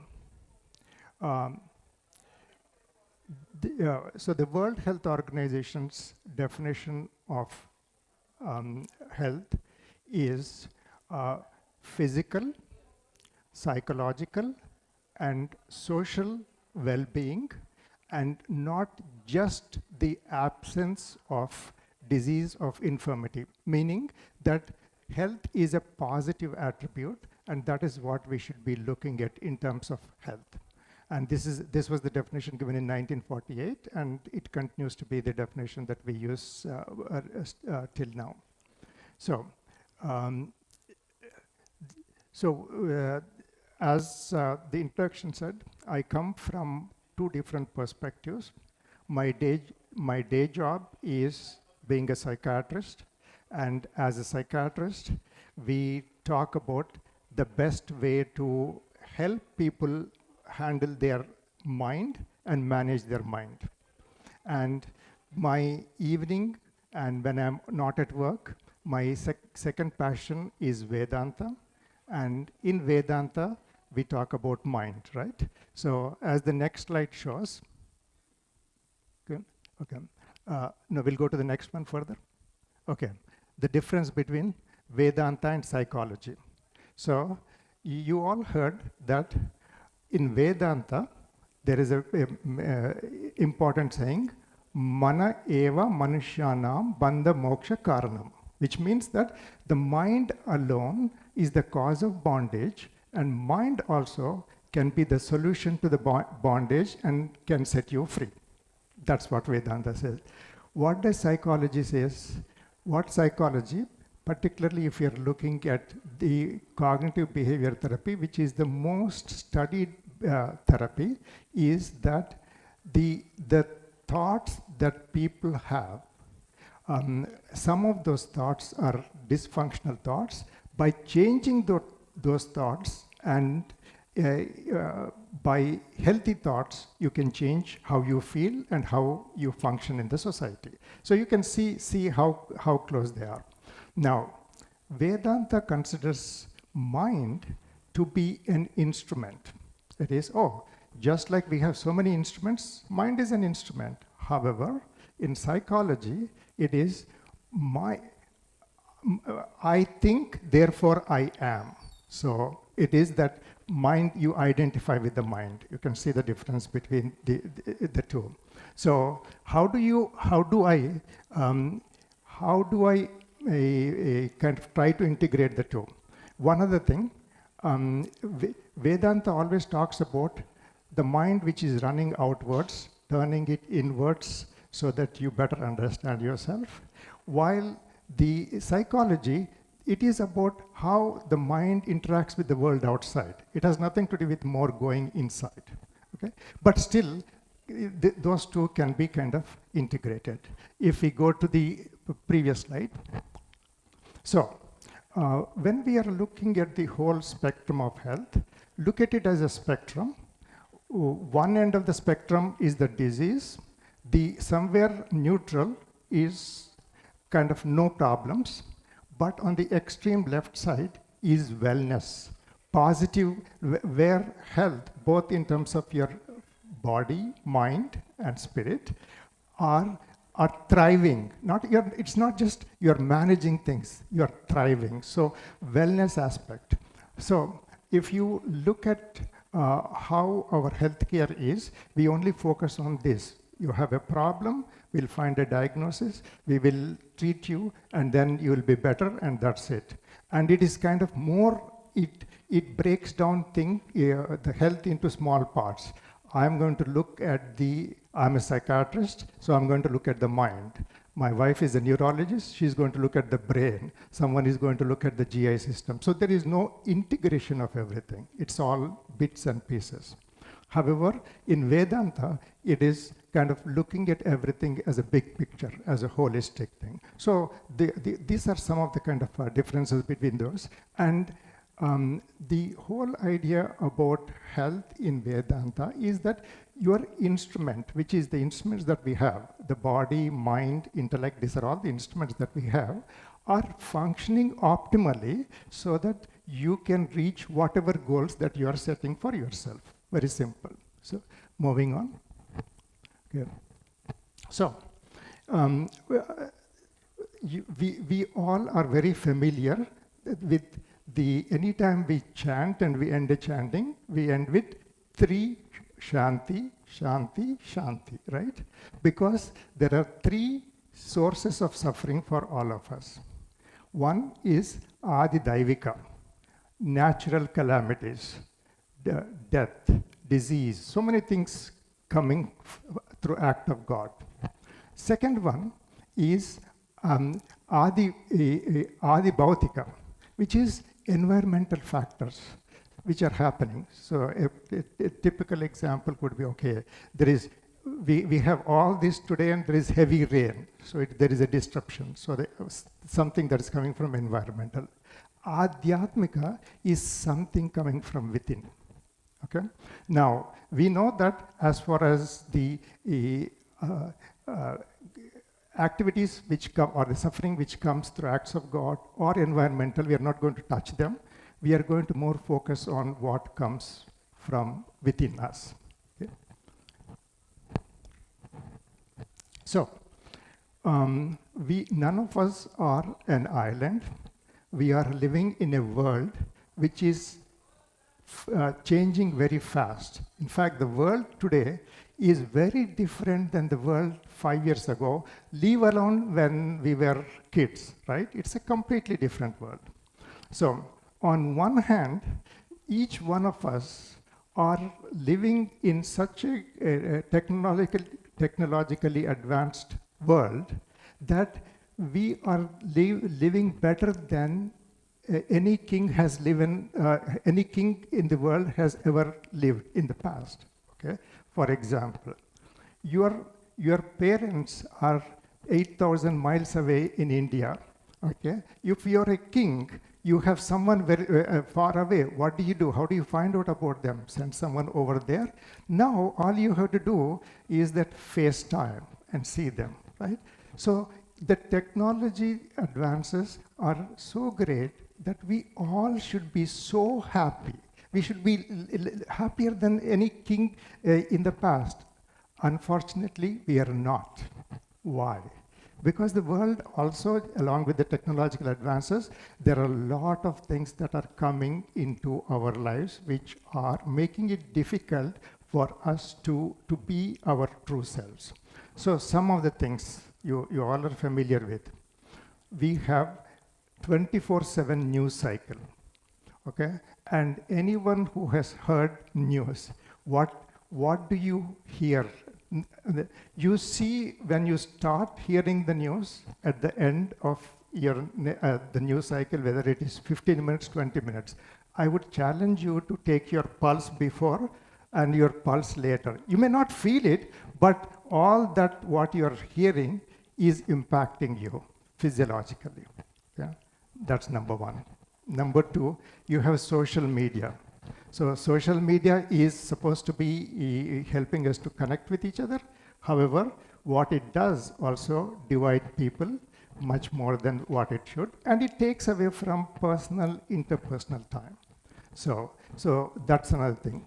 The third thing, we all need some quiet time for ourselves, time where we can reflect, where we can allow our minds to turn inwards and go to the root of who we are, because that's where everything starts, that's where the joy is. But all these stimuli are, what are they doing? They are constantly pulling you in the opposite direction. So obviously with all these kind of say triggers, you can see how it is very difficult for people to have very stable, kind of very peaceful minds. Moving to the next slide. Okay. So if we want to understand the mind, we have to know that at any point in time, we are either living in the experience or we are living in the mind. What I mean by that is that I may be talking to you,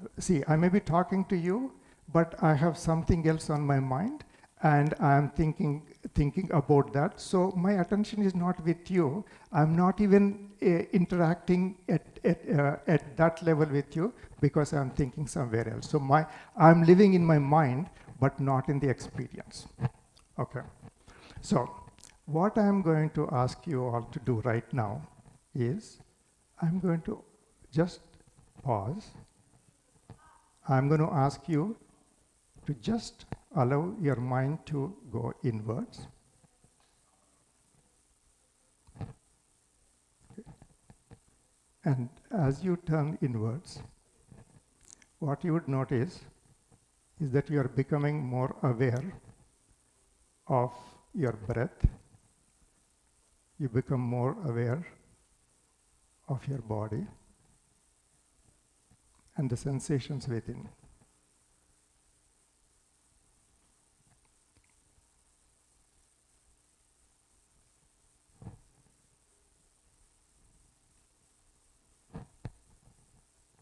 Okay.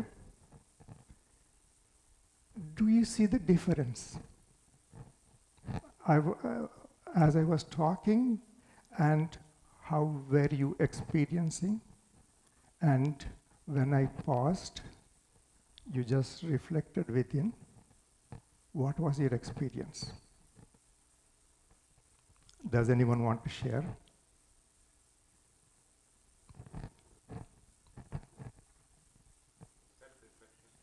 Yeah, what was the experience for you? Very peaceful. And what happens to the environment here? Quiet. Okay. See, individual going inwards, collectively everyone going inwards.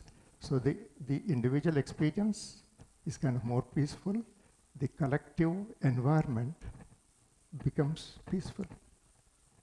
So how do you create peace around us? Simple. Turn your attention. Yeah. So exactly. So that is part of the problem. That's part of the problem. And in fact, so what do? So we understand that we can change our attention from our thoughts to our experience and have a peaceful experience while we are with everyone. And how do we have these experiences more through the day? That's ultimately what we need to do. So we go a little bit deeper into understanding our experience. So any experience that we have can be divided into one of three categories: pleasant and peaceful, neutral, and stress or distress. Simple three things. At any point in time, we are in one of the three things. Okay? And so we need to look at where whatever our experience is, it is coming from 5 different aspects of our mind working together. Okay? So the next slide is going to show. Go to the next one. Okay. So the experience that we have right now, the peaceful experience, is because of the 5 things. 1, the thoughts in our mind, kind of no disturbing thoughts. 2 is feelings, no anxiety, no anger, no sadness. 3, physical sensations, not hungry, thirsty, pain, or other sensations. 4, our memories right now, not having any painful memories. And 5, impulses, meaning energy and impulses. Not that your energy is too low that you want to sleep, your energy is too restless, no. So the kind of even energy. So at any point in time, all these 5 together create one of these 3 experiences. So pleasant, neutral, and stress to distress. These are the 3 experiences. And the 5 experiences, the 5 aspects are common to every one of us.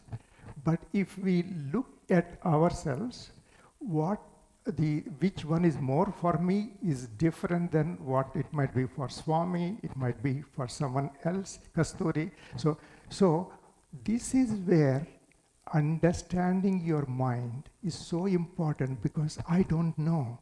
Only person who has access to this is. Okay.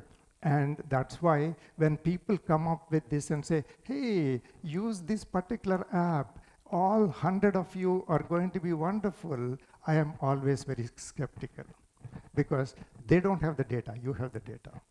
I'm not saying that you should not use the app, but what I'm saying is that whatever you do, look at your own experience. Does it make sense? Am I feeling better? Is it making me feel better? And go from there. Okay? Now, we will go back to, next one.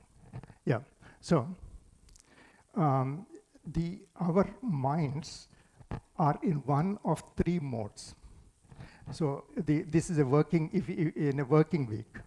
1 middle is doing, So it's like a typical busy day that we have. Oh, I have 1, 2, 3, 4, this, I have this appointment, I have to do this, I have to do this, I have to do this. So that's the one. That's where a lot of our time is spent. Second one is called a deadline mode. Oh, you have all these, and then boss says, oh, by the way, tomorrow I want a report to be done in addition to this. So you see how the mind is kind of working. That's the deadline mode. Okay? Then there is a third mode, which is called a vacation mode of mind. Okay? And where the mind is not in one of these, and we are going to say what are the characteristics. The mnemonic that is used for vacation state of mind is Donna, D-O-N-N-A. What does it say is that the mind is detached. Okay? Detached meaning that, oh, I have a thought, you are looking at the thought, but you are not running with the thought. Okay? You are seeing something in the environment, but oh, why is this person, someone is making a noise and disturbance, you say, okay, there is a disturbance, but you are not kind of reacting, so you are not running there, so you are staying where you are, detached, okay? Observing. What are you observing? Outside, but more importantly inside, because when we started observing inside, that's where we felt the calm and peace, right? That's where we felt the calm and peace, because that is important, expanding your level observation. Third thing is being non-judgmental. That is part of the mind is constantly thinking, oh, as I'm talking to you, and I can just focus on what I'm saying, or I can be judgmental. Oh, why are half the seats empty here? Maybe so this is how the mind works, right? But these thoughts come, but if I'm not engaging, what happens? They just come, they go. But if I start engaging, then it escalates from there. Okay. And non-reacting. So when you say non-reacting, we are talking about emotional reaction, but you are acting appropriately. So emotional reaction comes from the emotion. Your action comes from your cognition, the thinking part of the brain. So you are acting appropriately, but you are not acting emotionally. So that's the state, yeah. Okay. So we did a little bit of an experiment talking to about 25, 30 people and just explain this and say, what percentage do each of you spend? And this is what we got. So the vacation mode is about 5% or less. Okay. The deadline mode is close to about 50%, and 45% is doing mode. Okay. Now, is there anyone here you would say that you are in vacation mode about 30% of the time? No? Because if there is anyone, please tell me, I want to learn from you. Okay. So this is the kind of state of working that we have created for ourselves. Yeah? So moving on. Okay. So what do? We cannot change the world. The world is what it is, but we certainly can focus on what we can do. So to understand what we can do, we have to understand two terms: attention, awareness. Okay, and so the attention is also called focused attention. So focused attention is I am talking to you, and I'm focused on my talk, and I'm talking, and you are focused on what I'm telling. Now there is the awareness. The awareness is when I said, can you pause? Turn your mind inwards. You became aware, internal awareness.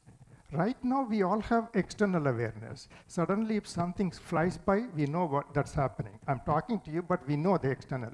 But what we do not have is the internal awareness, and that is what the yoga tries to help us to kind of develop that. while we are working in there, because the more you have the internal awareness and you are working from there, the more responsive you become and more likely that you will be in the vacation mode. So if you look at anything that is distressing to you, so we talked about pleasant, neutral, and distress, right? Most of the distress is because our attention, the focused attention, is hijacked by a particular situation, a particular memory, or particular event. Usually it is either something which may occur in future or something in the past. So that's where it is. Okay? And because it is hijacked, we feel distress. So what do we need to do? The question was asked, it is difficult for our mind to be kind of controlled. Yes, because the mind always needs something to focus on. So one way is that you can use an anchor for the mind. So something that you can hook your attention, and then and if you're able to do that, then the mind is likely to stay a little bit steady. So in this particular method that I kind of teach my patients, it is using your breath as an anchor for the mind. Yeah? So we'll move on to the next slide. Yeah. So can I take that chair? Yeah. So what we are going to do now, okay. So this is something experiential, right? I want you to kind of do with me here. Yeah. So we're going to sit in a comfortable posture, keeping our back straight, comfortably straight. Yeah. Then we turn our attention from outside to within. Okay. And all you have to do, you don't have to do much. You can either keep your eyes open or keep your eyes closed, whichever you're comfortable with. And I want you to just follow what I'm saying. I'm going to keep my eyes closed because that is what I'm comfortable with. I want you to look at where your next breath is starting. See where it is starting. I want you to follow the breath as you're breathing in. Then automatically you're going to breathe out. Follow that. And see where it ends. The end point is a little difficult to find. Once you found that, then wait for the next breath to start. See where it starts. It is starting in a different place. In breath, the out breath, see where it ends. Once you found that, then wait for the next breath to start. See where it is starting. In, out, see where it ends. Now that you get a hang of this, we are going to spend about a minute, roughly a minute to a minute and a half, just observing our breath. We are not going to do anything, starting in, out, end point, and where the next one starting. Then I'll talk after a minute and a half.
we can slowly open our eyes if you have closed your eyes.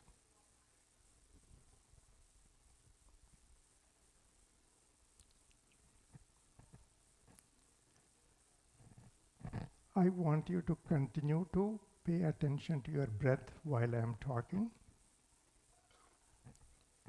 And I want you to think about something that really bothered you in the last week while paying attention to your breath.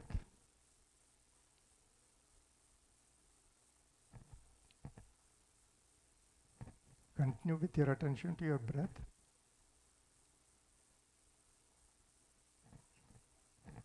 And think of something really bothered you.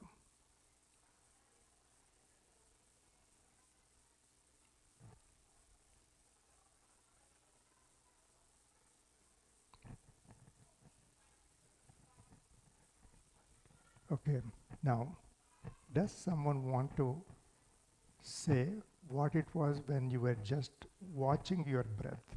First part was watching the breath. Second part, while watching the breath, bringing a negative memory. Any problem in watching the breath?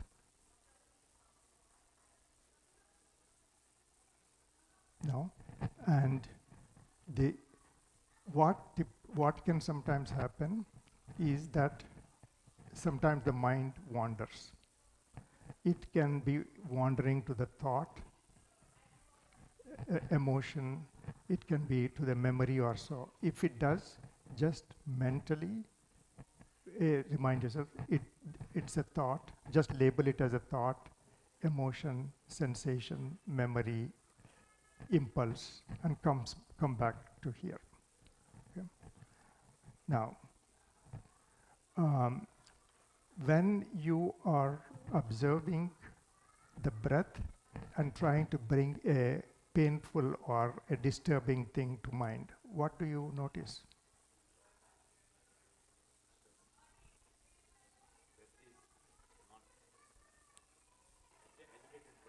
Okay, so what you notice is that the breath, which was very steady, becomes agitated.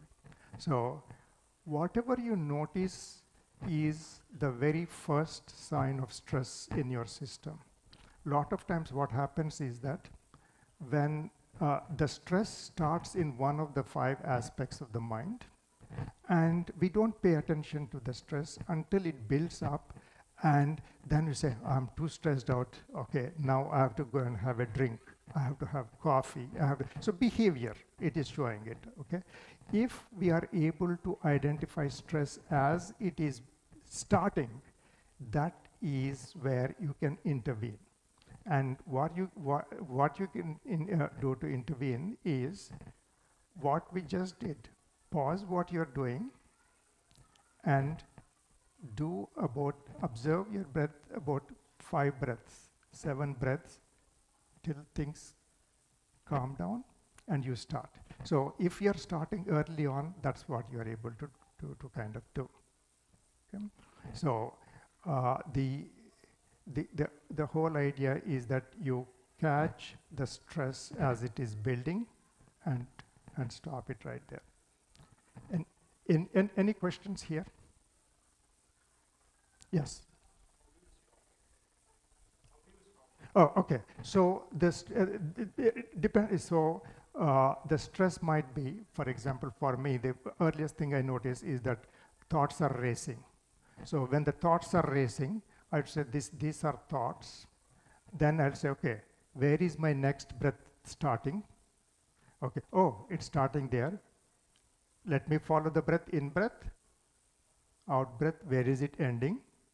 Okay, and do it about 5 times. So once you are there, then those thoughts have gone. You are distanced from the thought.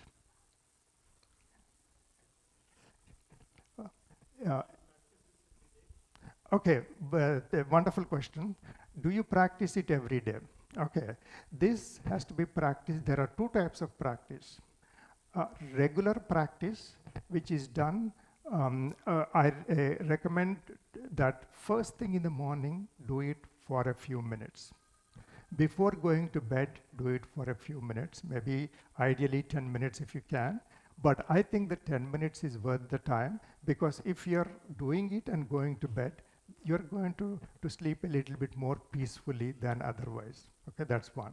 That is the regular practice. Then as needed is any sign of stress, pause, observe your breath about 3, 5, 7 times, and then move on. So these are the 2 things that are recommended. Now, in case the problem I come across is most of the time people are okay starting the practice but not continuing. Okay, that's where the problem is. And it has been shown that if you do functional MRI of the brains of people before they start the practice, and 6 months later, if they are regularly keeping up their practice and had more than 10 to 12 hours of cumulative practice, 20 minutes, 20 minutes, 20 minutes, okay, 10 hours, you actually can see the changes in the brain structure, where the thinking part of the brain becomes more thicker.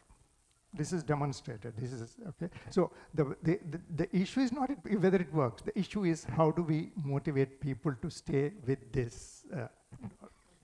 Yes.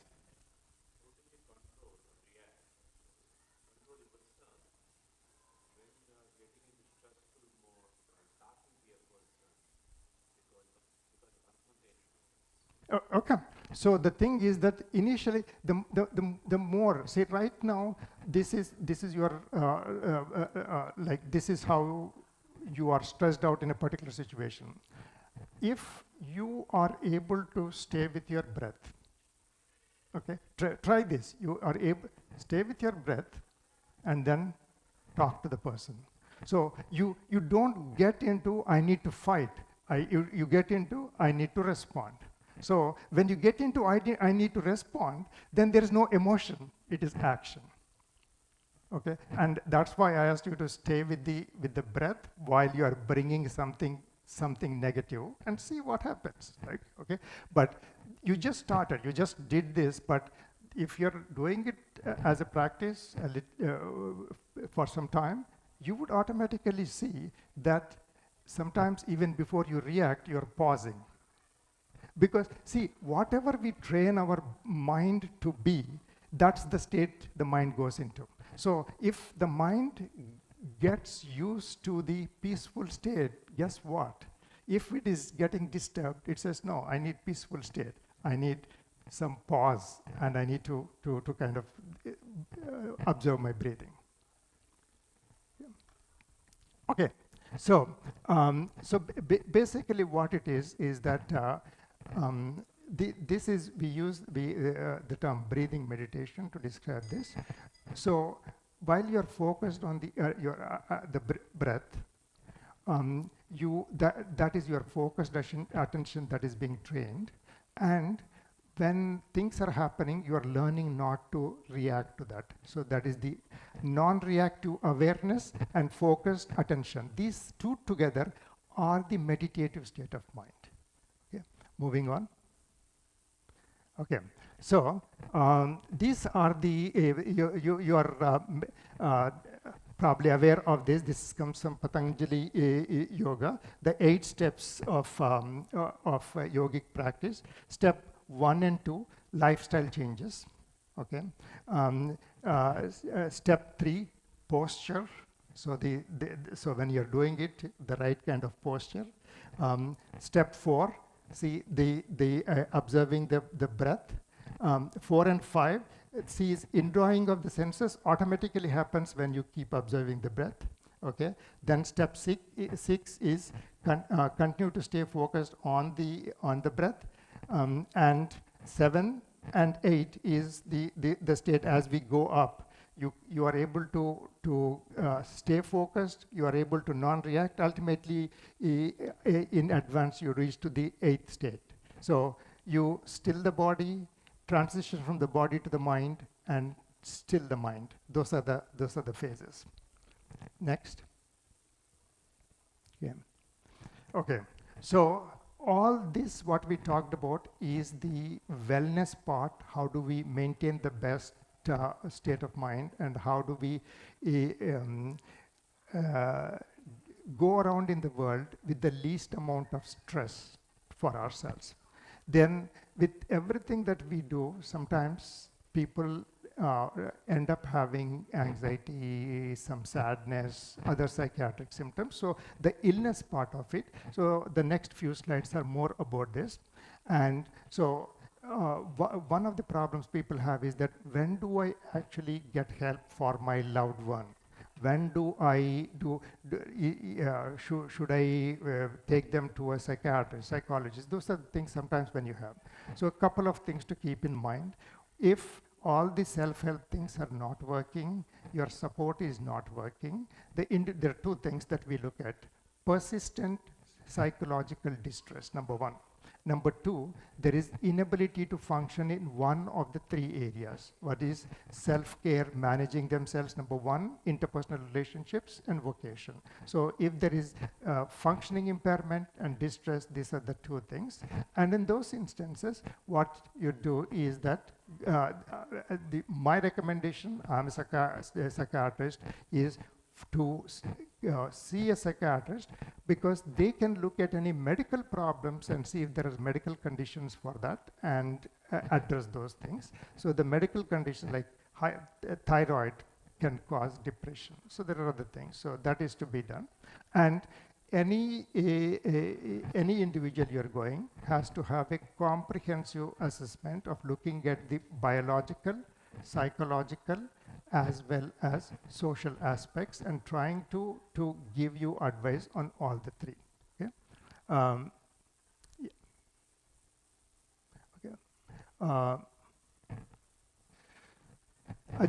So one of the things I just wanted to kind of touch upon, and that is something that we see very often, is that there are a lot of us are first generation immigrants here. Okay, and when we come in here, we come in with a goal, we come in with our personalities fully formed, and we are able to manage in this system and be successful to various degrees.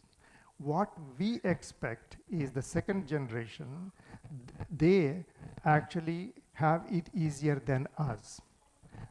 And the thing is that no, it is more difficult for them, because they are having to negotiate two different cultures, one inside, one outside, when their personalities are just forming. Once the personality is formed, then it's easier.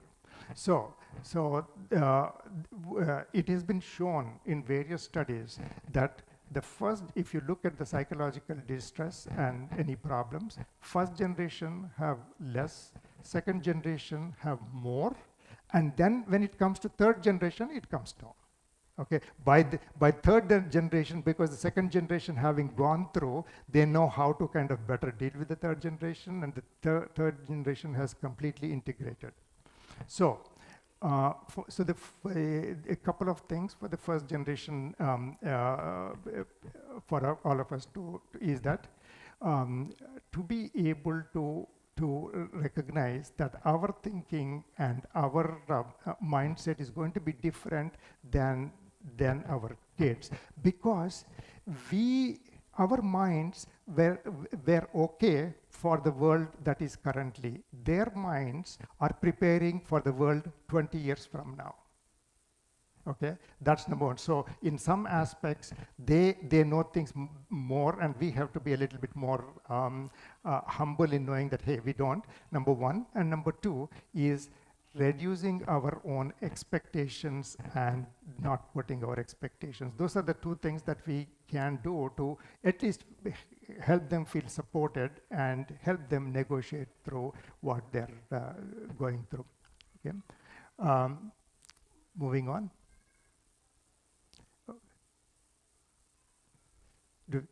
Yeah. Okay. How much more time do we have? 15 minutes? Because I have to leave about 10-15 minutes. So, okay. We talked about, next step. Next. Okay. So just if anyone is going for psychological help, or for most conditions, you don't need to go for medications right away. Psychological therapy help is available for most conditions, and therapy is equally important or equally good as medication. And if therapy doesn't work, you can go to medication, number one. The therapy that is most studied is called cognitive behavior therapy, and there is a website called Beck Institute for Cognitive Therapy. Aaron Beck is considered to be the father of cognitive behavior therapy. What they have is that they have resources for anyone who wants to find out more about it. So that is the information that I want to give. So beckinstitute.org. Okay. Yes. So can we go to one of the attachments, the first one, which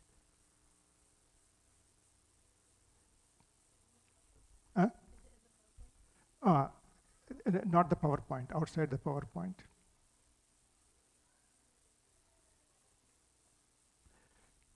So there are things that can be done which are not as much talked about in helping people's psychological health, that I just want to share this. Okay, lifestyle changes and mental health. Okay. So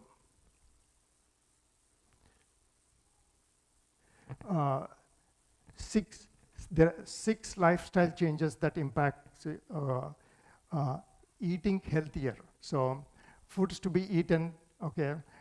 Actually, this can be emailed to people, right? This is, yeah. So we'll go into, so basically just to know that eating, exercise, then can you go down? Reduce it. Okay. Having healthy relationships, very connected, healthy relationships is very good for psychological health.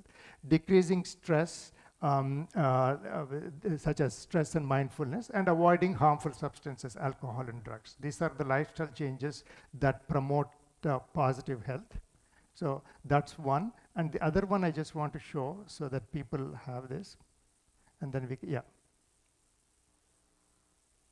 Okay, so this actually gives you the 5 aspects of the mind. It gives the breathing. It gives also a couple of things about the lifestyle changes, and when you are stressed, what you need to do. So I think this is something that can be, both of them can be shared as an email for everyone.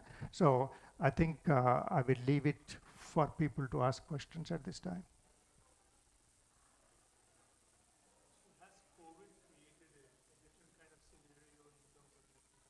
Absolutely. So what COVID has done is that it has significantly increased anxiety, it has increased depression and various psychological problems, to the point that lot more people are seeking psychological help and having difficulty getting access to that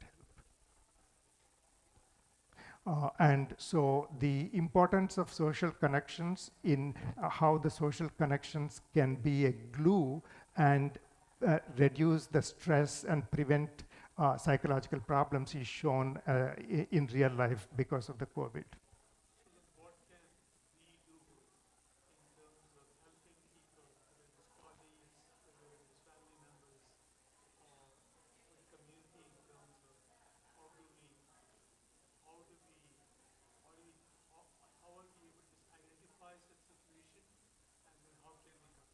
Okay, so the number one thing I think is that, see, this is what I try to do is that, first of all, I can control what is within me more than what I can control just outside of me. So my thing is that I am going to be in the best state of mind possible through the day, okay? And so the first thing, so as soon as I'm working, and if once I make that commitment to myself, I can see through the day several times, a meeting is about to start, everything is tense, okay? So you bring attention to that, okay, Okay, pause. Let's pause for a minute. I say, okay. Sometimes I joke. I say, oh, by the way, is anyone having heart attack here? Why is that everyone's face so long here? What is it? So kind of making it lighter. So whenever what we don't do is that when we are seeing a colleague who is stressed out, just say pause. Let's keep work aside. What's going on? Okay, so that's number one, or in workplace as well. Okay, second thing, always build on the positive experiences that you have at work. Okay, how many times are you able to laugh with your client? How many times are you able to laugh with your colleague? To me, how many times am I able to laugh with my patient? By the way, you see, every day I have to see people who are coming in with psychological distress, right? Okay, I have to make them laugh. Okay, so if I'm making them laugh, my job is done. Okay, who knows whether medicine is working or not, but I know that whether the laugh is working or not, right? So the importance is that the connection. We making that kind of a connection, and the deeper, it's not the quantity actually, it's the quality. So that is what, wherever we can to actually have the positive connections, and where people have a safe space for them to talk to you is the beginning of people kind of opening up, and then you can show them the direction. Sure.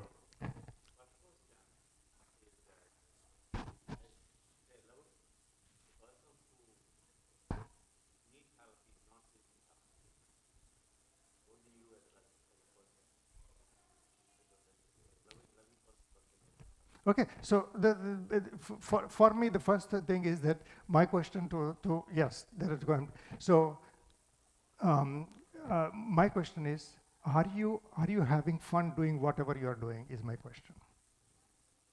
Okay, so there are people I know exactly what you're talking about, and the thing is that the answer is no, they're not having fun. So okay, what can you do to have fun? What is stopping you? So that begins with the discussion. Okay, so what is stopping you from having fun? Okay, actually, we all are fairly well-to-do. If you just look at the television and look at what is going on in the world, every day the food is coming, we are safe. There are no riots. There is nothing. So there is a lot we can be thankful for, and so the thing is that is where I would start, and then say, okay, tell me how I can help you have fun. Huh? No, the thing is that one thing for them, they have to aspire every day. Did you enjoy the day today? If not, why not?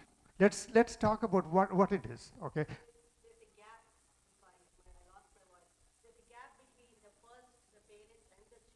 Yes.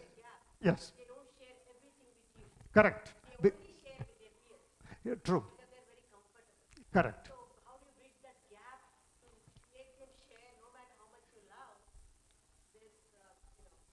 this, there is going to be, because the thing is that they have built up this relationship in terms of, I don't want to disappoint my parents. I don't want to say something negative. So that relationship is already built. So what I have started, like one of my nieces is going for medical school and she is having difficulty in terms of the MCAT and all. So I stopped asking about how are your MCATs doing and all. I started having, hey, tell me your this week, tell me what did you have for fun? She said, what fun? I've been studying. I said, you are studying to become a doctor. You have an opportunity to become a doctor, but you need to have some fun to be able to do that. So why are you not having fun? And so now, at least I can have some conversation. So she was talking to her mom and said, oh, only this uncle is the only one who asked me about whether I'm having fun. Nobody else bothers about it. So at least there is something, there is a connection there, okay?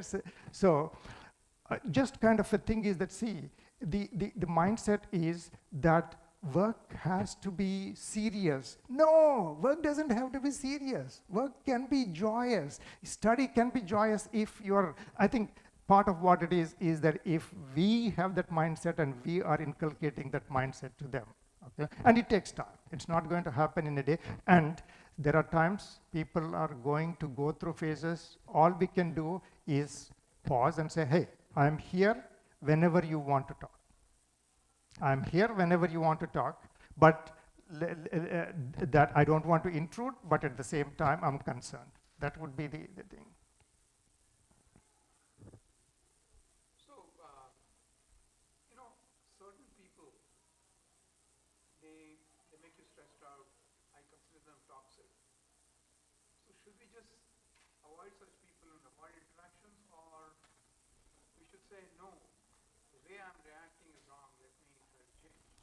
Very good. Now the thing is that I would say that every interaction is an opportunity. If we are going back to Vedanta, the thing is that every interaction is an opportunity to show where our vulnerabilities are. You can say, wow, why is this person upsetting me? Okay, and now I have this mantra, fool me once, shame on you. Fool me twice, shame on me.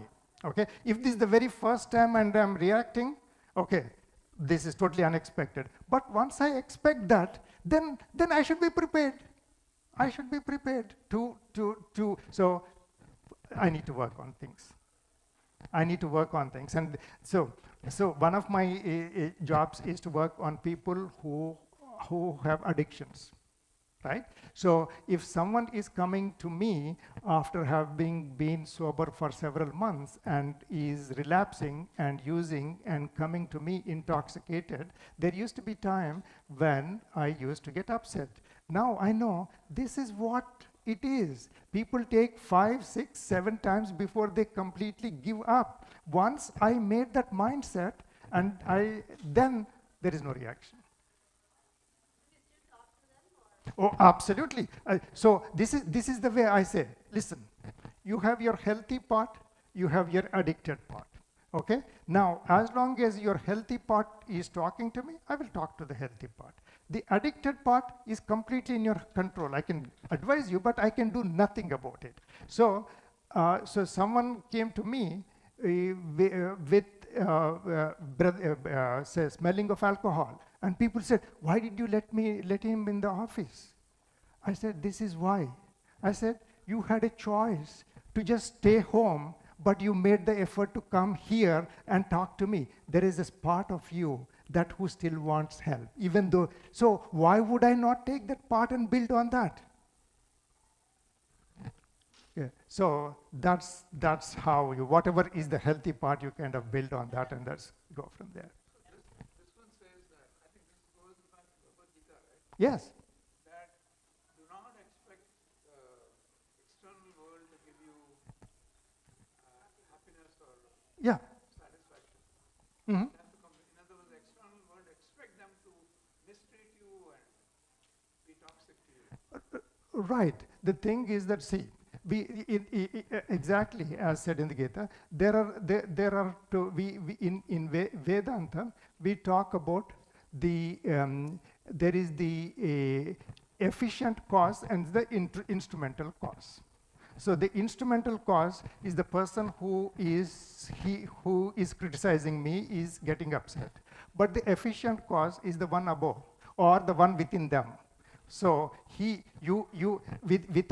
without the Sat, Chit and Ananda within them, can they talk? Can they say anything? No, they cannot say anything. He is making them say, because I need to be able to respond to that situation. So why focus on the instrumental cause when there is the efficient cause behind which is responsible for everything to give you every experience so that you can evolve from every experience?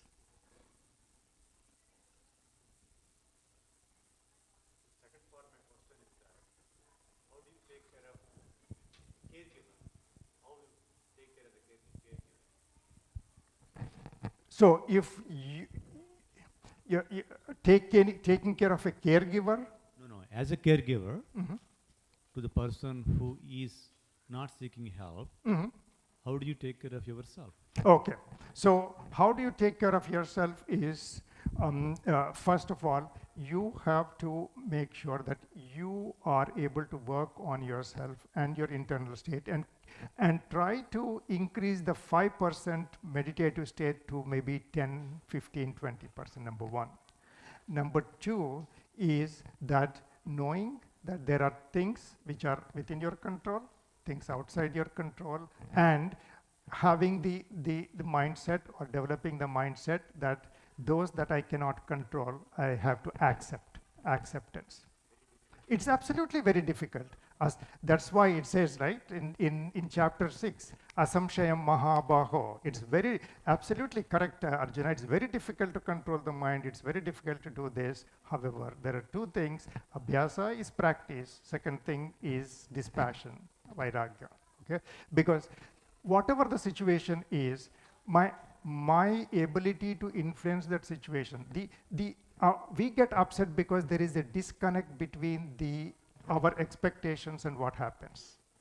And if they match, then there's no problem. Yeah, no problem. But the thing is that, see, we all have heard about Kayena, Vacha, Manasendriyaiva, Buddhyatmanava, Prakte Svabhavat, Karomi, Yadyat Sakalam, Parasmai, Narayanayati Samarpayami. So don't worry about the instant reaction. Am I doing anything physically first? Stop my physical reaction. Okay, next, can I get a little bit better? Stop my verbal reaction to the person.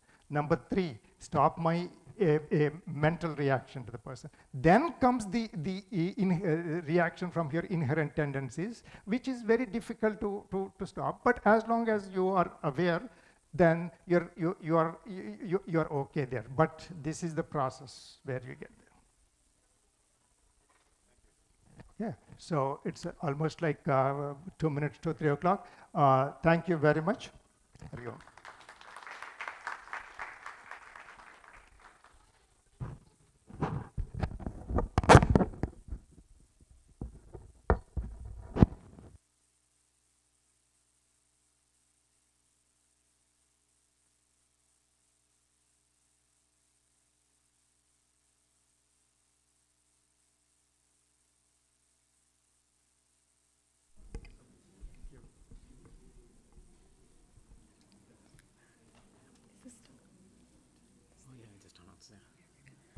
Thank you so much to Dr. Reddy for such an interesting and eye-opening session.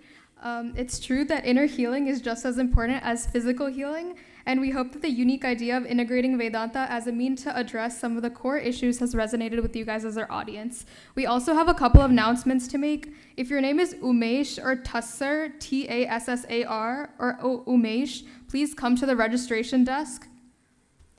We also have raffle tickets. If you registered for any of the workshops, you get 5 raffle tickets, and those tickets can be handed in at the Balvihar room on this floor in one of the classrooms. So our next workshop is going to be a robotics workshop.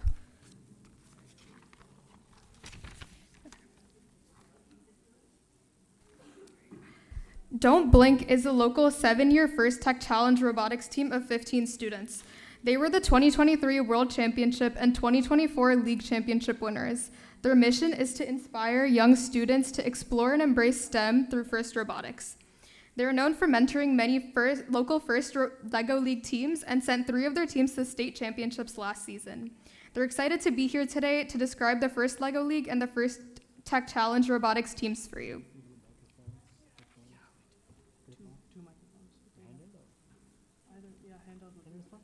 Do you guys need someone to do slides, or are you going to do yourself? We'll do them ourselves. Okay.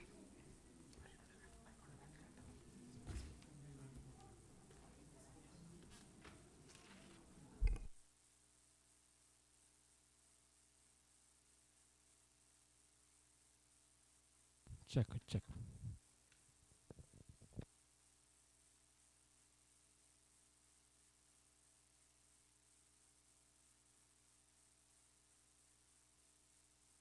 Hello.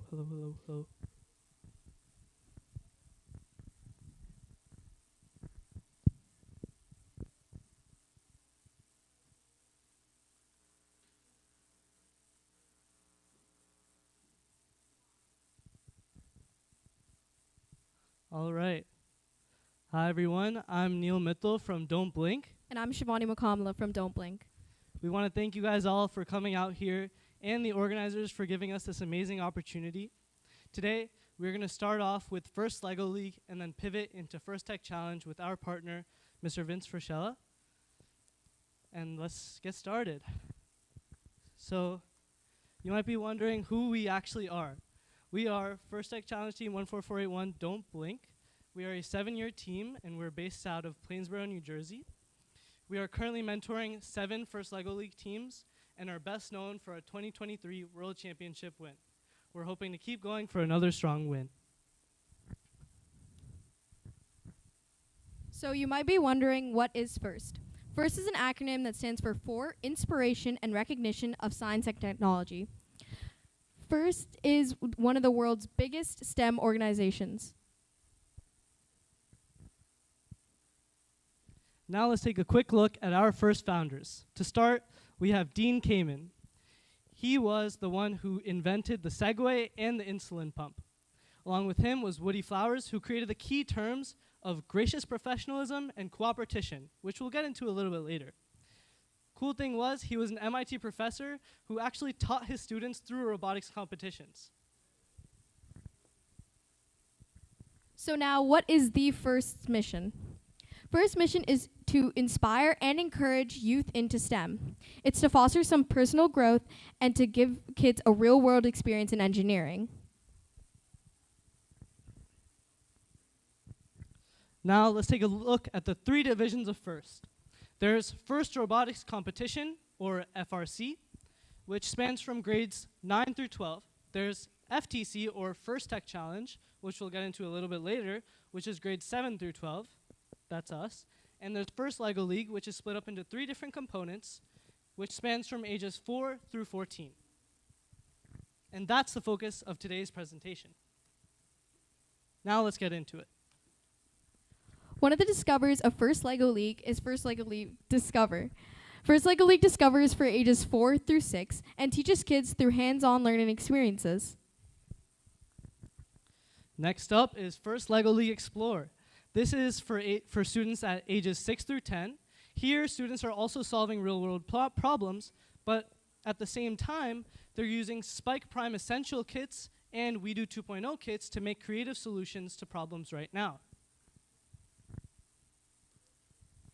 And for the star of today is First LEGO League Challenge. Through First LEGO League Challenge, kids use LEGO Technics, EV3s, and spikes to build robots. They code these robots using block and Python code. Now, what are the 4 elements of First LEGO League Challenge? There's core values, robot game, robot design, and innovation project. At each competition, all 4 of these elements are weighed evenly and are judged at 25% values. Now let's take a deeper dive into what core values really are. Core values are one of the most fundamental parts of FIRST and First LEGO League because they're what differentiate FIRST from other STEM organizations out there. Some of the key things that every FIRST team should live by are that they should work with others in a respectful way, impact the community positively, and help others whenever possible. Here are some of our FIRST core values. There's discovery, fun, teamwork, innovation, impact, and inclusion. The 2 key terms in FIRST is gracious professionalism and cooperation.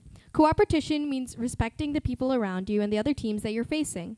Gracious professionalism means being kind to everybody around you, including judges, teammates, and the other teams. You can learn many different life skills through FIRST. Personally, I've learned many. A few of them are communication, teamwork, problem solving, and giving back to the community.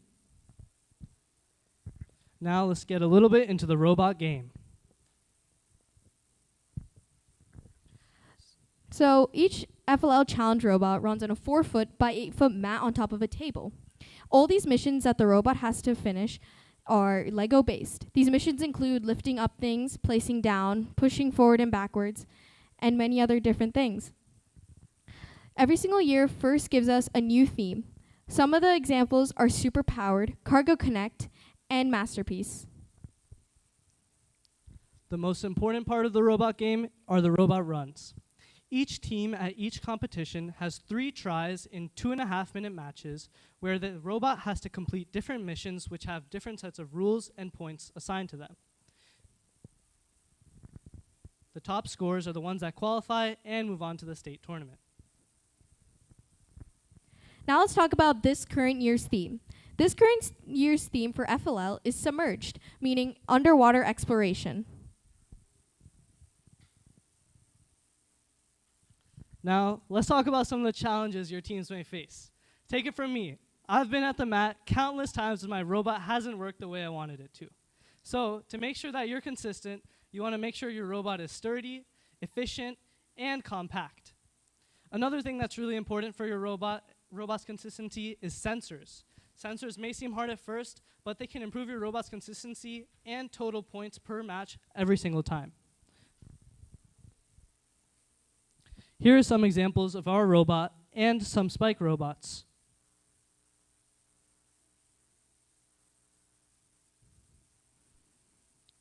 This is an EV3 kit that's completing some missions. So it isn't showing up on the screen, but as you can see here, the EV3 comes up to what is called the 3D printer from last year's game board. What it has to do is lift the top flap up and push it in. Okay, I guess it's not working, but we'll show you a little bit about how that works later, and you guys can find us out at our tent to show you guys a little bit more about how it works. Next is the robot design. So about 25% of FLL Challenge is judged on robot design. Judges look at how efficient your robot is to complete these missions, also how different your robot is built from the rest. Now, there are 2 different types of bricks that you can buy. Here is one of them. This is a spike. There is an EV3 kit that you can also buy, which is a little outdated, but is in nature kind of the same type of thing. Both of the bricks allow you to code in different ways. The EV3 and Spike both can be coded in Scratch, while the Spike has the unique capability to be coded in Python. Being able to code with First is really important because it can teach your kids and students some of the programming concepts that they will take with them for the rest of their lives. For example, they will learn basic skills like for loops, while loops, if statements, to advanced skills like gyro usage or proportional control. You can learn many different engineering concepts through First. A few of them are basic physics and the engineering design process. This gives you a basic foundation in engineering. Now, let's take a deeper dive into the innovation project. The innovation project is weighed at 25% of the total competition. This is where students will identify a problem based on the yearly theme that is given out by First. So this year, it's the ocean and marine biology. The innovation project fosters a creative environment and helps students think innovatively. This is the innovation project process. It's basically the scientific process. The first step is identifying a problem. This is where your team will break up into different groups and research problems that align with the yearly theme. Then, the team will come together and brainstorm different ideas to solve this problem. Then they can create a prototype, share it with experts to get feedback, and then iterate on it to make it better than ever. Now let's get a little bit into the logistics. So how do you start a team? Teams are made up of a minimum of 2 students and a maximum of 10. You have to have 2 coaches that don't need to have a background in engineering at all. You also need a dedicated FLL space. This can be your basement or a private organization. Optional, are 2 youth or adult mentors. There are some additional team costs that come with making an FLL team. We recommend that each team has about 2 robots. 2 robots gives your team the ability to code and build at the same time, increasing total efficiency. Each robot is approximately $500, but this varies based on what kit you buy. You can either get a Spike or an EV3. Next is the robotics table. You have 3 options here. Either you can lay out your mat on a hardwood floor, or you can make a homemade table for $100, or you can buy a commercial table from Andy Mark for approximately $300. For team registration plus the season's materials, it'll cost around $300. There are some local tournament registration fees that come with every region. And finally, of course, every team member is going to want a shirt with their logo and a name. Now let's talk about the FLL timeline. As you can see up here, August 6th, which was this week, is when the game board is released. August through November is when there are many different practice days and scrimmages. November through January is when all the qualifiers are, and December and March are where the state/regional championships are. Then in April, we have the World Championships if you're lucky enough to get there. After that, in May through June, you have many different official invitationals. Now, to end it off, here are 3 potential roles for your team. You have coaches, mentors, and students.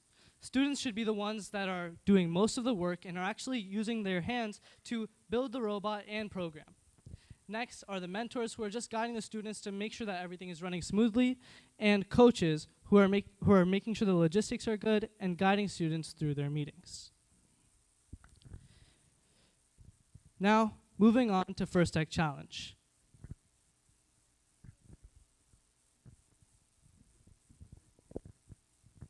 Yes. Now on to our partner, Mr. Vince Frashella. Can we get a round of applause? Thank you, thank you. So my wife and I are volunteers that run the First Tech Challenge program in New Jersey.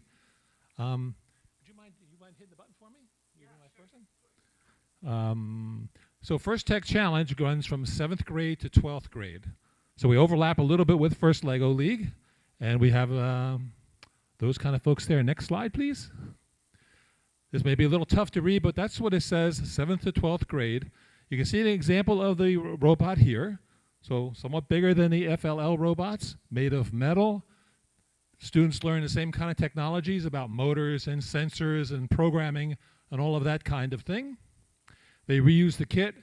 Each year there's a new game announced at the beginning of September, the beginning of the school year, and teams get ready to build their robot to compete. Next slide. In New Jersey, we have between 180 and 200 teams. And here's how they're distributed. They're in 4 different leagues. So you can see there's a northern, a central, a southern, and a northeast league. The 50 teams within those leagues play against each other during the season, and then the best teams move on. So those leagues are organized so to minimize your driving. So depending on where you are, Mercer County, for instance, is in the Central League here. So we're kind of organized by county. Here's the basics of the season.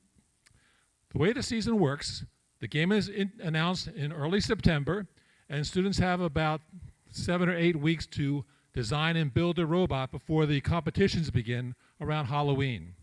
You can think of our season as being in 3 different periods. There's the November, December, and January period. In each of those periods, typically teams will come out and play one time. One official match in November, one in December, one in January. They get to pick between a Saturday and Sunday event, depending on whether there are religious reasons or whatever, which makes a Saturday or a Sunday more convenient for them. So we have that option for them. So typically a team comes out and plays those 3 times. That's their meet season, November, December, January. And then we get into tournament season. Tournament season is the month of February primarily when we do league tournaments. So those 50 teams are going to play one last match to see who goes on to the state championship. So each league has 2 of those kinds of tournaments. Winners move up to the state championship, which is held in March in Hillsborough this year. 48 teams, and the winners of that go on to the World Championship in April, as was described with the FLL. Same championship, we go on to Houston in April. So that's kind of how the season works. 3 periods, again, 1 official meet in each one, a tournament season, promotion, hopefully to the championship. That's what it's all about. What we want to do is give as much help as possible to our teams, folks to start a team and to get off and running well. So we have workshops that we hold, free workshops. There's some in August that are happening on the 17th and on the 24th this month. And then in September, after the game is announced, we can kind of get together and announce the game at a particular venue so everybody sees the game for the first time. There's some little bit of training that happens there and some little forums. But then in September, once teams get started and start working on their robot and find out that they need some help, there are September startup events. And you can see the one in Central here is in Thomas Edison Energy Smart School in Somerset. So if you started to build your robot and you're having some troubles or you got it partially built and need some help, you can come out in September to a September startup and get some early help to make sure you're on the right track. And then, next slide, in October, before we get too close to Halloween, there's one more help event called a practice day, and teams can come out to a practice day with their robot that's almost good to go. Maybe they just need a little bit more help from a friend, from a mentor, from a veteran team. They can get that at an October practice day. Central is Highland Park. In Highland Park, there's one. Those are all free. And you see there's a southern, central, and northern, but you go to whatever one is most convenient for you relative to the date and your schedule and get the kind of help you need in September and October so that come Halloween, you're good to go. Because right after Halloween, we get into November and those 3 periods. I think we'll slip this guide. We're going to skip that one. And that's pretty much it. We have a website, NewJerseyFTC.org.com, NewJerseyFTC.com. You can go there and find out a lot more about it. And basically, that's about it. That's how First Tech Challenge operates. And back to you. Thank you, thank you.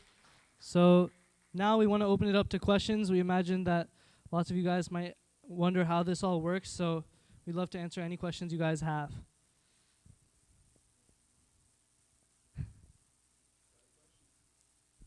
Yeah, sure. How did you even make that, the big thing? So it took a lot of time. I think one of the main things that went into it was designing it.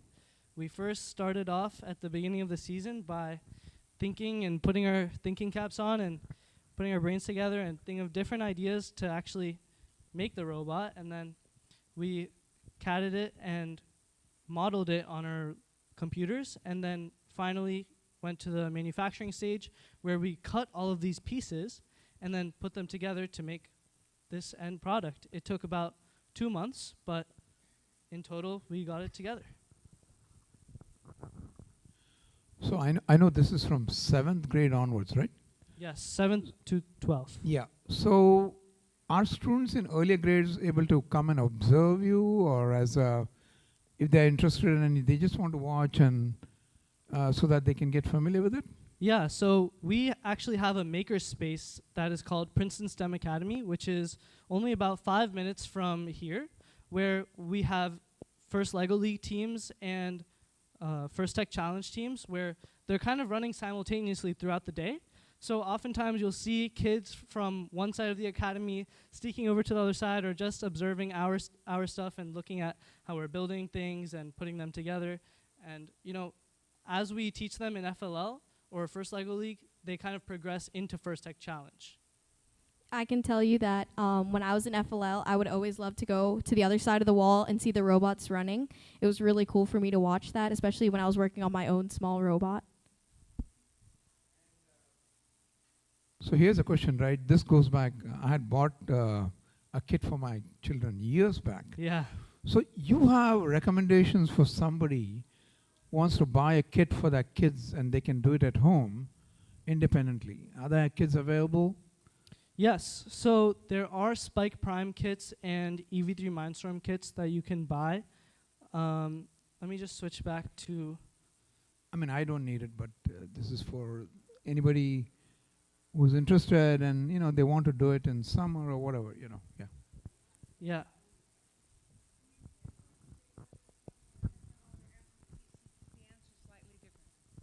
Okay, when we're talking, let's make sure whether we're talking about FTC or FLL, because the kits are different. And just the last question, if you're interested in going to an FTC event, if you go to the website, there is a list of every event scheduled throughout the year, and all FTC events are open to spectators if you want to just come and watch. Yeah. Yeah, to clarify, are you wondering about FLL or First Lego League or First Tech Challenge? I think it is a generic question so that all the parents get the address, the idea about it. Any more questions?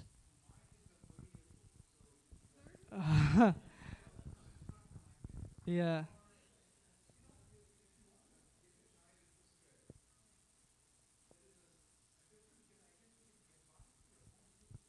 Yeah, so I'll get to in 1 second, but there are basically EV3 Mindstorm kits and Spike Prime kits that you can buy for First Lego League type building, but there are also Go Builda kits that relate to a First Tech Challenge.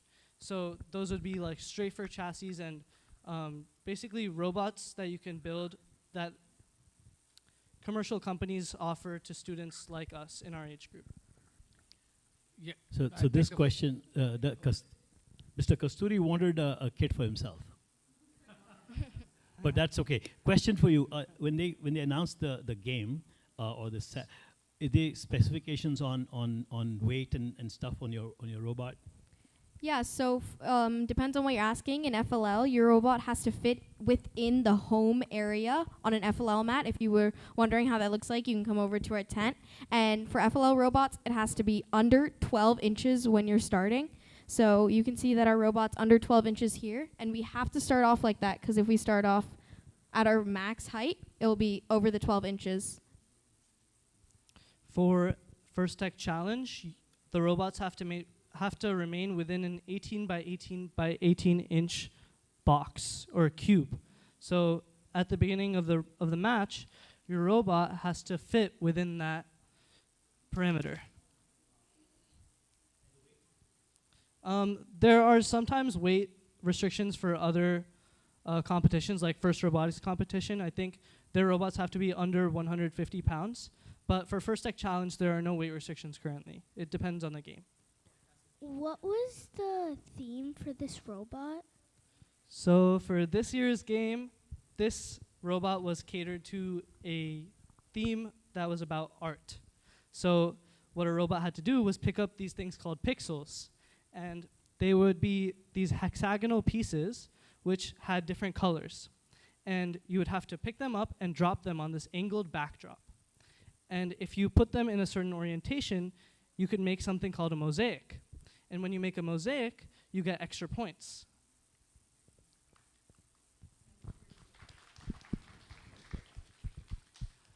While forming the teams, is there any help available, matching the kids with like-minded kids, similar age?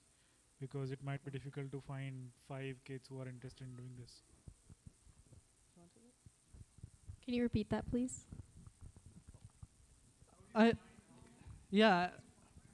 The question was to put them in the same age group so that they are like-minded people. Do you have a way of matching it? That is the most like. Yeah, so at the Princeton STEM Academy, we have 7 different First Lego League teams, and we have currently 5 First Tech Challenge teams.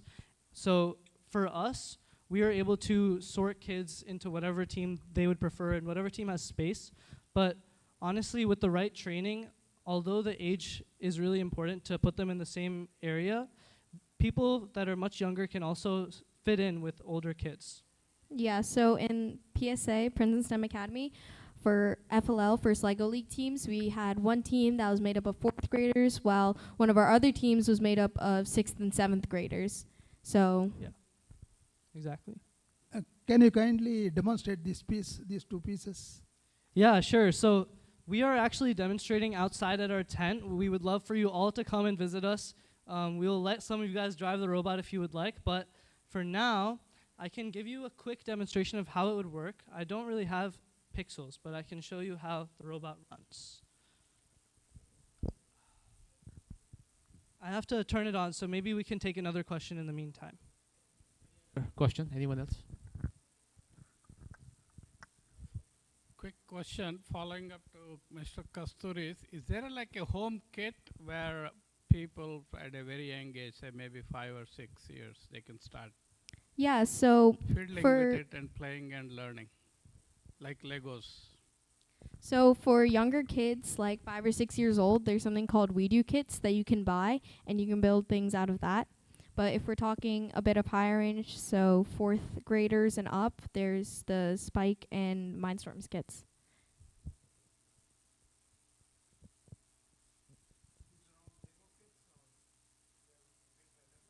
Yeah, they all are. While they are getting set, I just want to request both of you to step forward. I just have a comment to make. That's the best way I could say. I do recognize these two people, at least and more, for several decades in our neighborhood, tirelessly working weekdays, weekday, nights and evenings and whatnot. And why am I saying it? Because 2 of my kids went there, okay? And now what's important here is that's a tremendous dedication to what they're doing. Not only just helping the kids around. Remember, this is a contribution done to this nation, our nation, and the world together in building the budding engineers of tomorrow. And that's, I think, to me, personally, I think we all owe a lot to them for building, that tireless dedication. That's what we call it as a volunteering, right? Seva in the true spirit, where they don't expect anything back. They don't even expect a word like this, essentially, because I've seen them in action. But nevertheless, it's very important to show that a dedication of that sort only inspires more people to come forward and do that. And I have to say, since they're in the neighborhood, do take advantage. The young kids here, a lot of questions are coming up. You know why that's coming up. You take advantage of that, the leadership, the mentorship that they're providing. Take that guidance, get inspired, inspire your kids. Let's build a better set of engineers, problem solvers for tomorrow. And thank you.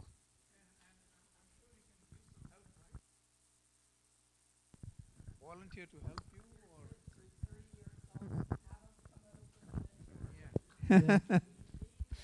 We'd love for them to help out. All right, so now for the robot demonstration.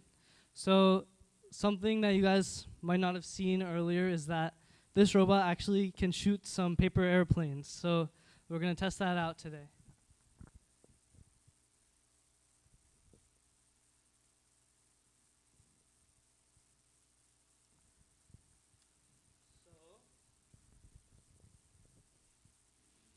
This robot has some wheels that are actually different than typical wheels that people use to drive, like, let's say, their cars. This robot has mechanism wheels. Mechanism wheels have rollers placed in a specific way that allow them to maneuver the robot in directions not only forward and backwards, but also sideways. So the robot has much more maneuverability, and ultimately on the field can get from one side to the other much more efficiently. So it can go like sideways, forward, and backward, and it can go in every single direction.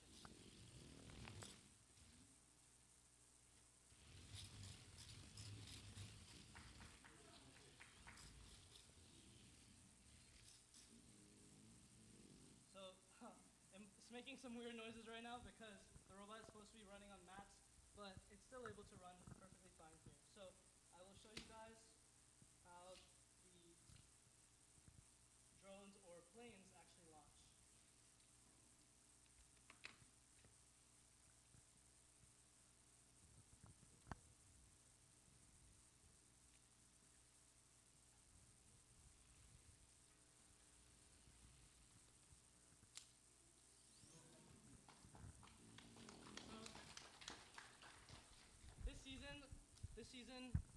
This season, the drones were actually supposed to go a shorter distance for us to get more points. So we were able to make the drones shoot further, but because of that point restriction, we wanted to make it so that it would go the shortest distance and be exactly how we wanted it to be in the game. But yeah, are there any more questions? We'd love to keep answering. Yeah, sure.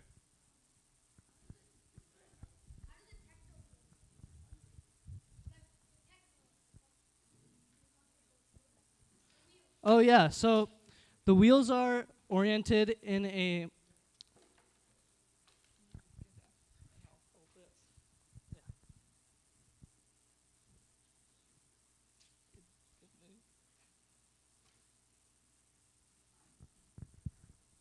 The rollers on the wheels are oriented in a X, but from the bottom they're oriented in a circle. So basically, because of the way that the rollers are oriented, when one wheel is going straight, it's actually trying to go in this direction, in a diagonal direction. So each different wheel, when they're powered in different ways, so for example, if we powered this front wheel straight, this back wheel backwards, and vice versa on the other two wheels, it has the capability to move this way. And if we did it the opposite way, we could do it in the opposite direction. Now, although it might not be as big as that, we have an FLL robot video that we can show you up here. This is a robot running on the Masterpiece game board. Although it's not the one up here, but this is an example of how it can run.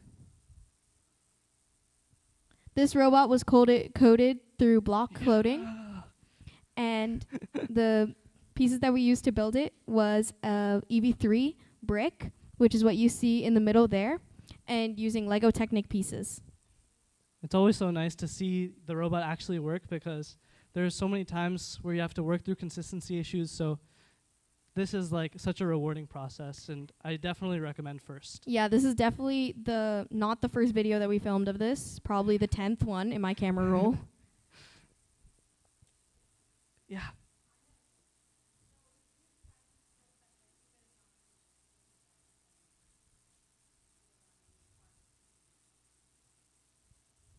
Yeah. Manage that. How do you So- manage transporting it on the plane to a competition? I don't exactly remember the box we use, but it's like, here. You can buy these cases from Amazon, and it goes into the case. It's got foam around it.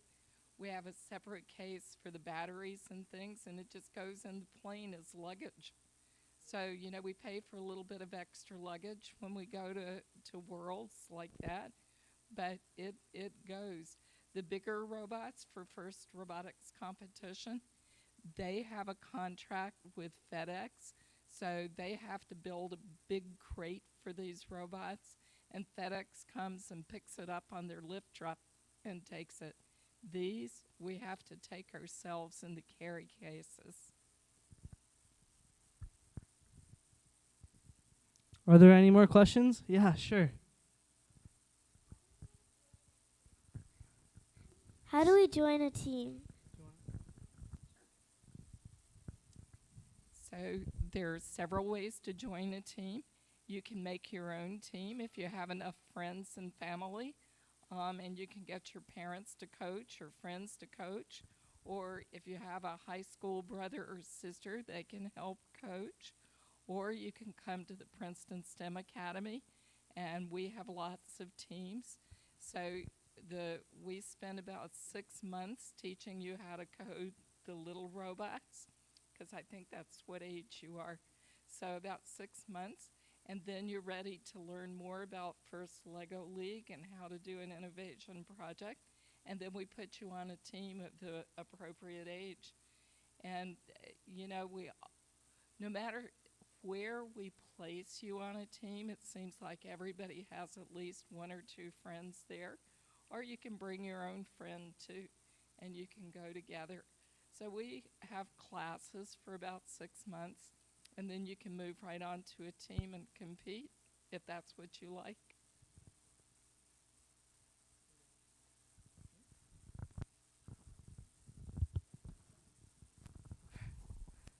So we'd like to also offer a token of appreciation to Dr. Rogers and Mr. Vince Rufshella for coming out here today and being such great mentors for FIRST and for us as people. So can we get a round of applause for both of them? And we have Sri Ganga Mukkavali stepping forward to offer a token of appreciation on behalf of Chinmaya Vrindavan. This is really an outstanding community service for several decades. We do want to recognize, please. Yes. Before you do that, yeah. my wife is my partner in First Tech Challenge. You can't do it without the wife here. Yes, absolutely correct. There is no First Tech Challenge in New Jersey without the wife here. Wow. Come on up. Yes, that is the main inspiration at home in all of us now. Yeah, and, yeah. You know, absolutely right. There's no question about it. Yeah. Yes. Another question. Okay. One more question. How much skill level do you need to join a team? 0. You need 0 skill level because once you join a team, you're going to learn from all your friends and all your teammates, and we're going to teach you everything and how to get started. And I want to join. I want to join. Yeah, the only thing you need is wanting to learn more. Be curious. Don't be afraid to ask as many questions as you need. That's how I learned personally, just asking my teammates so many questions that they almost got annoyed with me. Uh-huh. She's laughing. Let me use it. There we go. Thank you. A round of applause, folks, for their dedicated work. And I'm Thank getting you. one more here for the missus. Because you got to make sure. Thank you. I'll give you the bags that go into it. Can you get these step over? You guys come in. You guys come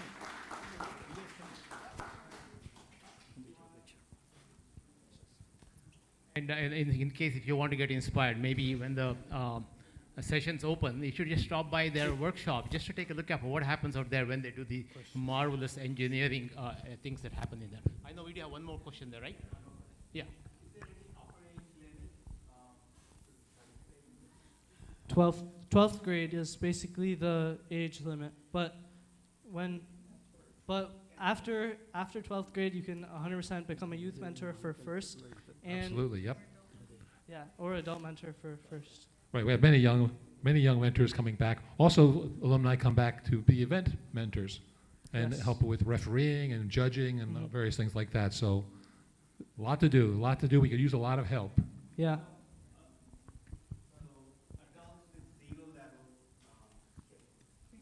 Oh, yeah. There are all kinds of different volunteer positions, from queuing and judging. Yeah, you don't have to be a technical wizard to help out. And I may add to that, probably you could also inspire them by funding as well. I'm sure there's a scope for that.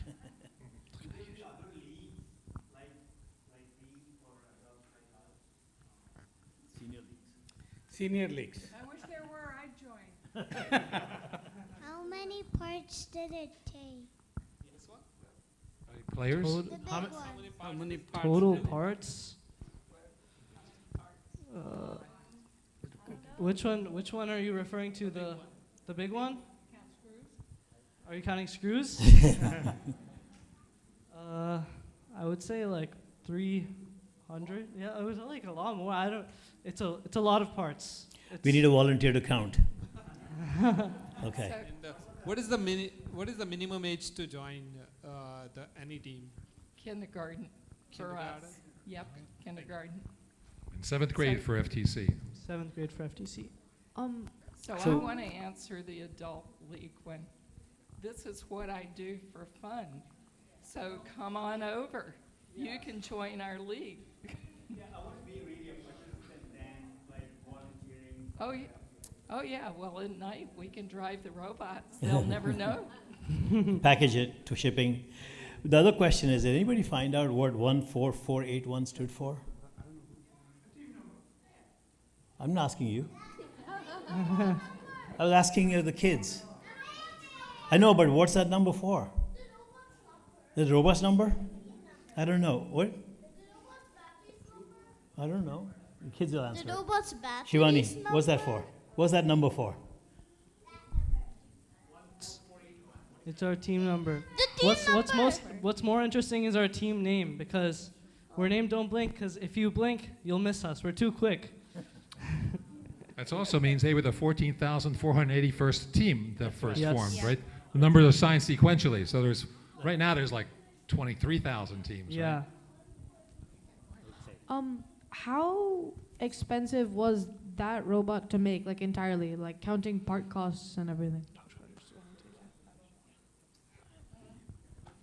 That's a tricky question. Don't blink.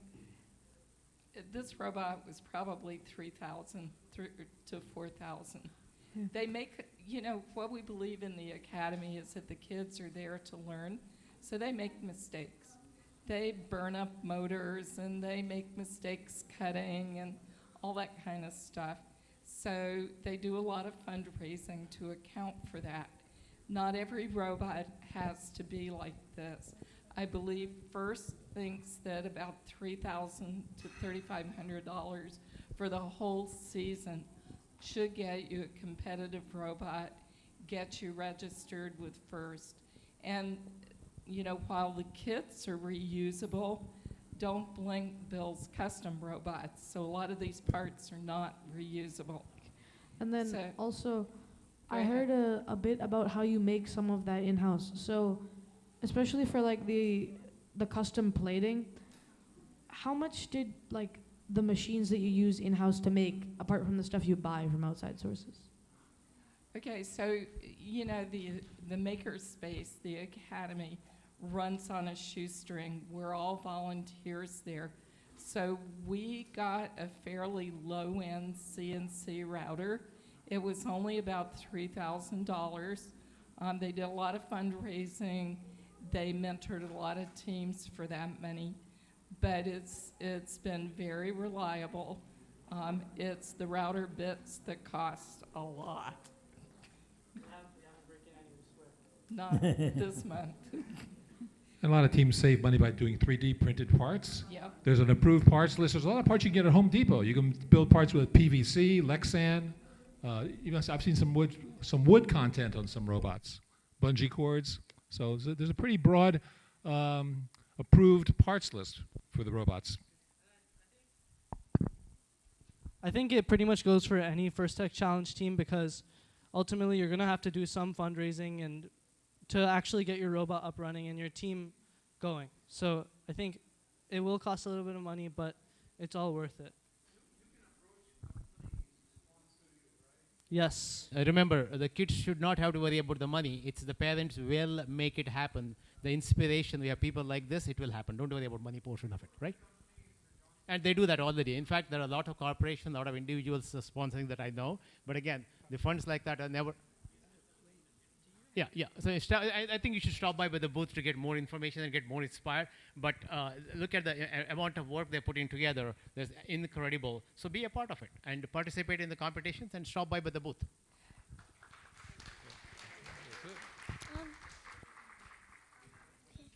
Yeah. I have a question. Yeah. You said in the Princeton STEM Academy we can join. Is there any like team like spots like that in northern New Jersey that we can join in? Not in New Jersey. Yes, there are first LEGO League teams all over the United States, and you can definitely find one in your local area. Oh.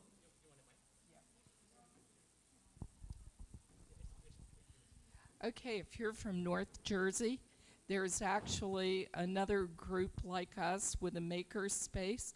They're even bigger, and we can give you that contact information. I think they may even have something like 30 FLL teams up there, and we can put you in contact with them. There are a lot of kids, and sometimes we go and compete up there too, and we've done events with them. So there are a lot of teams around New Jersey, so you're not limited to us. Any final questions? You can go to the booth and you can get, I think the kids were there all day long. Shivani and team, you're all there, right? Yeah, So they we're- can always, please go to see them and they'll give you hands-on. If you're not so comfortable asking here, go to the booth. It's right across. We're right outside the exit near the bouncy houses, if that's how you recognize it, because that's how I do. And So I just want to say one last thing. They forgot to tell you, we are a charitable organization. We're a 501c3, so anything you donate is tax deductible and may even be matched by your company. So feel free to donate to Don't Blink. Yeah, that would be very appreciated. Thank you guys so much. Please check us out. Yeah. Thank and you. thank you all for coming. And since lots of those questions came up, and I do think the parents here should take it as a challenge to stop by, match the funds, and be a part of it. Without your participation, your kids won't get the benefit that the organization offers.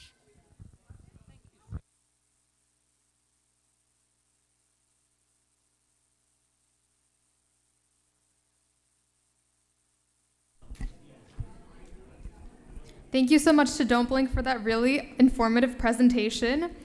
Just a couple announcements. Swamiji will be having a pravachan in the tent at 4:30.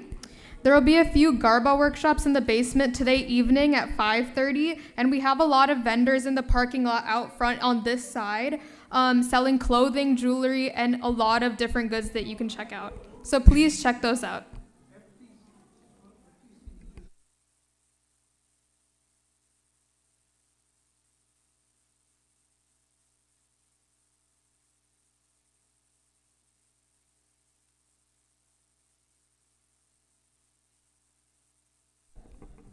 So there aren't going to be any programs in this hall until 5:45 when we'll have some instrumental music programs. Thank you.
ತಗೊಳ್ಳಿ ಬನ್ನಿ. ಹಾಂ ಒಂದು second. I'll just note down what number is what. Verified friend. Where the signal is coming. Number 9. ಅಲ್ಲೋ ಹೇಳ್ತೇನೆ.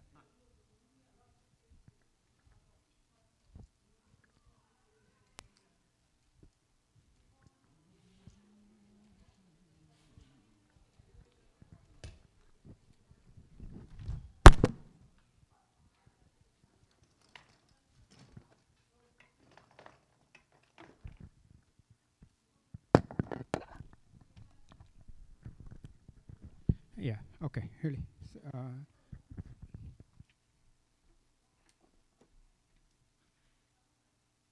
Second, just I need moment.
Madhu, let's start with number 10. I think I may need a phantom on this, okay? Okay, number 10. Yeah, number Okay. 10. I may need a phantom. Okay, I have phantom now. Yeah, check. Yeah, now? Number 10, yeah. See if it is working. 10. Check. Okay, hold on. Hold on, please. Yeah, now try. Check. Is it coming on anything at all or no? I'm not getting anything. No, then it may be a wrong, it may not be 10. Let me I can't hear anything. Okay, yeah, let me... Is it 10? The regular mic and test it out. And Yeah, then test it. Which one? Let's see which one. Yeah, 1 second, okay?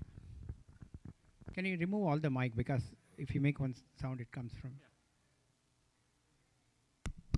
Check 1, 2. What is it coming on? Is it... 9. Number 9. Oh, okay. Hold on. Then that means the cable is messed up, okay? I'm going to change it. No, give me 9 itself. Put that pita on 9. This is 9, right? I'm going to Yeah. put this on 9, okay? Yeah, put it on 9. I'm going to give phantom on 9.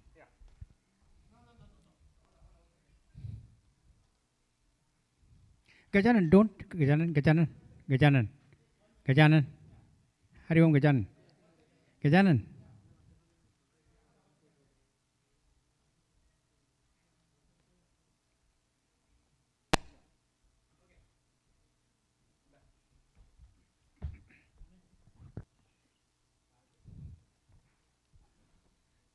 Okay, let's check now. Check. Well, is it coming on 10? Now it is 10. Yeah, okay. So 10, give me 1 second, okay? Hold on 1 second.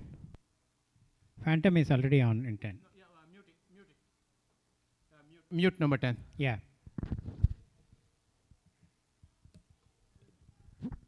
Okay, phantom on 10 now. Yeah, phantom is already on 10. So connect it. I'll unmute it, you connect it. Unmute. Yeah, it's connected.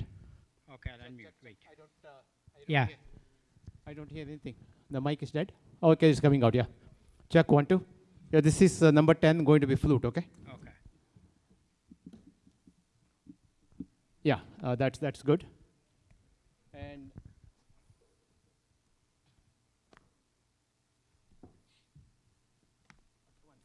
number 11. Okay, yeah. Madhu, can you get number 11? Number 11. Can you check 11? Yeah, 11 is on now. Check 1, 2. Okay. I'm going to change it to 57. He prefers 57. Okay? Yeah, fine. I'll mute it. For violin, 57 is better. Yeah, okay.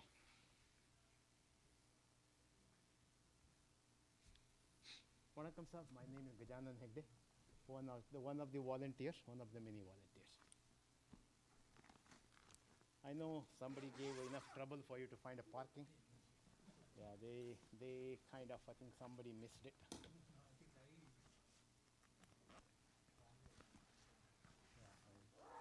Oh, got it. Okay. No, it's one of those here, the naming convention. Madhu, can you check it now? 11, right? Number 11, yeah? Yeah. Check. I think, yeah, we're good, yeah.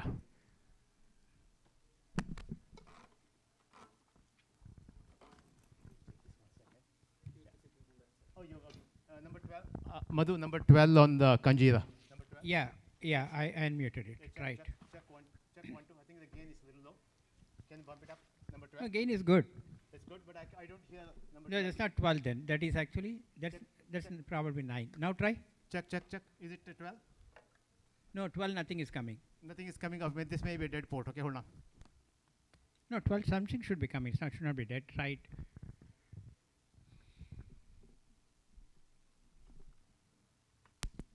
Check again. Check. Number 12. Check 1, 2. Check 1, 2. Check 1, 2. Is it coming out? I You're hear playing 12. on 12. No signal is coming on 12. Yeah, okay. Is it 12 or what is it? 9.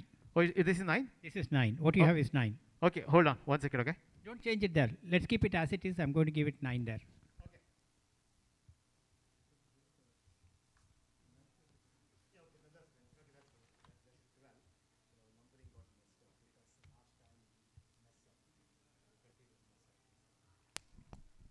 Okay, check 9 now, Madhu.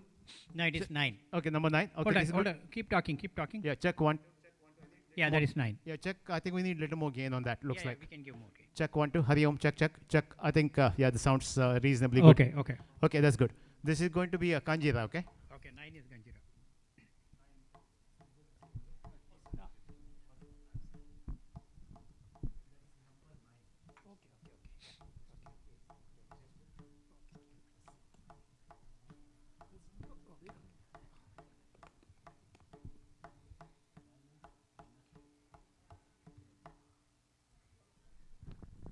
Okay, Madhu, I'll check the other one. Yeah.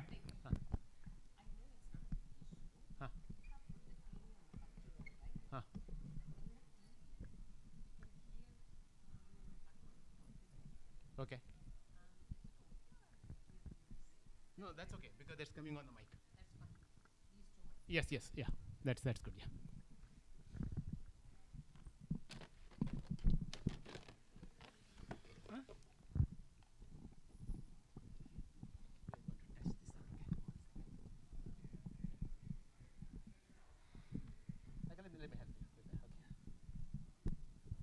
Madhu 15?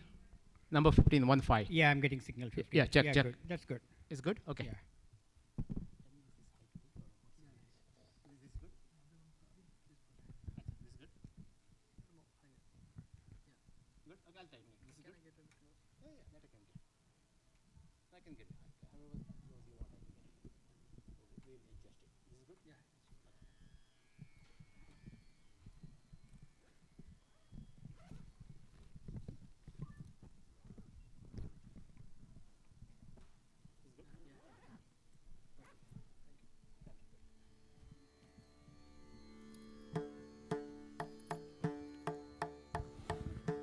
Mridangam front, the right is 15, 1, 5, okay? Yeah. And the other one is 1, 6. I'll check it in 1 second. Okay.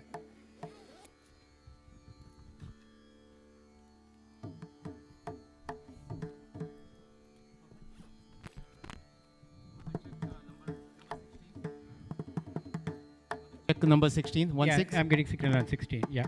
Check. Hari Om, Yeah. check 1, 2. Need a little more gain, sounds Yeah. like. Yeah, check 1, 2. Check 1, 2. I think we're good, yeah. I'll switch off the wireless, Gajanan. Okay.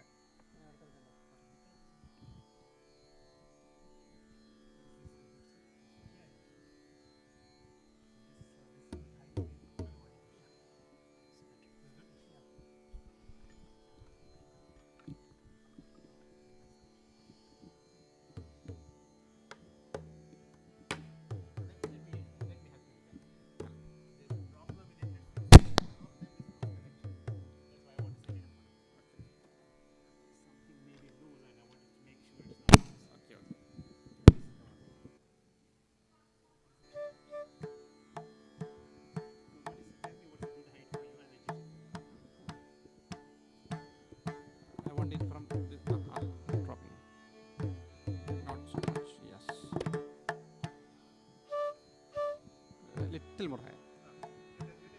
Yes. Okay. Yeah. That's nice. Okay. Thank you.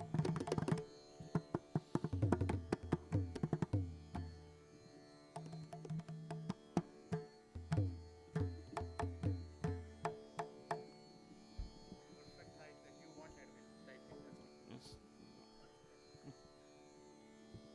Yes.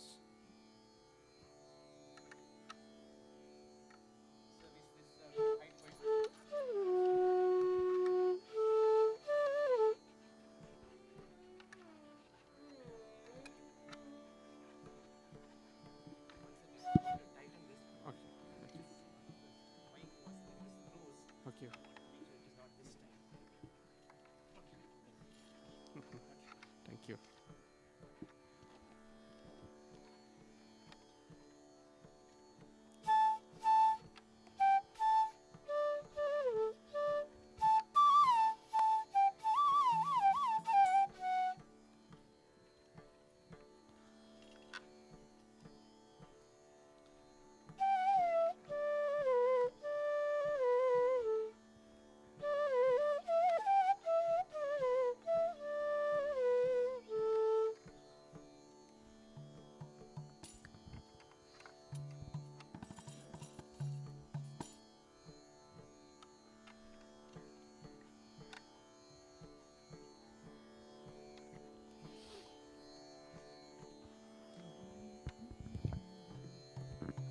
One, two, check.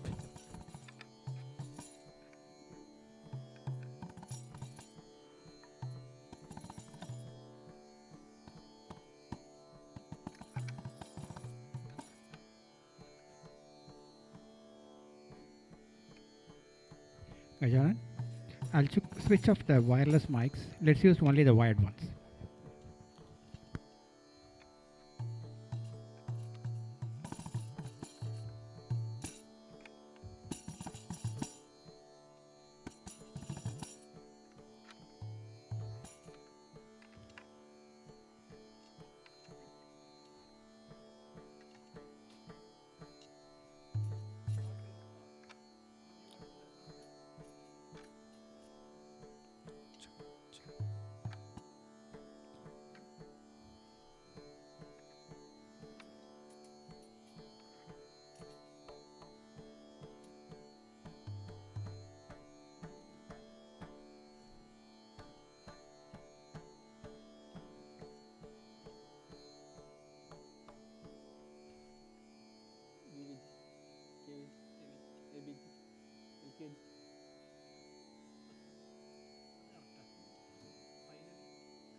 Srijit, let me know if you need any highs or something.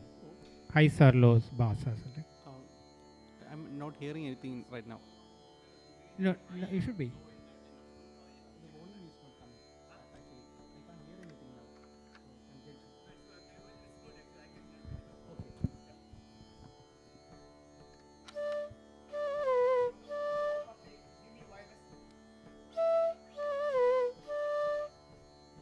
Madhu, give me, yeah, okay. Give a monitor, bump up the number 10 on the monitor.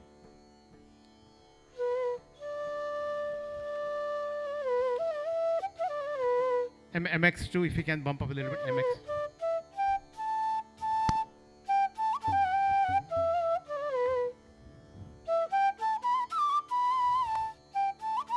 Is MX1 and 2 both have the number 10 on the monitor? Both of them?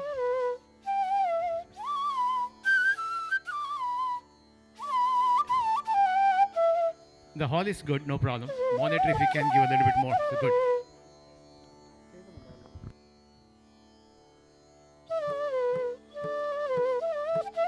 If you can increase the monitor a little bit.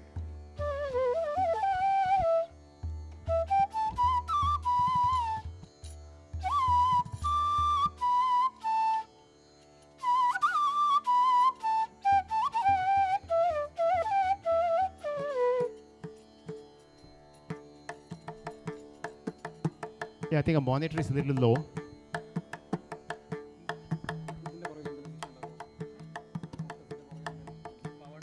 I don't hear much on the monitor for some reason.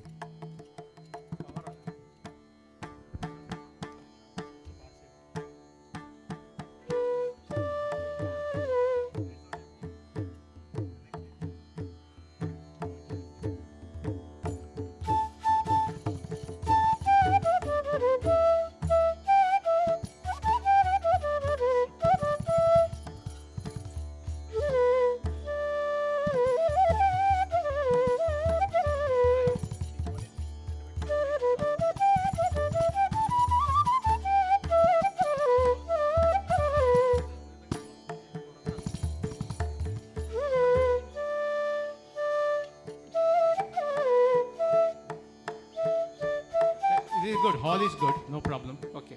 Yeah, hall is very good. Let's we'll come back to the monitor in a second. I just want to make sure hall is good. Can you reduce the highs for the flute? Reduce the highs on the flute, Madhu. Yeah.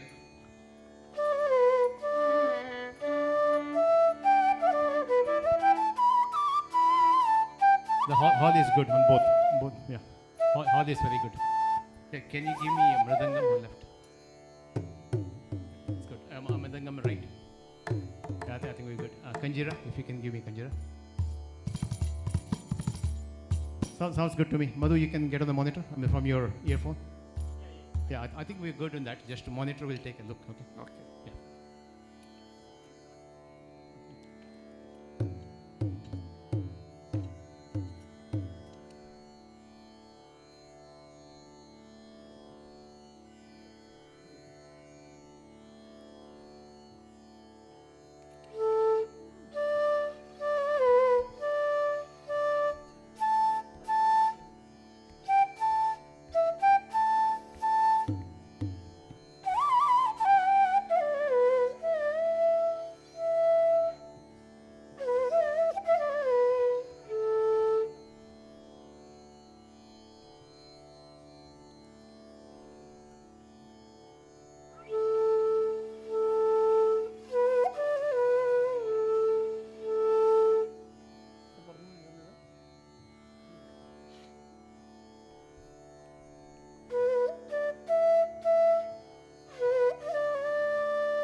Oh, I get in on 15 and 16. Why is that?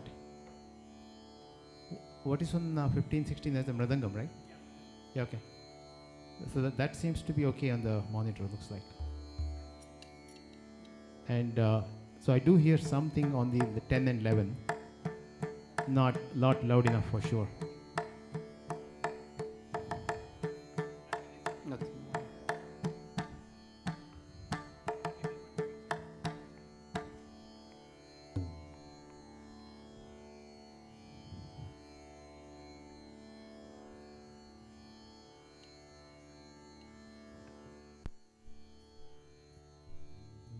Can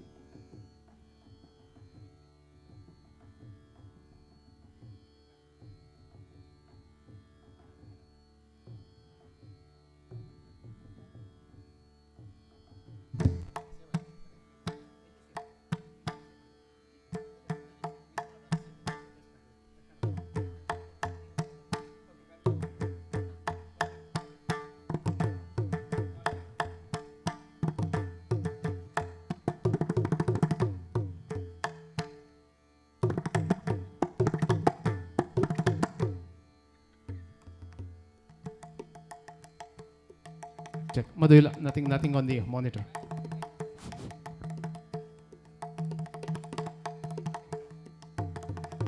Madhu, put Hindustani hack nodi ಒಮ್ಮೆ just for the fun of it. Hindustani channel hockey just in case ಬರ್ತಾ ಇದೆ. But ಈಗ ಬರ್ತಾ ಇದೆ. Hindustani ಹಾಕ್ಬಿಡಿ. We'll turn on the mics.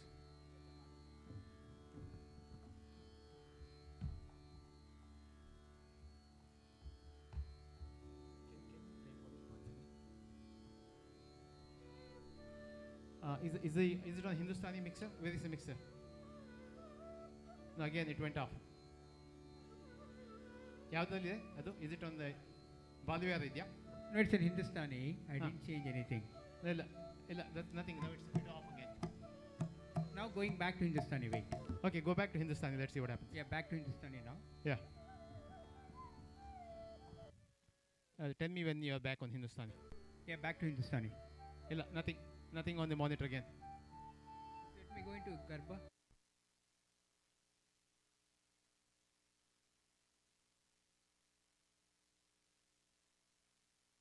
Lecture. Yeah, unmute number 5. It's unmuted. Put number 5 also on the monitor. Okay. So this way I can tap on it. I'll find out. Okay, hold on. Let me go to Balavihar itself. Okay. Back to Balwiyar. Yeah. Yeah, back to Balavihar. Can you hear anything? Nothing on the monitor.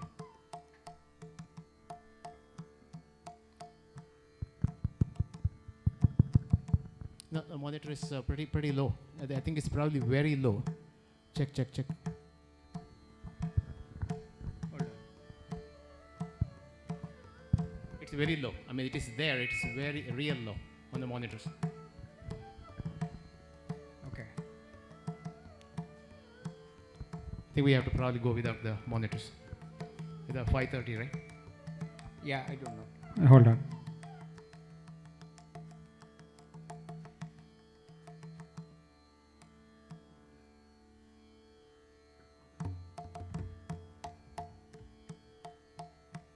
So 9 does not have. Still nothing on the monitor. No, 10 does not have this thing. No, there's nothing else. There's some other problem. No, okay, now we'll skip. We'll go without the monitor. Yeah, we have to go without monitor. Okay. But we have speakers from back. You will be able to hear from the speakers in front of you. There are many speakers.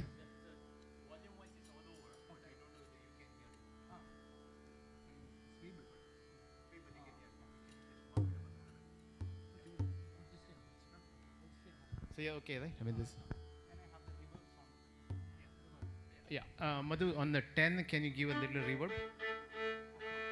On the number 10, give a little reverb. Yeah, then the gain is a little low so far, number 10. If you can bump up a little bit.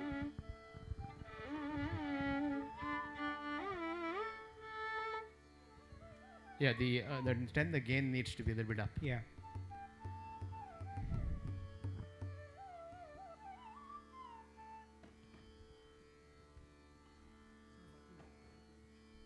Madhu, number 10 may be even muted. Can you check? No, 10 is not muted. Okay, then I think we have a little problem 10, I'm not getting any signal also. there. No, nothing is. Is it phantom power? Can you check the phantom? Phantom is on 10. It's on 10. Yeah, I think there's no audio coming on 10. No, nothing. Hold on, I'm going to change the mic. Okay. Yeah. No, hold on. It should be. No, 10. We didn't save the old one, right, Gagana? No, 10. Number 10 is the Betamax, the right? flute. It's got 48 V's there. Yeah, but you see the audio coming up? Phantom is there. No, phantom is there, but we don't see the audio though. Yeah, why? So I'm going to change the mic. Oh, hold on. Yeah, make it SM57. Take the phantom out on 10. Yeah, mute it. SM57, please, for that. I'm going to get the 58. Okay. 57. I'll Flute. give you.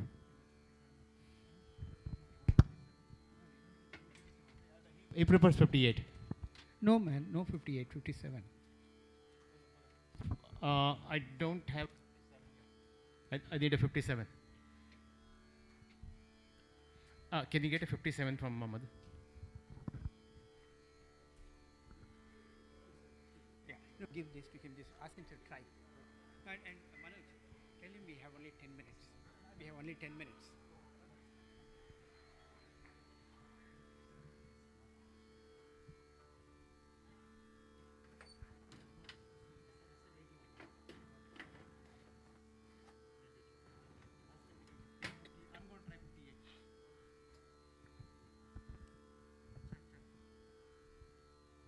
Can you check port 10 and put a 10, yeah, I'll unmute. Yeah, 10 I unmuted. Play it. No, check. I put a new mic on the 10 just Yeah. to see. Yeah, unmuted it. Play it. It's dead. 10 is dead. Nothing is coming. So try another one. Try 5, stage 5. You have a cable? Can you get an XLR cable to him?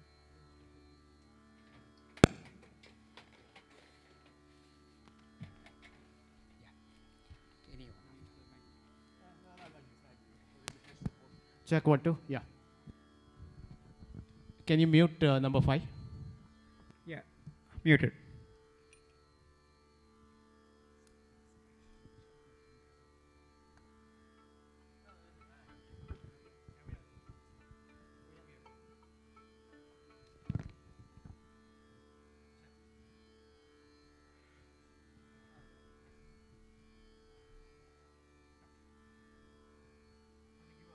Phantom on number 5.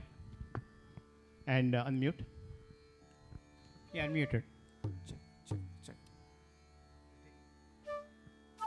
Check. Yes.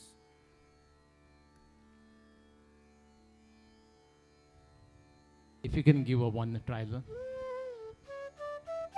Yeah, this is good. Sounds good. Yeah, Madhu, can you give a reverb on number 5? Yeah, 1 minute.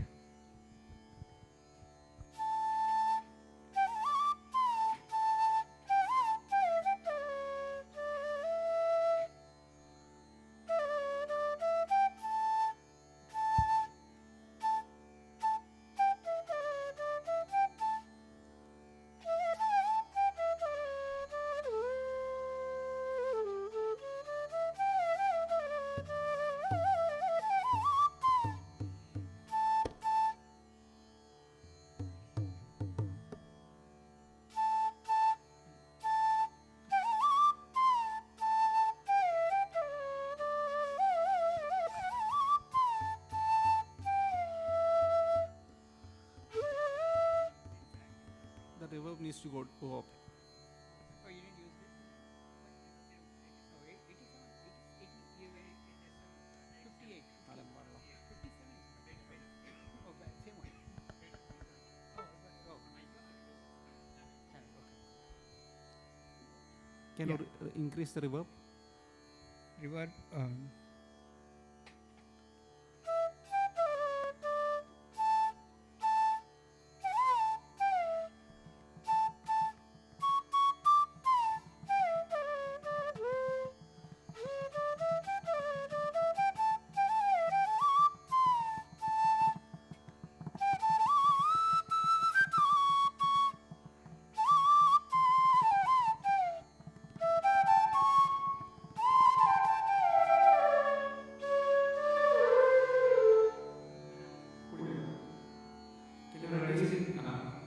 too much of reverb. I think we need to. Yeah, yeah, I'll bring it down. Yeah.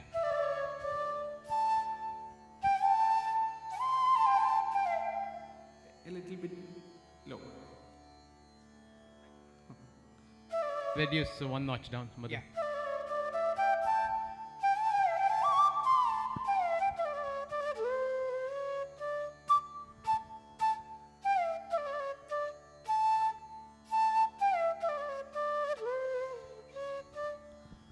It sounds good. Yeah. Okay. I think Madhu good. Violin, violin. We didn't try you want violin. to try at all. violin once? Yeah, just want to make sure we're good. Back on.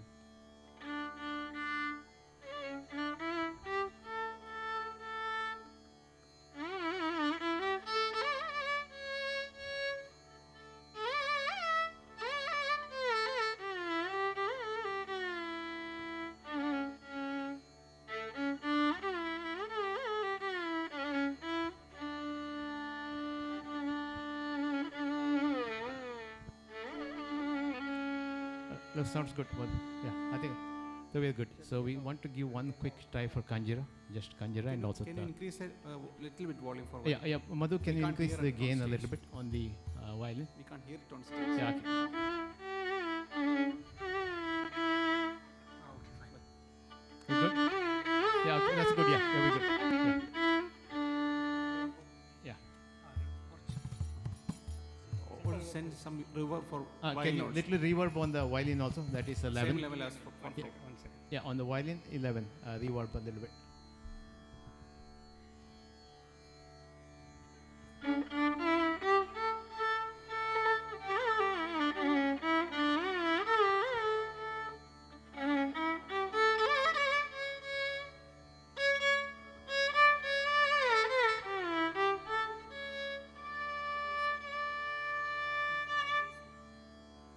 You can give a little more bass, sir. Okay. Some more bass. A little Some more bass. on Some more violin. Yeah. Hold on. Hold on.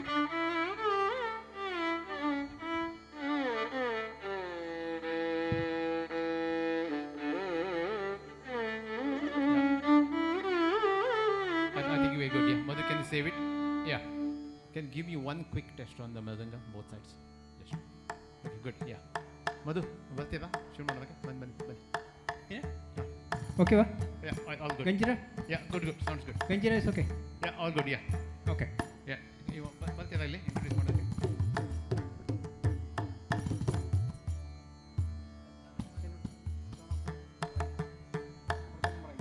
Right. Yeah. Yeah, Madhu, one notch up on the number 15. Number 15, one notch up. Yeah, we're good here. Here it's good. Yeah, okay, that's good. Okay, that's good, Madhu. Upgrade ಮಾಡ್ತೀರಾ? ಬಂದ್ಬಿಡಿ. Bye.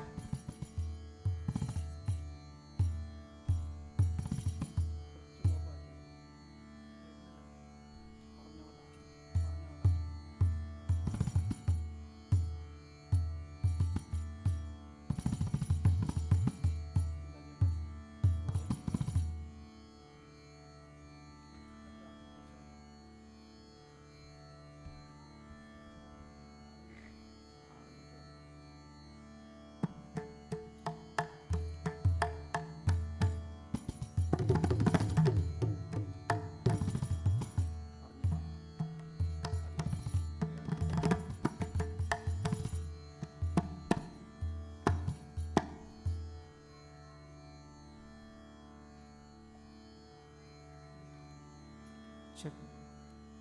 Can you increase a bit of Ganjra also? Volume.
I'll need a water. We'll get some.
Hari Om.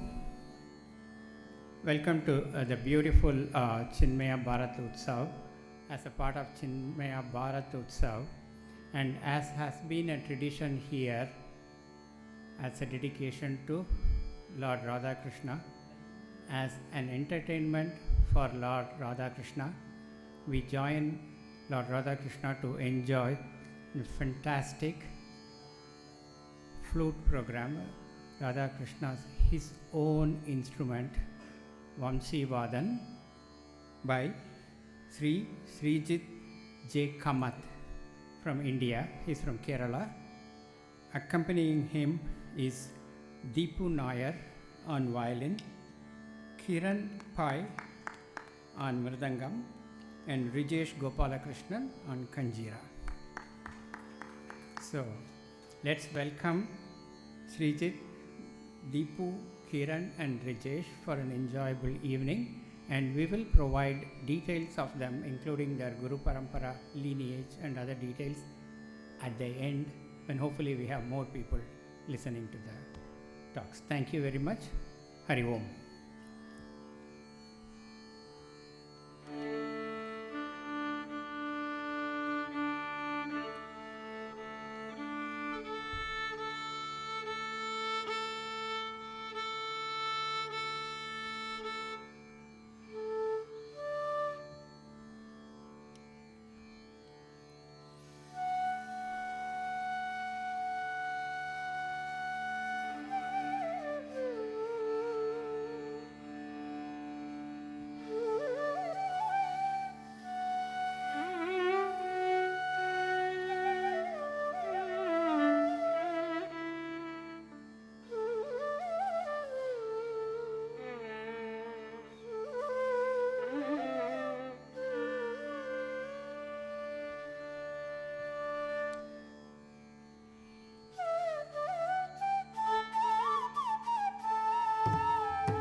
Hello.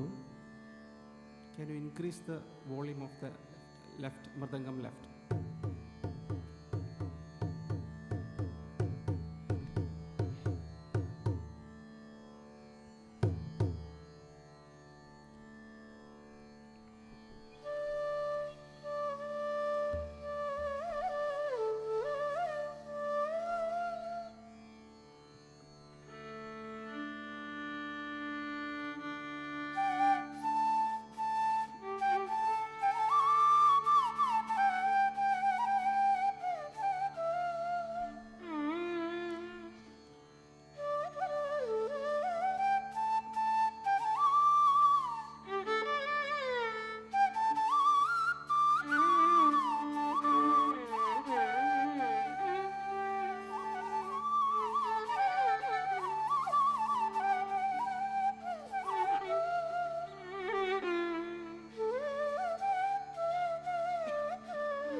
Namaste, Hari Om. It's a pleasure to perform in front of you in this beautiful Vrindavan. We started our concert with the Varnam in Raga Charukeshi, followed by the popular Kriti Mahaganapatim in Ragam Nata. Next, we shall perform a composition in contrast with the other ragas. The name of the raga is Chandra Jyoti, a composition of Saint Tyagaraja, Bhagayanaya, set to Aditha.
that was another famous composition by Saint Tyagaraja, Shobillu Saptaswara in Raga Jagan Mohini. I think the next composition needs no introduction.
Next shall be the main composition of the evening.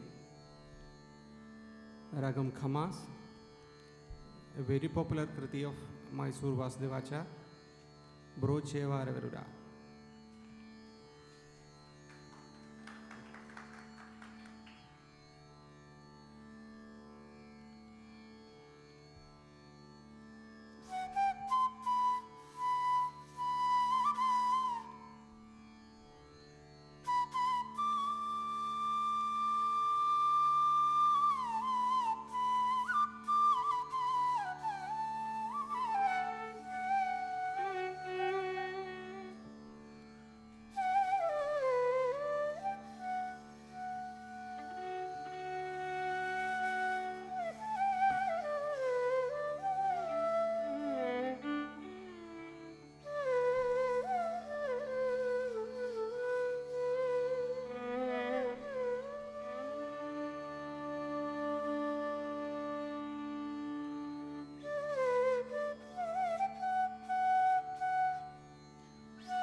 conclude our concert with a very popular bhajan, Kuren Rumille Kanna.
It was Krishna's instrument played at Vrindavan in such a beautiful way that I am sure that Krishna would be so happy just as we are enjoying this program.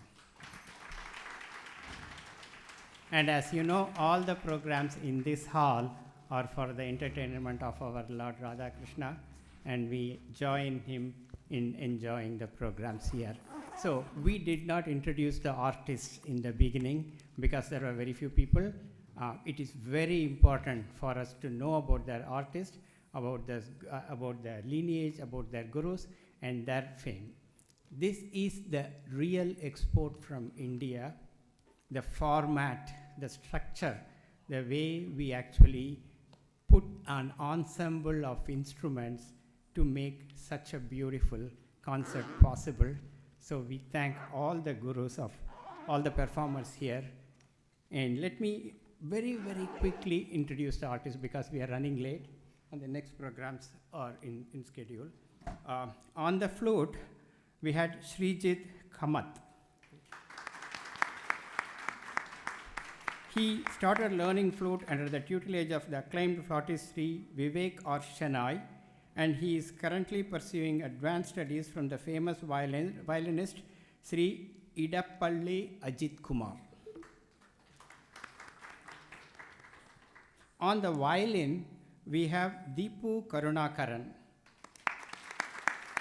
He is a diploma holder in Carnatic music and violin from Kalakshetra Foundation.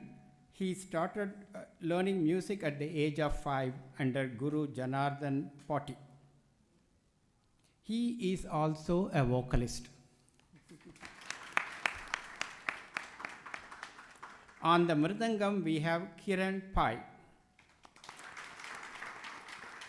He is a B-high graded mridangam artist from All India Radio, Chennai. He began his journey of learning mridangam from the institution Kala Bhavanam in Cochin. He later received advanced training from Sri Balakrishna Kamath. On the Kanjira, we have Sri Rijesh Gopalakrishnan. He is also a violinist.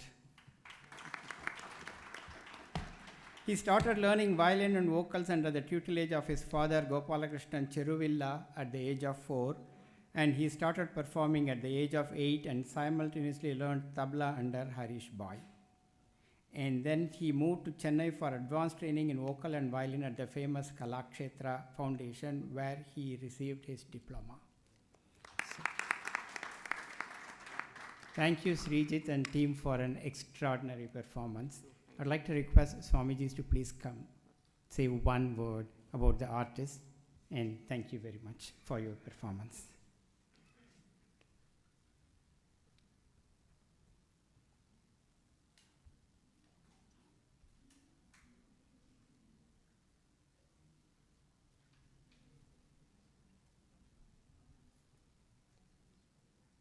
Thank you very much for coming and performing this celestial music for the benefit of our Vrindavan Lord Krishna. And when I was listening, I was mesmerized as though I was listening to Bhagavan Krishna himself.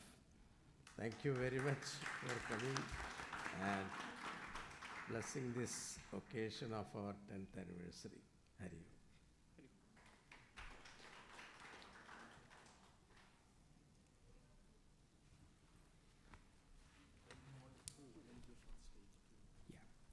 Can we have a couple of volunteers on the stage to move this podium and stage to and by the way, please hold on, stay to your seats. We have a dance program, Krishna Parijatam, by Guru Divya Yelluri and team. And before that, we have a very small presentation, 15 minutes presentation. Thank you.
I just did that. Yeah, I think so. You can control the volume.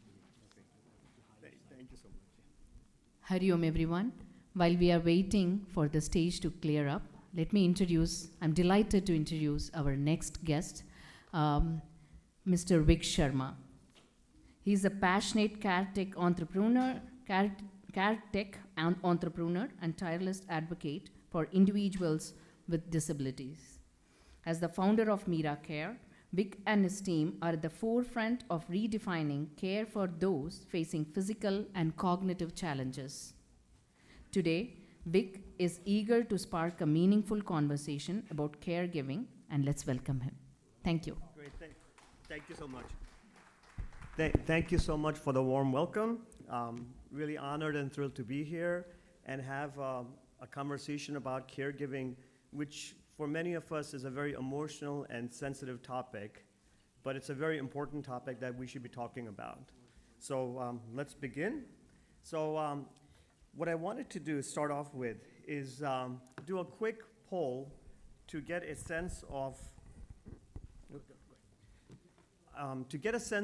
your caregiving journey, your caregiving needs. So I'm going to ask a couple of quick questions, and please raise your hand if any of this applies to you. So let's start with, have you been involved in caregiving either currently or in the past? If you have, please raise your hand. Great, thank you. Or have been overwhelmed by these caregiving responsibilities? Yeah, of course. Felt uncomfortable reaching out for help with caregiving? Yeah. Absolutely, I'm seeing hands go up. Have struggled to find support or resources for caregiving? Yeah. So, I saw many hands come up here, and, I'm going to paraphrase the late, great Rosalind Carter, who said basically either at some point in our stage, either we're going to be a caregiver or we're going to need care. So, caregiving is universal, and it's a topic that's very near and dear to me, and as we go through a presentation, we'll talk about. So, what would be a presentation without an agenda? So, here's a very quick agenda here. I'd like to start off with sharing my entrepreneurial caregiving journey, then talk about the state of caregiving in the US, and then if you have a few minutes, really have an interactive dialogue about caregiving itself. So, Mira Care. Mira Care, so my name is Vic, I'm the founder of Mira Care. At Mira Care, our mission and vision is to empower caregivers with the insights and knowledge they need to proactively care for individuals with disabilities, specifically those individuals who cannot communicate their basic needs. And for me, the mission of Mira Care is very near and dear to me because my older daughter, Mira, pictured here, has cerebral palsy, which is a motor disorder. Mira is totally dependent on care for her, I call it her wonderful caregiving village. Without that village, I wouldn't be here right now. So thank you, village. She's not able to communicate her basic needs. I launched Mira Care to really give Mira, and millions like Mira out there, what I call is a voice. Thank you, thank you. Yeah, thank you. So a year ago, but pretty much a year ago, a little over a year ago, my team and I, we got together and we spent several months speaking with caregivers, researchers, nurses, doctors, to really understand, how do caregivers manage care? And what we learned was that when it comes to the whole care management, care coordination, care communication, it is a very fractured way of managing care, and it's often very chaotic.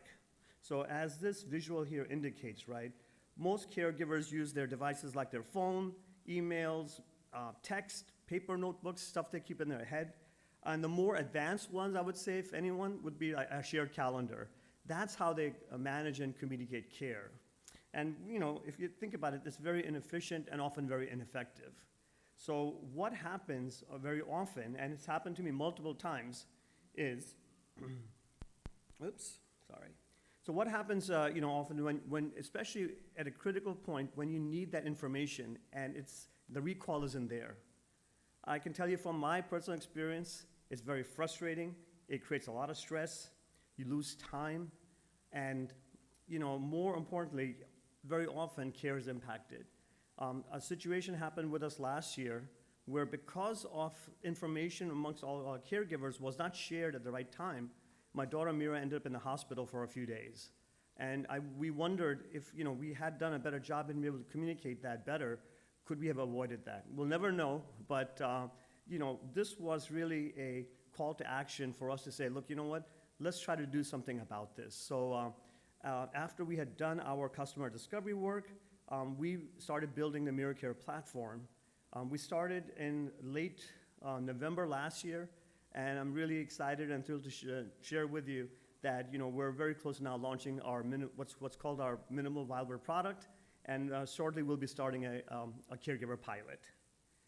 So, I guess this will be a little shameless plug for MiraCare, but then we're going to talk about next about caregiving and state of caregiving. But I'm going to play a short video, and it'll give you a sense of what we're building. Oops. Let's see if it comes up. Oh, it comes up. Hello, my name is Vic Sharma. I'm the founder of MiraCare. Caregiving is a demanding journey filled with both love and challenges. I know that very well because for over 22 years, I have been a primary caregiver. This experience has shaped my understanding of the unique needs and pressures that caregivers face. While technology has revolutionized many aspects of our lives, caregivers have been left behind. Well, MiraCare is dedicated to changing that. We're creating solutions to empower caregivers like you with the support and information needed to navigate this journey confidently. Caregiving can be overwhelming and stressful, often leaving caregivers feeling alone and unsupported. Did you know that 1 in 5 Americans is a caregiver?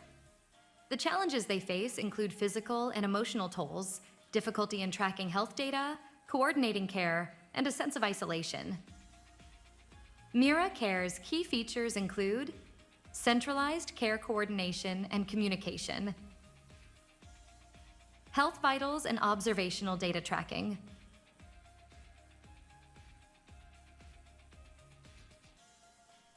AI-driven pattern and trend identification, research advancements to enhance care for people with disabilities. At MiraCare, we prioritize your data privacy and security. You can rest assured that your information is safe and confidential, giving you the peace of mind to focus on what matters most, your caregiving journey. Please join us in transforming the caregiving journey. Participate in our pilot program and join a supportive community that is making a difference in the lives of caregivers and their loved ones. So at the end, I have a QR code that you can scan if you want to join our pilot wait list. So this is our vision of our future, right? Imagine a world where every caregiver can preemptively address discomfort, where every silent individual has a voice, and where care is not just reactive but proactive. So this is the world we're committing to MiraCare and to Mira. So with that, I just want to talk a little bit about, just kind of bring you, caregiving is very intimate to me, so I have a very understanding of the challenges that caregivers face. So we absolutely have a caregiving crisis in the US, right? You don't have to go too far to find a caregiver because 1 in 5 amongst us is a caregiver, right? So how are caregivers doing? Almost half of them are experiencing issues of being overwhelmed, stressed. When you look at in the stats in the US, right, we have 16 million care recipients who really have complex medical needs. And what that does is for those caregivers, it just has added pressures. And when it comes to demographics, right, the need for caregiving is increasing in the US while the supply of caregivers is decreasing. Absolutely, we have a very big crisis in the US and really need to be talking about that. So how are caregivers doing, right? So when it comes to their physical health, nearly a third of them, if you look at it, right, there are issues like sleep issues, depression, chronic pain. I'm going to raise my hand here. I've dealt with that on the physical side. And then when it comes to the emotional health, I mean, look at the number here. It's very sobering. 60% of caregivers are indicating significant and emotional stress and burnout. I mean, you know, if this is not I call it a 2-alarm fire, I'm not sure what else, right? You know, the house is burning, and hopefully through, you know, if you are a caregiver and you're feeling that stress, that being overwhelmed, you're not alone. There are many amongst us who are facing that, so it's really important to talk about that. How are they doing on the financially, right? So we look at it. So, you know, no surprise there, it's not going very well, right? So if you just think about a caregiver where you're trying to balance a full-time job versus having with the caregiving responsibilities at home, something has to give, you know. We've been very lucky in my family, you know, we've been able to manage, but there are many out there who have to make that choice. Do I take this job or do I take care of my loved one? And obviously for many of us, when we have that choice, we, of course, is going to go to the loved ones. But, you know, in the US, we have $500 billion, you know, it's just the unpaid labor annually, $500 billion, right? And when it comes to, you know, the economic impact, look at the numbers here, right? Of course, caregiving families, medium income, 15% lower than non-caregiving families. And, you know, that alone is you know, it's unfortunate. And when you look at the numbers, you know, as far as savings, right, the pressure that adds, right, where you're just trying to live paycheck by paycheck. So the stress that adds to it. So, you know, hopefully these statistics here kind of wake us up. And yes, we have a 5-alarm fire going on in this country, not just country, in many parts of the world, right? So hopefully, you know, this starts to awaken us and we start doing some actions and change policies. So with that, I just wanted to have I know we're very limited in time, but I wanted to have a discussion on caregiving. So if there's anyone who would like to share their caregiving journey or experience, you know, maybe a minute or so, I would welcome that. I'm happy to share mine, but if there's someone has something they'd like to share, would love to, you know, get your thoughts. Yeah. I will tell you very quickly my caregiving journey, right? It is, every day is a new adventure, a new challenge. But again, we're very blessed with a wonderful caregiving community, our caregiving village, and without that, you know, it would be very hard for us to manage. I guess one question is, did anyone learn anything new today? Just yell it out if you did. Please, Swami.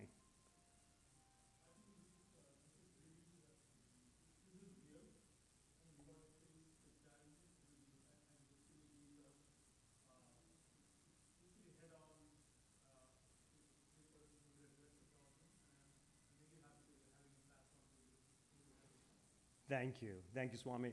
And you know, many of us, you know, I saw the hands that went up with caregiving. Don't feel that you're alone, right? There's support that's available. Just have to kind of raise your hand saying, I need help. For many, many years, you know, earlier in our life with Mira, you know, we kind of kept to ourselves, right? But at some point we realized that, you know, there's a whole world out there that's waiting to help. And once we raised a hand, the community came in, and it's been wonderful. I guess, you know, maybe the last thing I'll say is that from a show of hands, do you believe that technology will play a larger role in supporting caregivers in the future? I'm just, yes, absolutely. Yeah, robots are coming, cobots are coming. And then we, as I mentioned that, you know, we have, you know, we're finishing up wrapping our development right now for our release. And you know, we're doing a family caregiver pilot, and but we're also, you know, there are families who are interested in participating in the pilot. Absolutely, if you scan this QR code, then you can join our wait list. With that, I want to thank you for your time. I want to thank everyone for you know, accommodating us. I know things got a little wonky here, but thank you so much for your time. Thank you for listening. Thank you, sir. Thank you. He says Vic is Vikram. Please, you're amongst us. Vikram Sharma.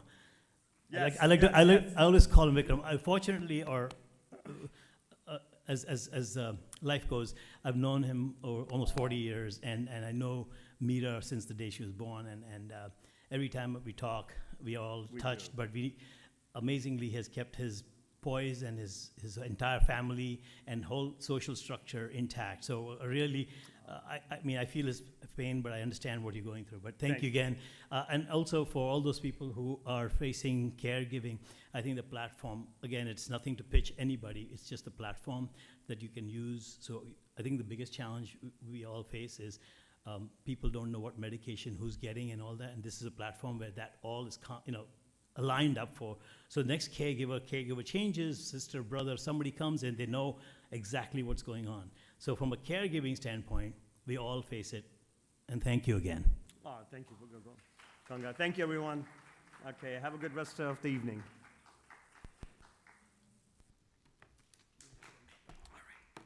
Thank you. Thank you. Hari Om. With the next program is a Kuchipudi dance, Krishna Parijatham, by Divya Yelluri and her students of Nritya Madhavi School of Dance. Thank you. Close it, right? Yeah, yeah, we can close. Yeah, close. Where is it? Push it. Push it. No, not that one. The one in the back.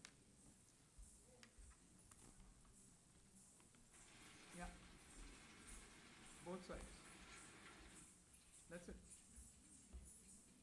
Where is the bank? Give us 1 second to set up.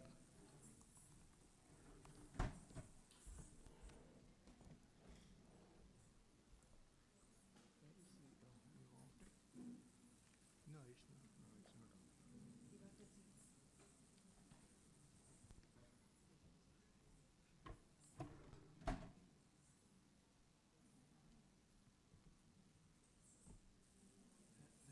What? The remote. The lights are on. No, the projector. We don't have projector.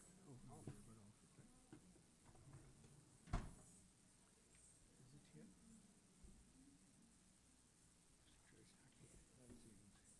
It's okay, you can't see it. They cannot see. That's okay. The light is there. No, okay.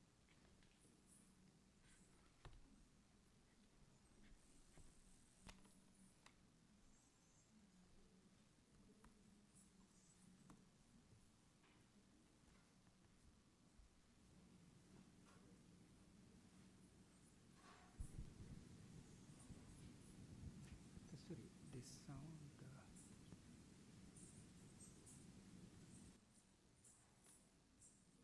One second, I need to set the sound. It's coming, right? I'll just read. Okay. So you can.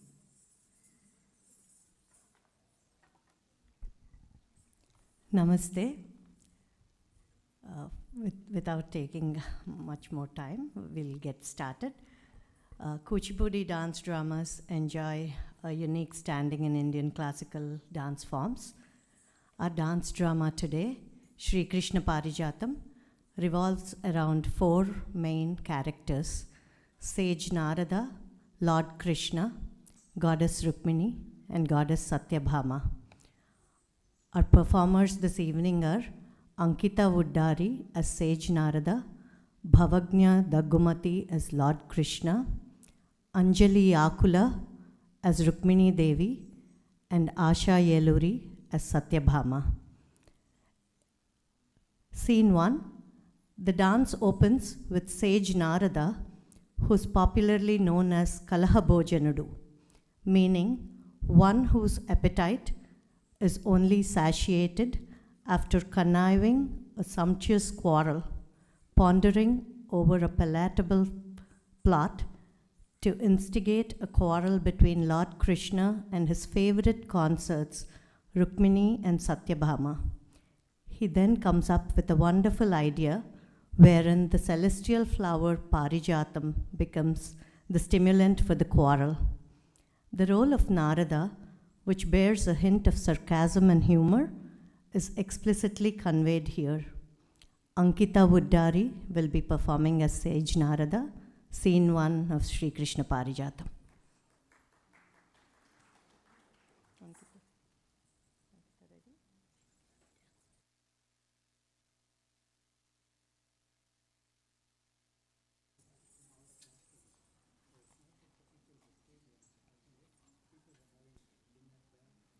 I'm starting.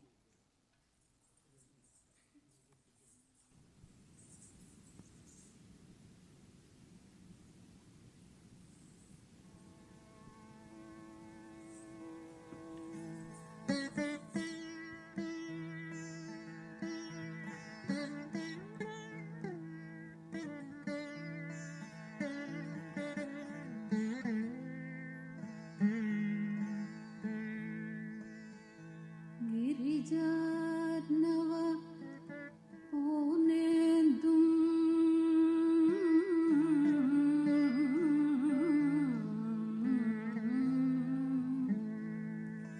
समञ्चित कणानिधिम्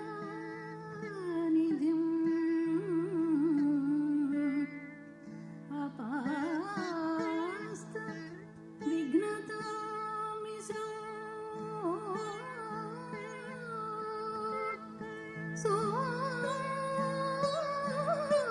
सोपकर्ण मुभोस्मगे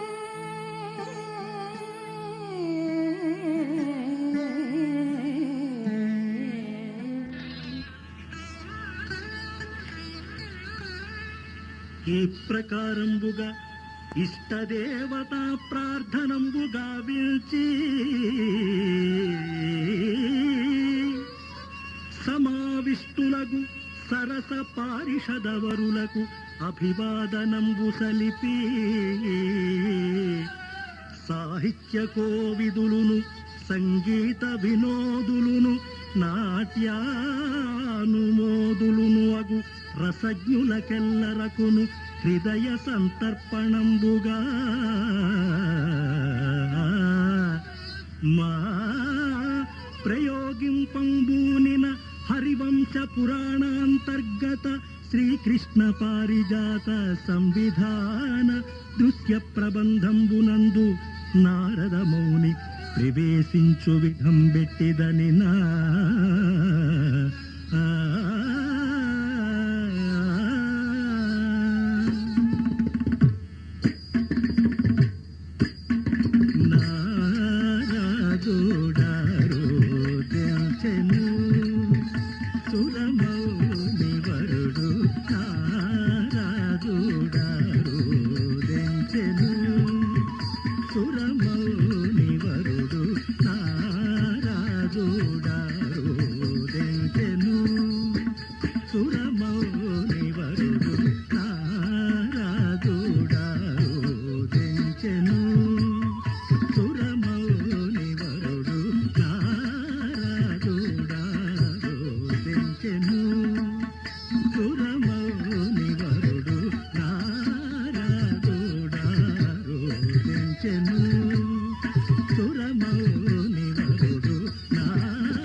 కలహంబులు కరువై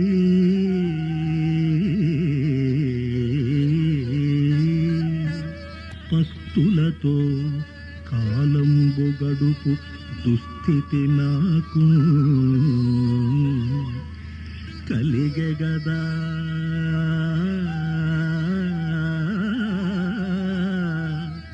ఇప్పుడు కమ్మని కలహం ఒకటి ఘటింపగావలే ఎటులేని ఆ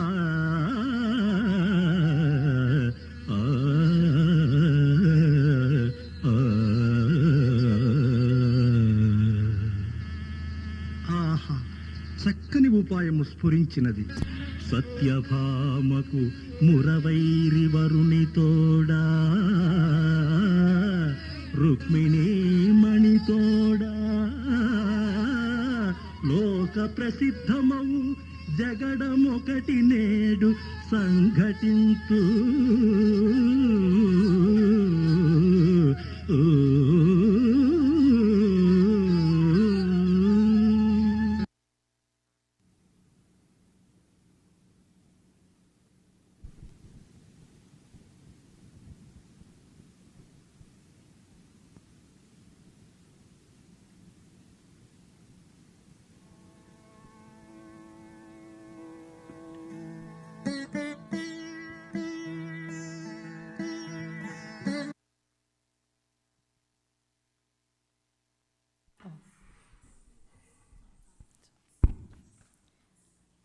Scene 2 marks the entry of Rukmini, who later, accompanied by her beloved Krishna, performs the well-known Tarangam, Neelamegha Sharira, on a brass plate.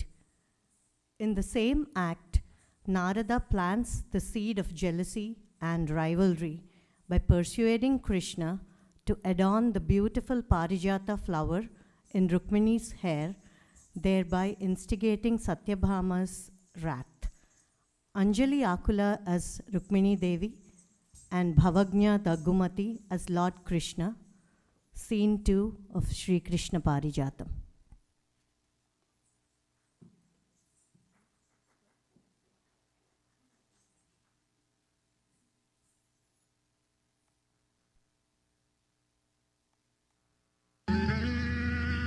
అనంతరంబు Dwaraka నగరంబునా వివిధైశ్వర్యములతో తులతూగుచున్న Rukmini Devi తన కేళికావనంబు నుండి ప్రవేశించు విధం బెట్టిదని నా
సాత్విక స్నేహ సురభిళ స్వాంతవైన నిన్ను సతులలో నిన్నగా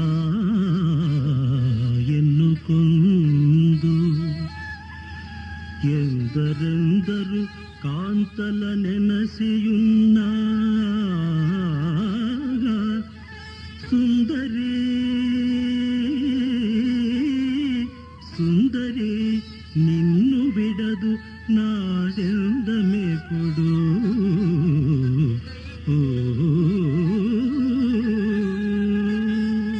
నారాయణ నారాయణ నారద కలహోదరులరుదేరుట మా పూర్వభాగధేయము పండె ఊరకరారు మహాత్ములు ఊరకరారు మహాత్ములు కారణమేదో వచయుపగాదగు మౌనీ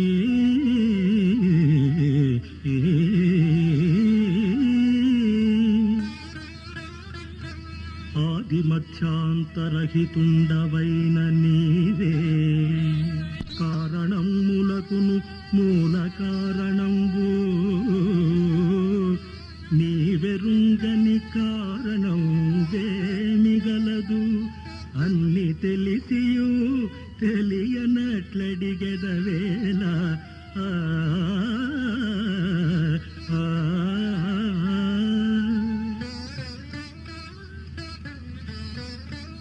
ఇది దివిజ పారిజాతము ఇది మృదు సురభిళ దిశాంతము ఈప్సిత సిద్ధిప్రదమిది ఇది నీ మది మెచ్చిన మదవతి కీర్జడను వింటూ మాధవదేవా నందనోద్యానము నందానంత సుందర గాంగతటమున వికసితం నీ దివ్య సుమము నివేదనం మునరింతు నీకు మాధవదేవా వంశీ విరావ మాధవదేవా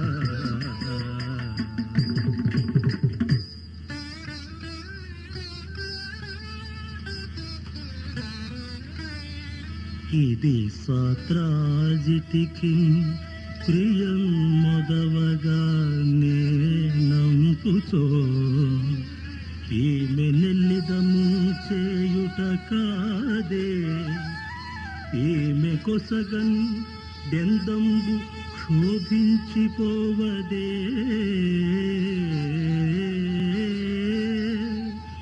రోషం అభిమానము గరలి సత్యాదేవి నేనేమి సేయుదు కాని ఇతనుకి ఈమె కొసగన్ యుక్తంబుగా నెంచెదన్ సంశయింపనేల మాధవ దేవాది దేవ ఆరులలో గౌరవమున లేరు రుక్మిణికి సాటి సత్యభామకింక నేడు సత్యభామకింక నేడు జరుగు గర్వభంగము సంశయింపనేలా మాధవ సంశయింపనేలా మాధవ సంశయింపనేల మాధవ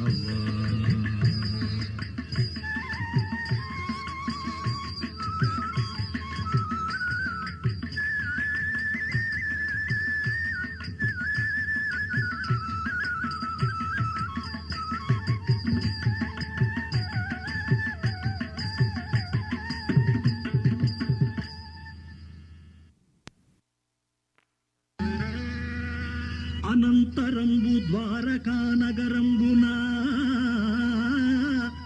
వివిధైశ్వర్యములతో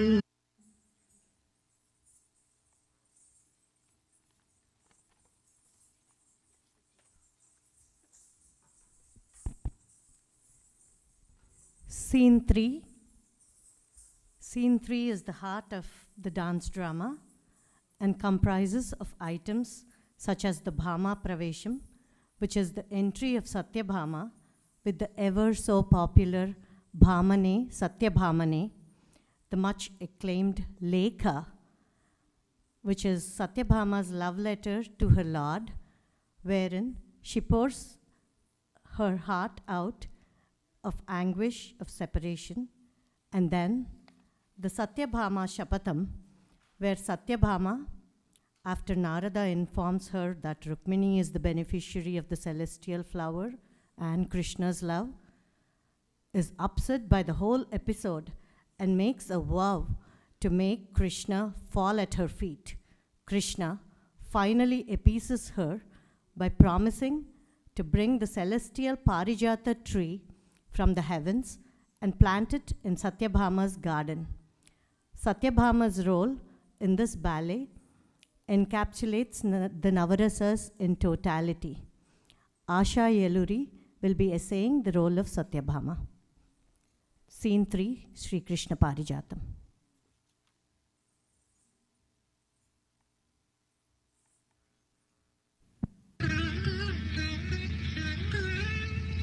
ఈ ప్రకారంబుగా నారదుండ సంగిన దివ్య పారిజాత ప్రసూనంబును ఎదువల్ల గుండు రుక్మిణీమణి వాల్జడనలంకరించి సరస సల్లాపంబులను ప్రొద్దుపుచ్చుతున్నంత ఈ వృత్తాంతంబులెరుగని సత్యభామ ప్రవేశించు విధం పెట్టిదనినా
ధాగు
श्रीमद्रत्नाकरपुत्रिका मुखारविन्द मरन्दपान विलोल मिलिन्दायमान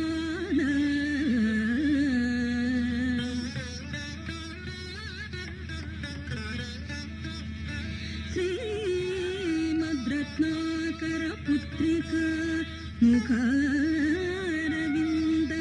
मरन्दपान विलोल मिलिन्दायमान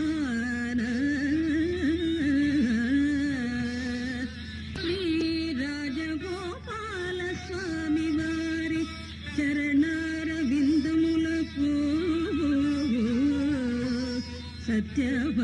सत्यभामा सत्यभाम निटलकट खटित करकमलये अनेक साष्टांगदण्ड प्रणामम्बुलाचरिंचे ఛాయంగల విన్నపములు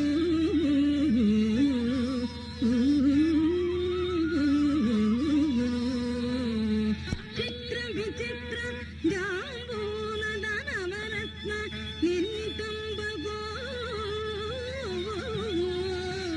హంసతూలికా తల్పంబుల దివ్య మంగళ విగ్రహకారులైతే నన్ను గాఢలింగన మొనక్కుకొని ఆకాతం బొనగూర్చుతున్న తమరు నాయందు నిర్దయ సొమ్మున కఠిన మనస్కులై నన్ను విడనాడి తొలగియున్న నాట నుండి చిత్తసుని వారి కోర్వక చిత్తసుని వారి కోర్వక తత్తరపడి వ్రాసినాను తప్పు ఒప్పు చిత్తమున కోపమెంత ఇత్తరి ప్రోభంగరావి ఇవి ప్రణత ఇవి ప్రణత చిత్తగించబలెను ఇట్లు సత్యభామ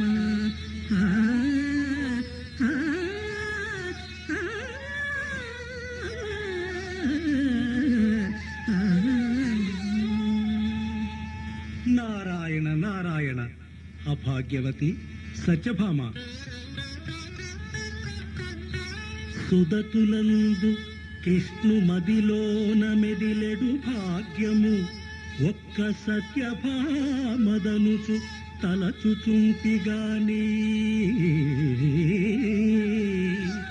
కాని కలనైన తలవని వింత ఒకటి సంభవించెనేడు మది మెచ్చిన సతి కీల్జడ ఇది కైసేయుమని తెచ్చి నేనిచ్చిన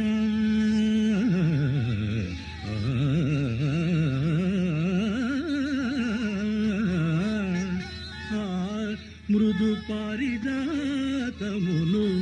సమ్ముదమున రుక్మిణికిచ్చే మాధవుడమ్మా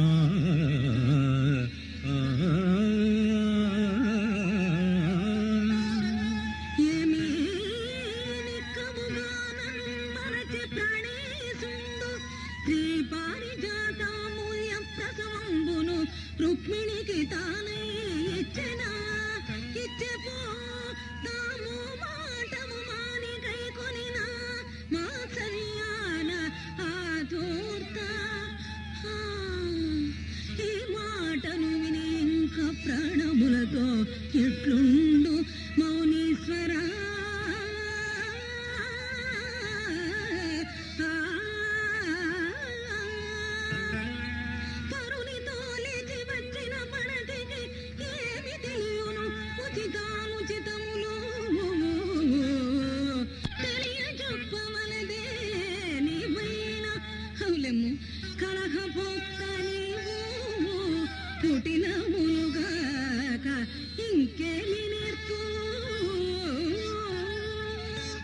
ఓయమ్మా ఓయమ్మా రుక్మిణీ మణి మాయలలో చిక్కి నిన్ను మరచెను ఏమో పాయని జతగా మెలిగిన నీ అందే స్వామి ఇంత నేరము చేసెను ఓ సత్యభామ ఏ బంధునమ్మా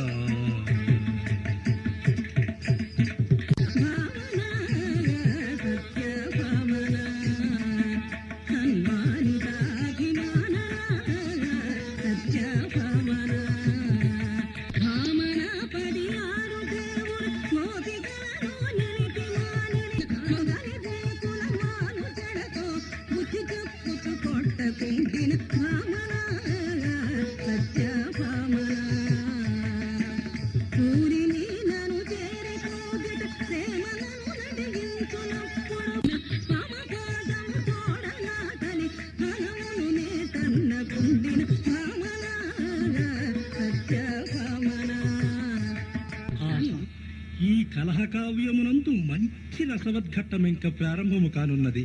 ఓ సత్యభామ, అభీష్ట ప్రాప్తిరస్తు. నే పోయి వచ్చేదను.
కన్నులెత్తి చూడవేళ కన్నెనిదు ప్రాణనాథు కన్నులెత్తి చూడవేళ కన్నెనిదు ప్రాణనాథు పలుకుతే నెలలుకవేళ కలికి నిదు కాంతునిపై పలుకుతే నెలలుకవేళ కలికి నిదు కాంతునిపై కన్నులెత్తి చూడవేళ కన్నెనిదు ప్రాణనాథు కన్నులెత్తి చూడవేళ సఖియ మీకీల్ జడ సరివచ్చునని గదా మించి కాళీయు మర్దించినాను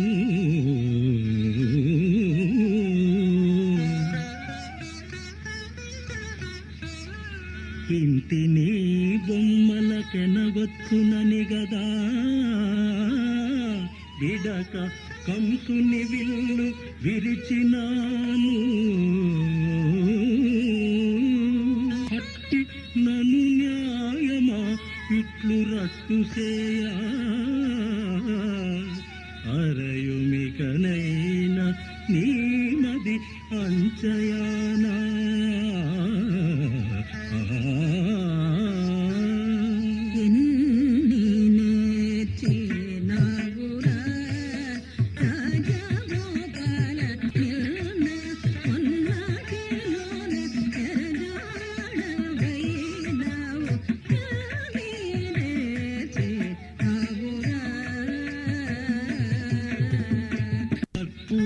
గంధితో కలియుటలేదని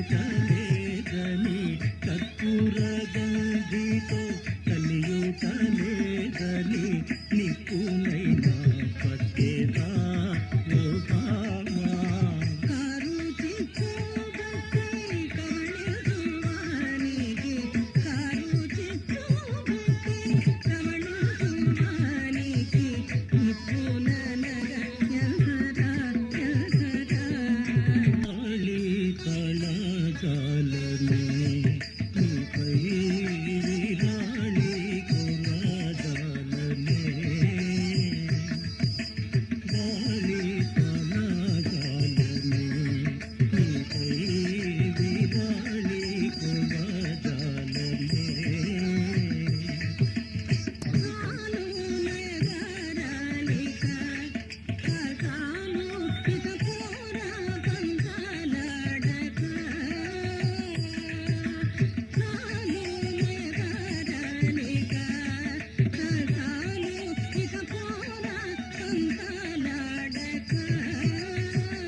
కను విచ్చి చూచి మది మెచ్చి వచ్చిన నేను పోగదే ఇత్తగించి కను విచ్చి చూచి మది మెచ్చి వచ్చిన నేను పోగదే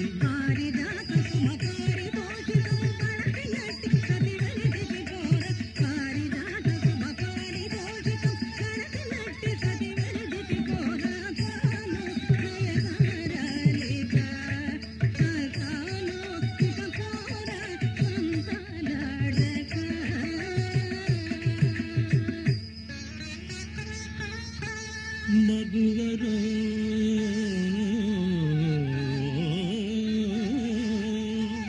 మగువరో పారిజాత కుసుమమునకే ఇటులార్చిగోని నెవ్వగలము నొంగనేలా వలవంతల నన్నలయింపనేలా మెప్పుగా సురపారిజాత తరువున్ పెకలించి తెచ్చి ఇచ్చి నీ వగపులు తీతురే పకడ Vasava ముఖ్యులెదిచ్చినన్ సఖే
Now to the last scene, scene 4.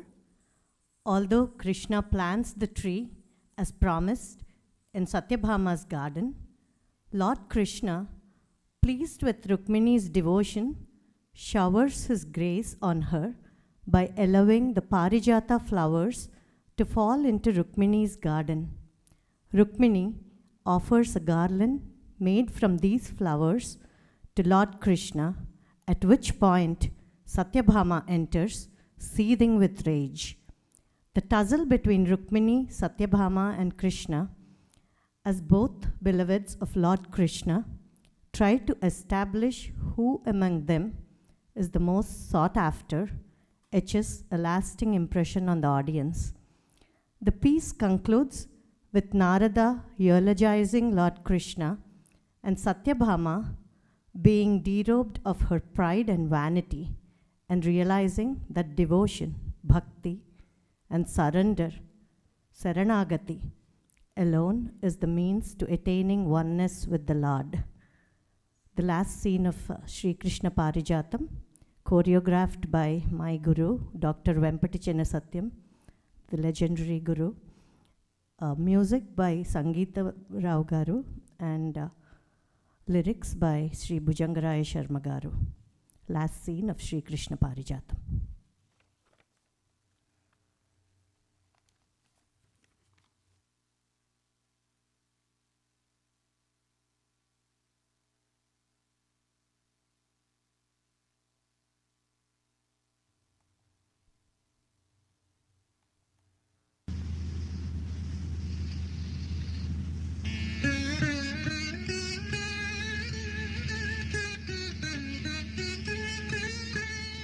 ఆ ప్రకారంబుగా ప్రతినజేసి శ్రీకృష్ణుండు పారిజాత వృక్షంబును పెకలించి తెచ్చి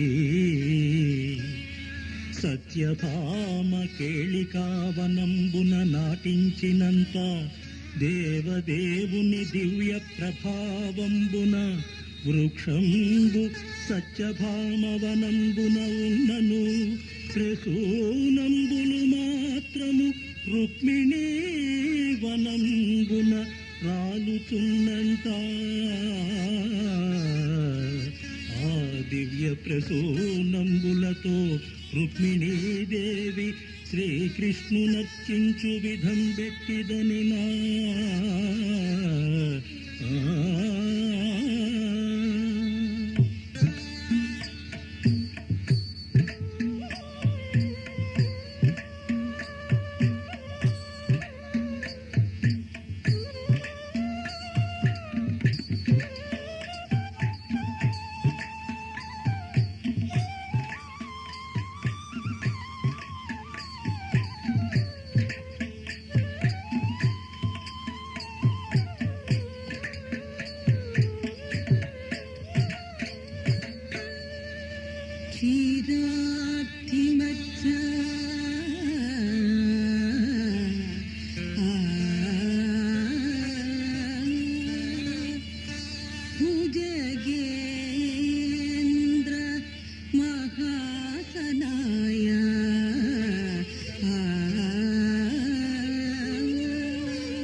నారాయణ నారాయణ ఇద్దరు సతులకు చిక్కిన ముద్దుల మగడిట్టులయ్యపో 16,000 ముద్దియలు చుట్టుకొన ఆ ఎద్దడి వర్ణింపతరమే ఎంతటి కవికి ఓ రుక్మిణీమణి ఓ సత్యభామ ఆగుమోయమ్మ నీవాగుమమ్మా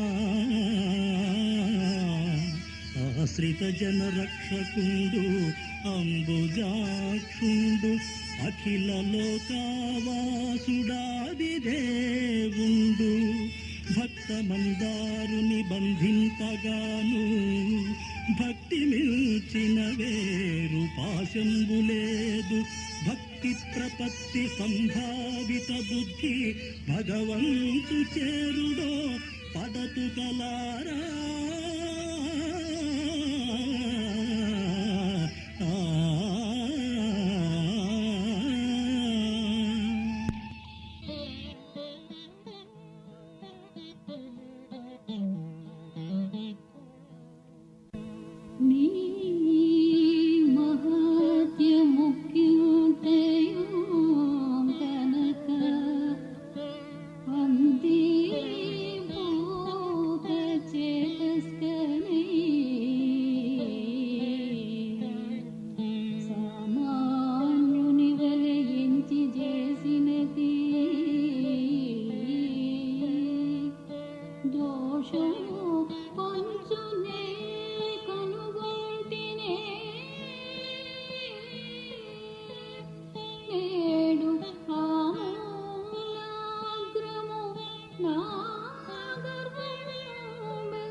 ఆ ప్రకారంబుగా ప్రతిన చేసి Srikrishna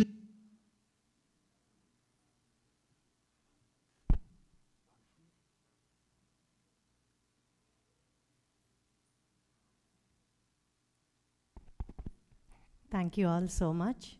It's always, the Lord's blessings are always with us when we perform in front of the Lord. Shri Gurubhyo Namaha. Krishna is the Lord Guru for all of us.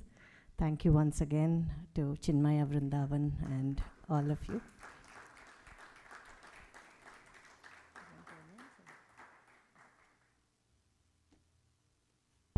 Thank you very much, Divyaluji, and for all the students who performed. It was an enjoyable evening, and it brought back so much of devotion into what they perform, and just says that bhakti, surrender, is the thing which we have to follow in our life for spending our life effectively and using the faculties we have been given in this life by our Lord Radha Krishna.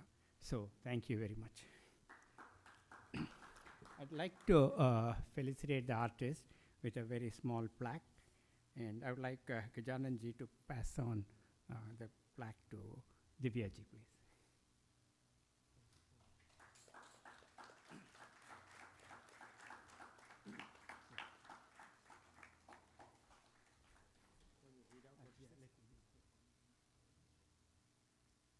The plaque reads, Chinmaya Vrindavan recognizes your service and leadership to the community, presented by Swami Shantananda, President, Chinmaya Mission West. Actions are louder expression of thought. The quality of our thought is ordered by the nature of our inner belief and faith. Swami Chinmayananda. Thank you.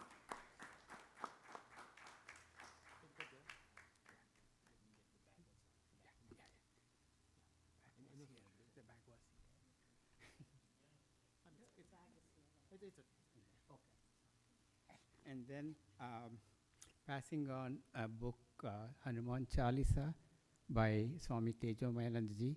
It goes into every verse of this book and then gives a meaning in English. We've been chanting Hanuman Chalisa, but the meaning is much, much more deeper. Sant Tulasi Das, in his devotion, has put in so much of details into these shlokas that we need to understand. So I wish the kids study, and then you also can pick up a copy of this book at the front desk. Thank you.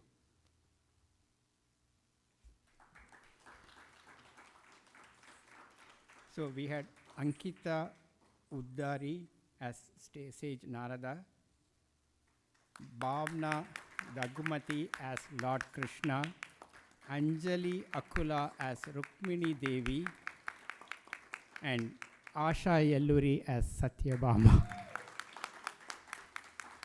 Thank you. Hari Om, and thanks for all your support. And come tomorrow for CBU, another day of exciting CBU performance. And here on the stage, we have, right now Garba is going on the tent. And then, so please go and join the Garba. And tomorrow we have Swamiji's lectures on key to success. Along with that, we have a sitar, violin, jugalbandi here in this concert tomorrow evening. Thank you. A program starts at 9:45 in the morning. Please, as usual, go park at the Plainsboro High School and then take the bus, come in here, and enjoy the day. It's going to be a beautiful weekend. Hari Om.